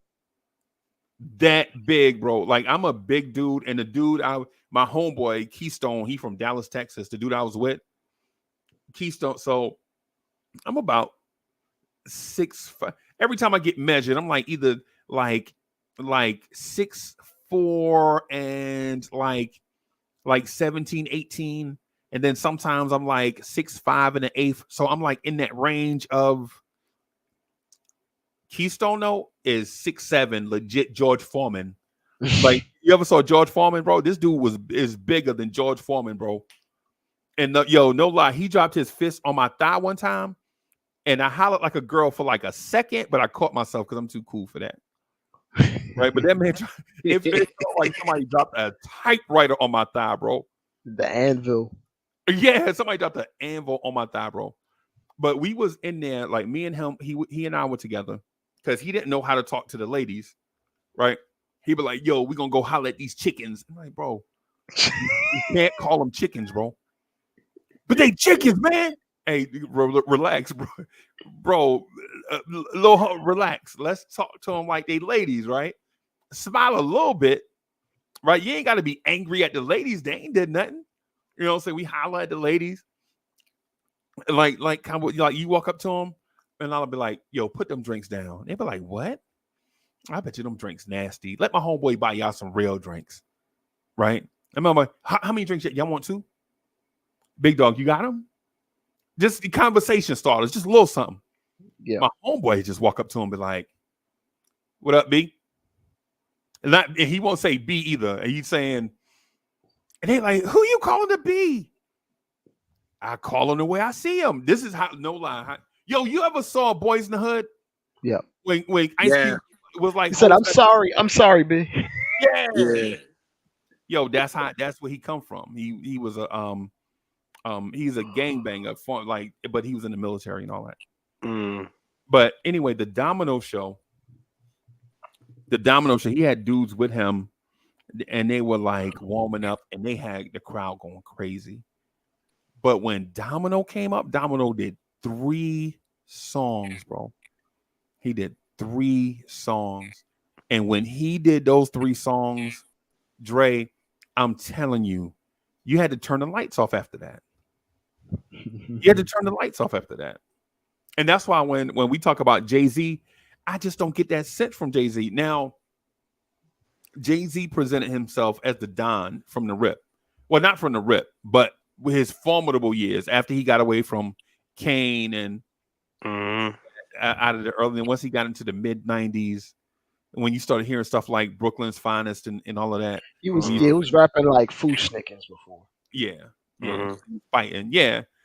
After he got away from Big L and all of them too. Then he heard Nas with the calm down flow, and he was like, I don't have to do all of this. I could just right. When Jay-Z decided to do what's hot, right? Once Jay-Z started to do that, I kind of had a little more respect for him because I respected.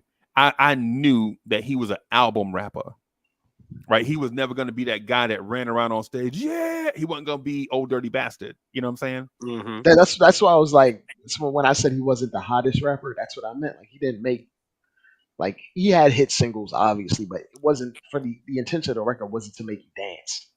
Right. He would still throw gems in the lyrics. Yeah. And so he's a talented rapper, but all my experiences with Jay-Z is always he's untouchable. He's in a place that I can never get to, so I can't really relate to him. Sometimes he takes himself too seriously. I was gonna say Fabulous, and I think the fact that like because he takes himself so seriously, like guys like Ludacris get a bad rap because he appeals to a lighter part in rap. and on top of being a straight up lyricist when he wants to be. I mean, he's a lyricist all the time, actually. But but Yeah. I think I was gonna say Ludacris is probably one of the ones that is like maybe top 50. He might be higher than top 50, but a lot of people would look at you crazy if you viewed him as like a top 20 rapper all time. Yeah. When I think he Unless you has listen to all his the talent. If you listen to his albums though, like the album cuts though, you're like, okay, this dude can get it. He can go. Yeah. He can. One of the dudes I think is overrated though is Wiz Khalifa. Like when I hear his Wiz Khalifa albums, I think they all sound like a guy that's in a lane. It's like when I listen to a Wale album. Oh God. Like, dog, you really gonna whine through like 13 songs. I thought this was like your single, but nah, all 17 of these songs are the same. It's not, some of that was their label made them do that. Yeah. But some of it is they aren't some rappers simply just don't have that kind of depth. Anyway. Yeah, and then Drake was like, yo, Wale fell off. I'm gonna just take that man's style and go with it. That girl that lane. And it works better because Drake is tall and light skinned. So Yeah. He's from Toronto. Yeah. So it hits a little it resonates a little bit more for that. Yeah, it resonates a little bit more for that demographic. Like when me and Mo go to the store, and they see her pull up, and people be like, "Who is that? Who is that? Man, that's your girl. Y'all went to school together. Who is that in that car?" And then they see me get out there, but oh hell, it ain't nothing but them. It ain't nobody but them. So yeah, man. I was gonna say Fabulous was good to me, man. I like Fabulous is a great lyricist. You just can't really make great albums. And the saddest part is when I lived in Newark at the time, Joe Buttons got me. Joe Button is he got me on the moon music's he had this one song where he was talking about where he was talking to God. Like that song, I'm like, ooh, that was kind of bad. All Joe stuff be fire, bro. Even the Drake disc. You remember the Joe Budden Drake disc? Nobody remember that, right? Oh, I remember about that. Fire. Fire. But because it's Joe Budden, Drake didn't have to respond. He forgot about it. Yeah. Yeah. But this, when someone's of his equal or near to his stature, he has to respond, and this is what happened. Now when you Kendrick, you know what happened. That's what I'm saying. That's what happened. Yeah, man. On that note though, I'm gonna say this one thing about J. Cole. J. Cole, get a life, bro. I used to like him a lot more. That man, J. Cole said, I would have won the beef if I stayed in it. Like, bro, go away. Go away, bro. This guy making it about himself. Like, he's trying to save his little ego. Like, bro, you ran out with your tail between your legs. Just go. You know, it's okay. We don't judge you anymore. Just go make some nice bars, nice verses for other people, and just not talk about the same. Yeah, I can't, bro. I just my sons, all man, they just like, what you that got pissed me off. Skin dudes, bro. I ain't got nothing against y'all beige dudes, bro. I ain't got nothing against y'all cream color dudes, bro. Nothing. Right? Because so cowboy, but I have one son. He's like you when you see him, you think he's like the dude on one of them like black TV shows, right? He the light skinned dude, good hair. He look exotic. Graduated from college, from a big school, got a master's engineering certificates and all type of stuff. Saying that man should be on a different world. Yeah. Okay. And he talked to me about hip hop, and I'm like, bro, what does Harvard know about hip hop, bro? Harvard, what are you talking about? Why do you like all these trash rappers? These rappers that have like 40 gold teeth and 8 real teeth. And I like that, bro. I like that, right? It's like you come from the essence of hip hop. You saw it at his damn near his birth. Yeah, at the beginning. I remember when the dude said, and what you hear is not a test. I'm rapping to the beat. When we were legit, like, yo, why he rapping over the song? We were like legit standing, no lie. I was standing on Van Nostrand Avenue. We was on the stoop. and we heard "Good Times" come on, and we like, oh, good time, and the dude start rapping a hip hop. We thought it was the DJ, the in studio DJ doing that. You heard the Because bass. He was like, "Why is he talking over this?" yeah, we like, why he talking over the music? And he said, and what you hear is not a test. I'm rapping to the beat. When I heard that, I was like, whatever this is, it's a classic on the spot. Whatever this is, this right here is a classic. It's like the first time you heard It Takes Two by Make a thing go right. when Yeah. you heard that, when you heard It Takes Two, right? You already knew the Vapors could not move you no more. Remember the Vapors by Biz Markie? The They Vapors. want the Vapors. So when you heard the Vapors, you was like, yo, the Vapors is fine. But as soon as you heard It Takes Two, you was like, nah. Mm-hmm. This is a line of demarc. It's like the first time you heard Through the Wire by Kanye. Yeah. When you heard Through the Wire by Kanye, you knew that moment in time. He was gonna Hey, you knew when Rakim first rapped. Yeah. That was when it went from like this jokey style of rap. It was just up and down to like a guy taking it extremely seriously. Even when he came back, Rakim still had that mic that way, man. Like It went from like party music to like this guy's a technician. Yep. Yep. The first time I heard It Takes Two, I knew rap would never be the same. Because I think previous to that was a song called Supersonic by JJ Fad. And I was Supersonic. like, if they playing that, some girls that can't rap, this thing ain't gonna last. It's catchy as hell, but it ain't gonna, rap ain't gonna last, bro. But then when you heard It Takes Two, and in New York, Kiss FM used to play it twice a day, right? Like on the hour and at the 30, they would play it every day, all day long, every day. And WBLS hated on it because WBLS had like 30 rappers that was trying to get on. And so they would all play their own joints. Like you would hear album cuts by MC Shan, or you hear the bridge. And the bridge was fire.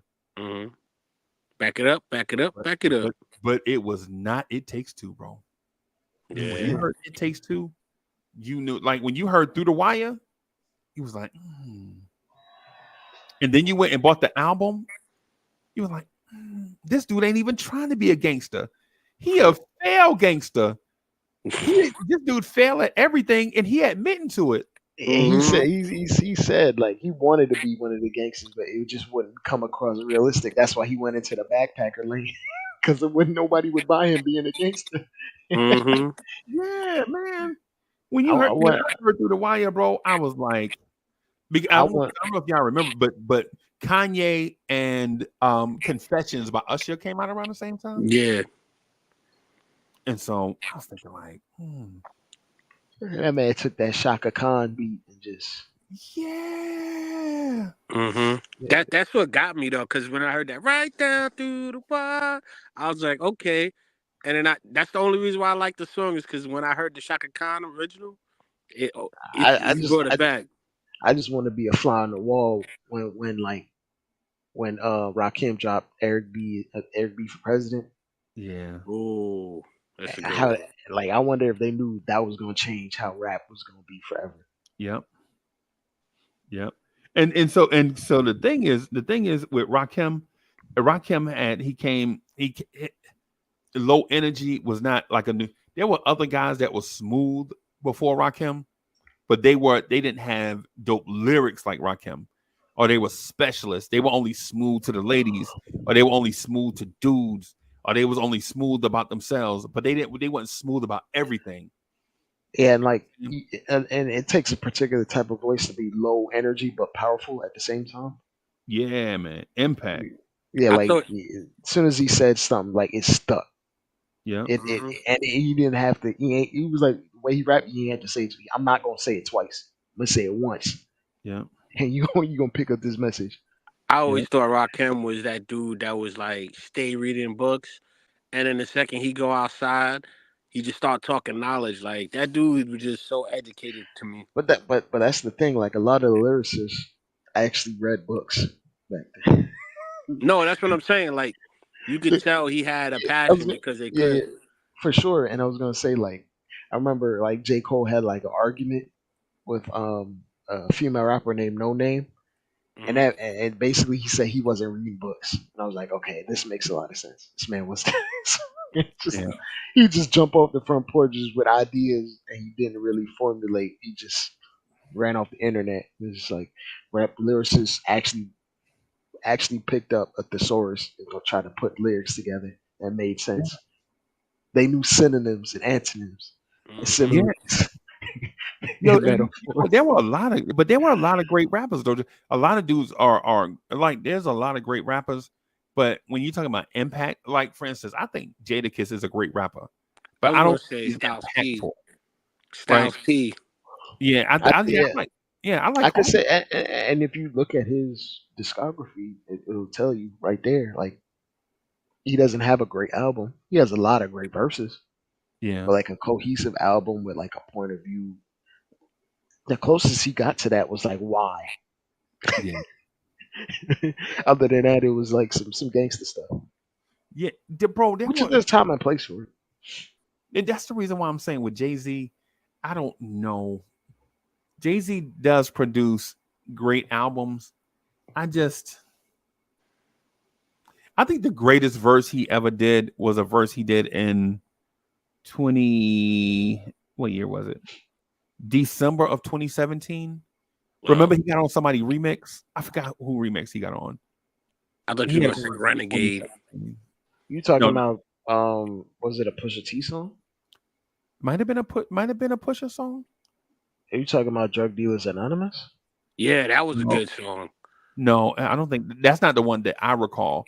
Now that might Oh, have been a great song, but that's not the one I'm talking about, I think. Oh, I cannot remember. Think think think my favorite J verse is like um on So Ghetto, like the last verse. So Ghetto. Right. But it's all subjective. It was like Lucky Me and Streets is Watching, all types of stuff. Yeah, Jay had a lot of great verses, a lot of great verses. Um, but yeah, there was a lot of great rappers, but I don't know if that many rappers have like a line of demarcation when they change the game, and the game would never be the same after that. mhm. Yeah, I'm gonna just say, um, when LL did Radio and Crush Groove, there was a line drawn in the sand right now. Everything before 85 was trash. Everything after 85, LL is the future, I right? was gonna say maybe when Nas verse was on Live at the Barbecue, I think that might have been a line of demarcation Well, for and see, I was thinking that too. I had that conversation with somebody, right? But the thing is, he at didn't originate that style. He that, just built on right, top of it. but the thing about it is, at that same time, a dude said straight out of Compton, and you're like, yo, The aggressiveness. is this group NWA here to stay? When you heard them do straight out of Compton, you were like, Well, gangster rap was invented then. that energy was crazy, and it was on a Mhm. drive beat. Like the straight out of Compton is a drive beat, like the I think without NWA and like gangster rap, you don't get like G rap and horrorcore after that. Okay. That aggressiveness and dark tone, I guess. It's like a spin off of that though. G rap got like really, really dark and aggressive. Yeah, In a time where it wasn't that. Like he tried to take like Ronnie Kim's thing and then just put it on steroids. yeah, and plus too, there were Coogee raps before him. There was a dude named Schoolie D. He had a song called Right. PSK. Yeah. There was It's a another dude named Just Ice. He used to be with BDP. He had a song named called Latoya. There were like dudes before G Rap, but G Rap used to say he liked to eat hearty, party, be like John Gotti, and drive a Maserati. And when you hear that, you're like, he had multi-syllable rhymes. So it was like two bars that rhymed over and over and over. yeah, And that wasn't really done before. It was like simple rhyming schemes before, but he was rhyming two separate syllables right. over each bar. And then without G rap, you don't get like an Eminem, for example. No, You just don't. no, you Eminem don't get doesn't exist without G rap. without Coogee Rap, because when Coogee Rap comes out, right? When Coogee Rap comes out, you also have like EPMD is out, and you're like, okay, their music is funky. Like, so what you saying with a DJ is just scratching the record to death. G-Rap comes out, Cowboy Bob, Coogee Rap comes out at the same time as Big Daddy Kane and Jazzy Jeff and the Fresh Prince. Mhm. Like, all of them are coming out during the Philly explosion. Like, the rappers from New York was on a record label from Philly called Pop Art. And so they used to go back and forth to Philly. People don't know that the New York rappers used to go to Philly, you know what I'm saying, do these shows, come back to the city, you know what I'm saying, with the bag or whatever. But at the same time they was doing that, the Philly dudes is like, why they coming here? We could do our own, you know. You can do it, you know, whatever. That's what the Black Thought. Yeah. So Yeah. afterwards. Yeah. So Yeah. it's like without G-Rap, you don't really get You don't get Benny Siegel. You don't get MF Doom the way he did rap. Yeah, man. You don't get a lot of dudes, bro. You don't get LZ. No, LZ is underrated. Yeah. LZ is a genius. Yeah, you don't get Bahama Diaz. You don't get Eves. Damn. LZ is very underrated. Very. I was Probably. gonna say, what's her He's name? like 2003. LZ is like Lupe before Lupe. What's her name? Really? To me. Okay. To me. I love Lupe MC before Light. Lupe. I don't care what anybody says. MC Light always she's still had putting me. out music, actually. I don't know if you noticed, but she I think she's about to put out an album. She put out a single. I got all MC Light stuff, bro. That's my favorite female rapper of all time. Bro. Yeah, she be spitting bars. My only thing with her is her best 2 verses of all time were written by somebody else. Oh dang. Self Destruction was written by LL and Cha Cha Cha was written by King and Chill. And that's my only regret, and that is her only regret too. Yeah. Oh, right. one last one.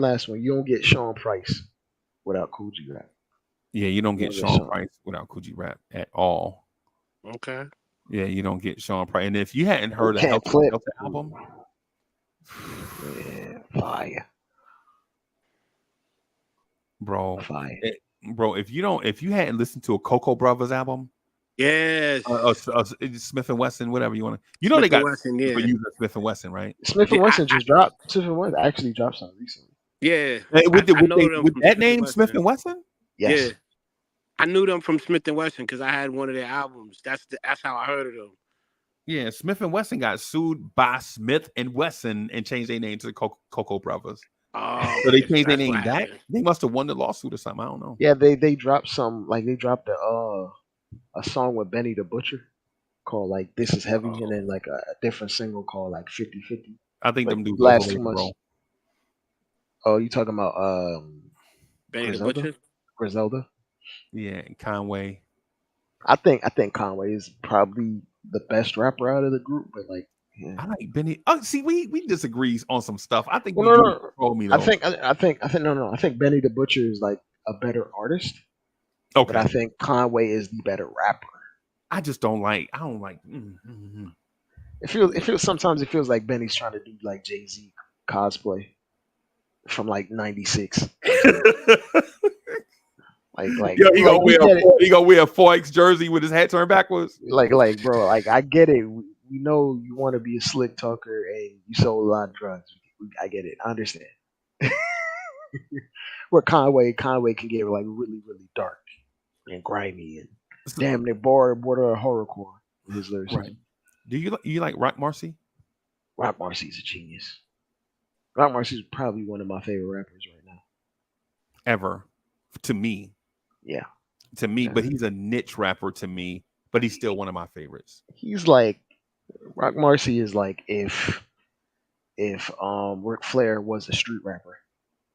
To me, he's like if Ghostface went in the library. You know what I'm saying? Well, if Ghostface went to the library with one of his personalities, because Ghostface got like 4 or 5. Yeah, like if Ghostface went to school, he'd be Rock Marcy. Yeah, if he went to school as Tony Starks. Yeah. Okay. Yeah. That's because even though I love Ghostface, I can't put him up in that category of multiple personality rappers. Mhm. Like I can't put him up there ahead of Scarface. Oh yeah. Like you don't know if you're dealing with Mr. Scarface, or Brad. Like you don't know who you're gonna get when the song starts. I See, think, because Mr. Scarface is and like crazy. out of the rappers going right now, even though like they kind of like on their own thing, Ransom is fire. okay. Ransom is really, really, really good. My And youngest like keep trying to say, man, you gotta listen to Ransom. Nah, okay, I'll get to him eventually. Boldy James is crazy. Right, I'm still right now. I'm still on G Herbo, and that was Those like are, 7 years ago, right? yeah. Mhm. I'm gonna keep it real. Boldy James and Ransom's just right up your alley. Yeah, Right up your alley. Ain't no. Granted, bro, there's some time. I'm still on Roddy Rich. I know, bro. It's too many of these dudes out here. But these guys are like older, like they're in that Rock Marcy lane, like they're older rappers. They're not in the younger trying to be the young fly guy and stuff. Like they're What's the older. dude from Florida that's always singing when he rap? The T Pain, pudgy, huh? T Pain. No, the young pudgy rapper from Florida, Oh, Rod Wave. Rod Wave. Yeah, that's I that's like where I'm Rod at Wave's right now. music. I like Rod Wave's music. Rod Wave. So Hey Dre, you ever heard of a He be Florida sad on. rapper? Go ahead. You ever heard of a Florida rapper named Bishop? I can't say I have. Bishop. Okay. Nah, I just was curious Is he because good? that's my cousin. I don't know. okay. He's Is he good? Is he any You get good? on an the track, underground. Cowboy Bob on the beat. Is he any good though? Yeah, he was known. He's like an underground rapper. He Okay. was really good. But like Bro, for me though, I just was asking you if you heard of his music because y'all y'all know ever way more notice than though me. it's more underground rappers than mainstream rappers? Yeah, It's before, like, the whole idea was to get a major label, but now you can basically operate and like build your own base and just tour off of that. yeah. Well, but 'Cause that's what my cousin did. Tech Nine showed the blueprint actually Yeah. for all the Yeah. underground rappers. Now Tech Nine showed the entire blueprint. Yeah. How you like Royce the 5'9"? I I like Royce. did. I I like Royce. did.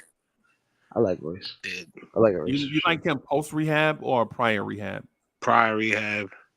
See, that's the thing. I think he can. I I think like. he I still think got he's it. both. He's good. Both. He's good. Both. I think he still got it, man. Somebody was arguing with me that he was better than Eminem at one point. Nah, I I don't didn't know think about. that. No, I know. Yeah, that's what I'm saying. I don't know. I don't know about all that.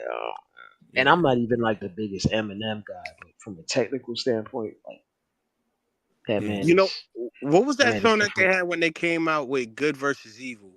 I think it was that song. Life in a fast lane. Yeah. Just like Man, how he slow down. started it off. I just liked it. I like When you, that. That old school beat with with the new speed up. Doing life in the fast lane, get a pedal to the metal. Cowboy Bob, how you feel about Jay Dilla? Oh God, it's been a while. Damn. I'm gonna say I liked him. I liked him when I heard him, but it wasn't like I was a big fan of him because a lot of the guys that I He's your listened GOAT, to, right? huh? He's your GOAT, Nah, right? The greatest of all time, right? nah. The greatest of all time to me, I'm sorry, I know you guys may laugh, was Tupac, but before he got into No, I'm Death talking Row and all I'm talking that. about producers. I'm Oh, talking about producers. producers? Yeah. Damn. He's your GOAT, right? the Yeah, greatest producer of all time is yeah. Dr. Dre. I was gonna say that, Dre, but that's too common. I'm trying to think of another good producer. Dang, I think it's Andre and Dr. Dre and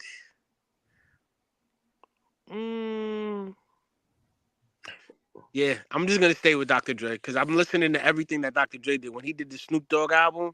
That's what got me into hip hop. Like seriously, You got to view it from a perspective of what's the best and then what's the greatest. Like the best player isn't yeah, necessarily the greatest player, nah. even Like though he turned Snoop. there's a lot of overlap. But I think in terms of Yeah. just hip hop, I think I got Dr. Jay Dre is the Dilla and greatest. RZA in the same pocket, Dre. RZA's another one.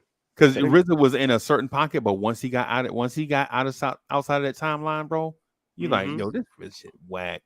Yeah, it didn't age well. Yeah, you know what I'm saying? Like from 93 to about 99, anything 2000s though, like bro, you in the 90s. Nah, man. Yeah, Yeah. because anytime you like take that off and put on some Swiss beats, you like, yeah, And Swiss Beats. Oh my God, his put on some it, Just Blaze. Yeah. it aged really, really bad. Really But bad, bro. but He only but had but yeah. that shows how like contemporary hip hop is and how things change up. There's very very few like people adjacent to hip hop, especially producers wise, that can stand the test for 4 decades, 4 or 5 decades. Yeah. Like That's why I like You think Kanye do that? Nah. Kanye. Can do that. Kanye is like about to do that. Like he's had hits. Remember, he started producing in the '90s, Yeah. and then his real big break was early 2000s. That's 1 decade. Then you have the 2010s, Yeah. and then 2020s, and he has hits still coming, and they're gonna keep coming because he has that particular ear. That's how I'm like he's like the Quincy Jones, and to the lesser to a similar extent, Dr. Dre idolized Quincy Jones in terms of production, so you can see how they take cues from one another and how to like reinvent themselves, and then take cues from other producers that are younger, and they can glean off of what's the sound that might be popping right now, and then put their own spin on it. Hmm. Like Dr. Dre leaned off of countless producers over the years. Like Pete Rock did now? Yeah, Yeah. yeah. Like Dr. Dre was leaning off of Scott Storch, Yeah. Piano Man, Yeah, Scott Storch helped him out a lot.